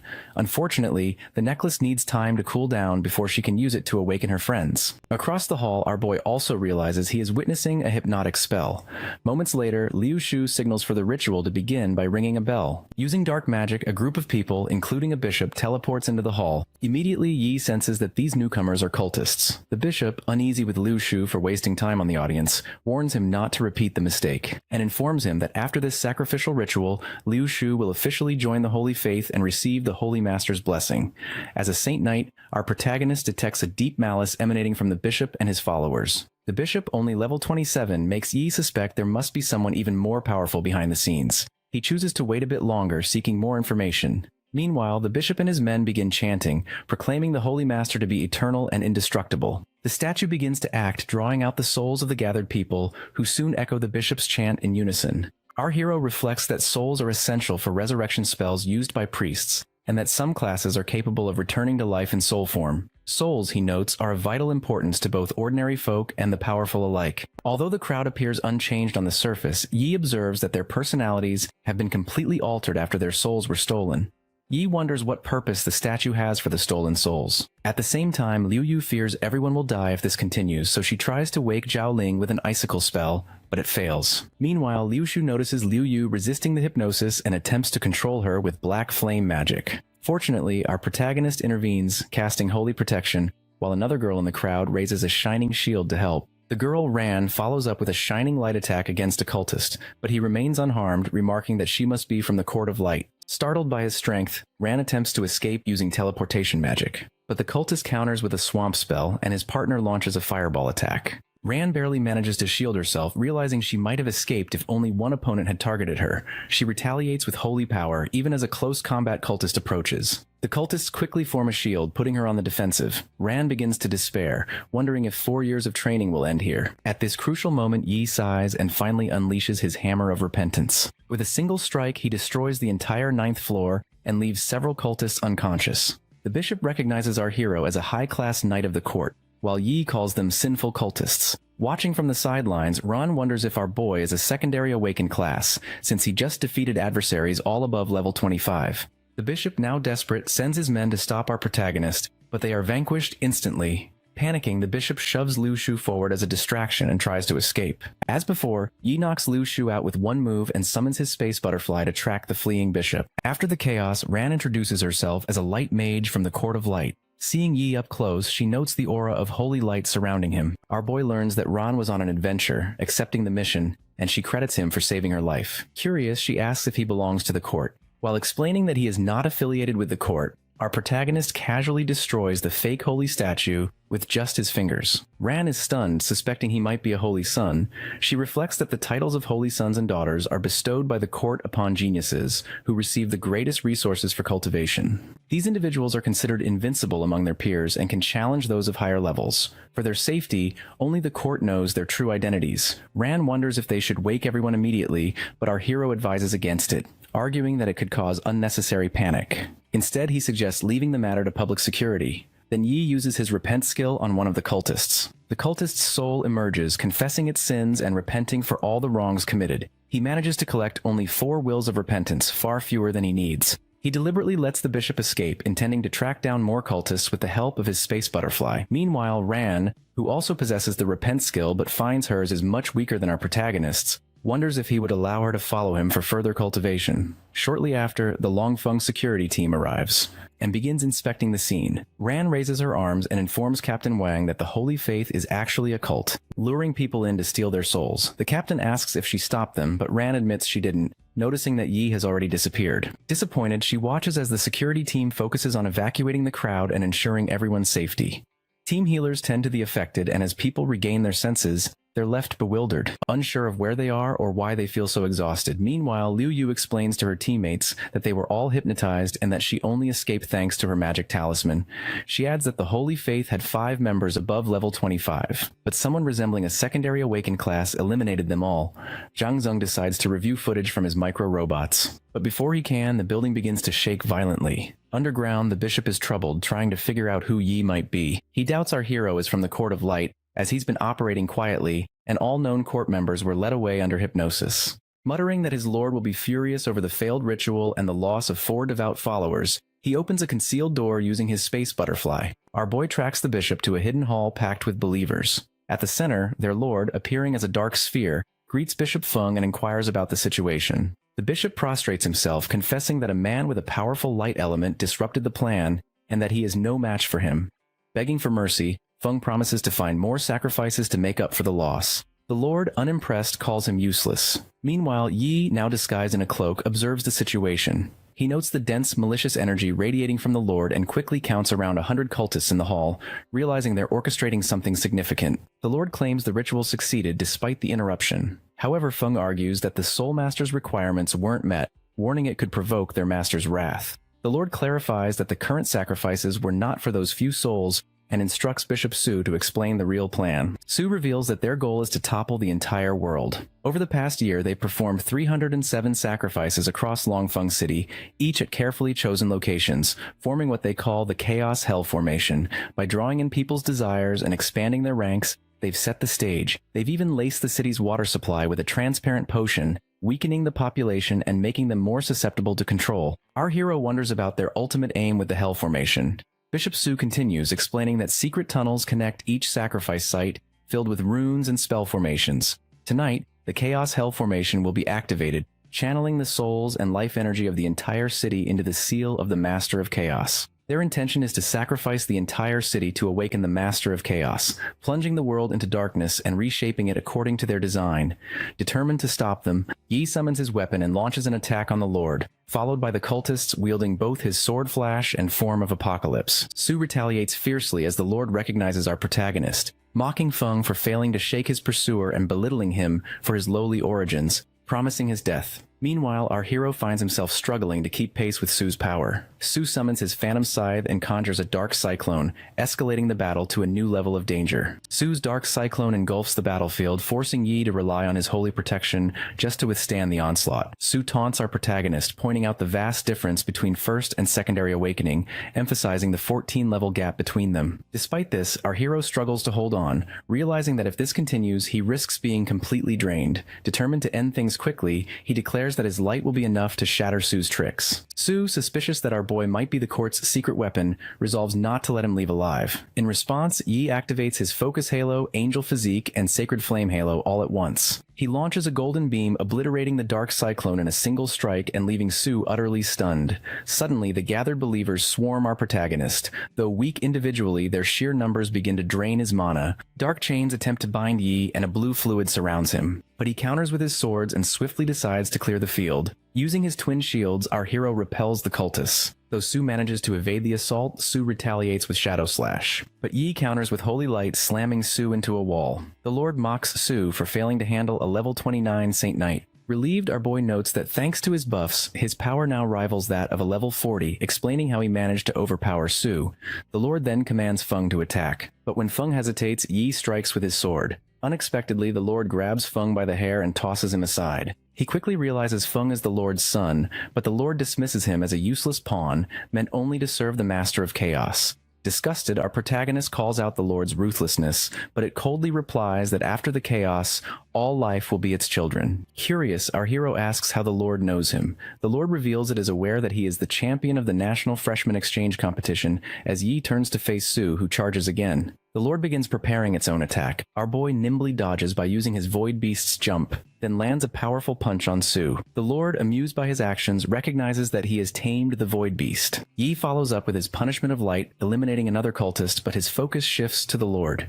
Piecing things together, he concludes that the Lord must be Feng He, the one who previously escaped. The Lord nods and, assuming human form, claims that after the Master of Chaos awakens, he will ascend as one of the new gods. He explains that if not for our protagonist's interference in the exchange competition, the Master of Chaos would have awakened months ago. The Lord sets his sights on taking the Void Beast as a gift for the Master of Chaos, and plans to use Yi's holy power to fuel the awakening. Meanwhile, our hero braces himself, knowing that facing Feng He will be a monumental challenge, as Feng He now stands at level 49. Next, Feng He unleashes spikes from the ground, targeting Yi. Our boy dodges nimbly. But all the cultists around them are already dead. Feng He continues his assault, sending more spikes toward our hero. Yi summons Holy Protection, but some of the spikes break through, striking him despite his defenses.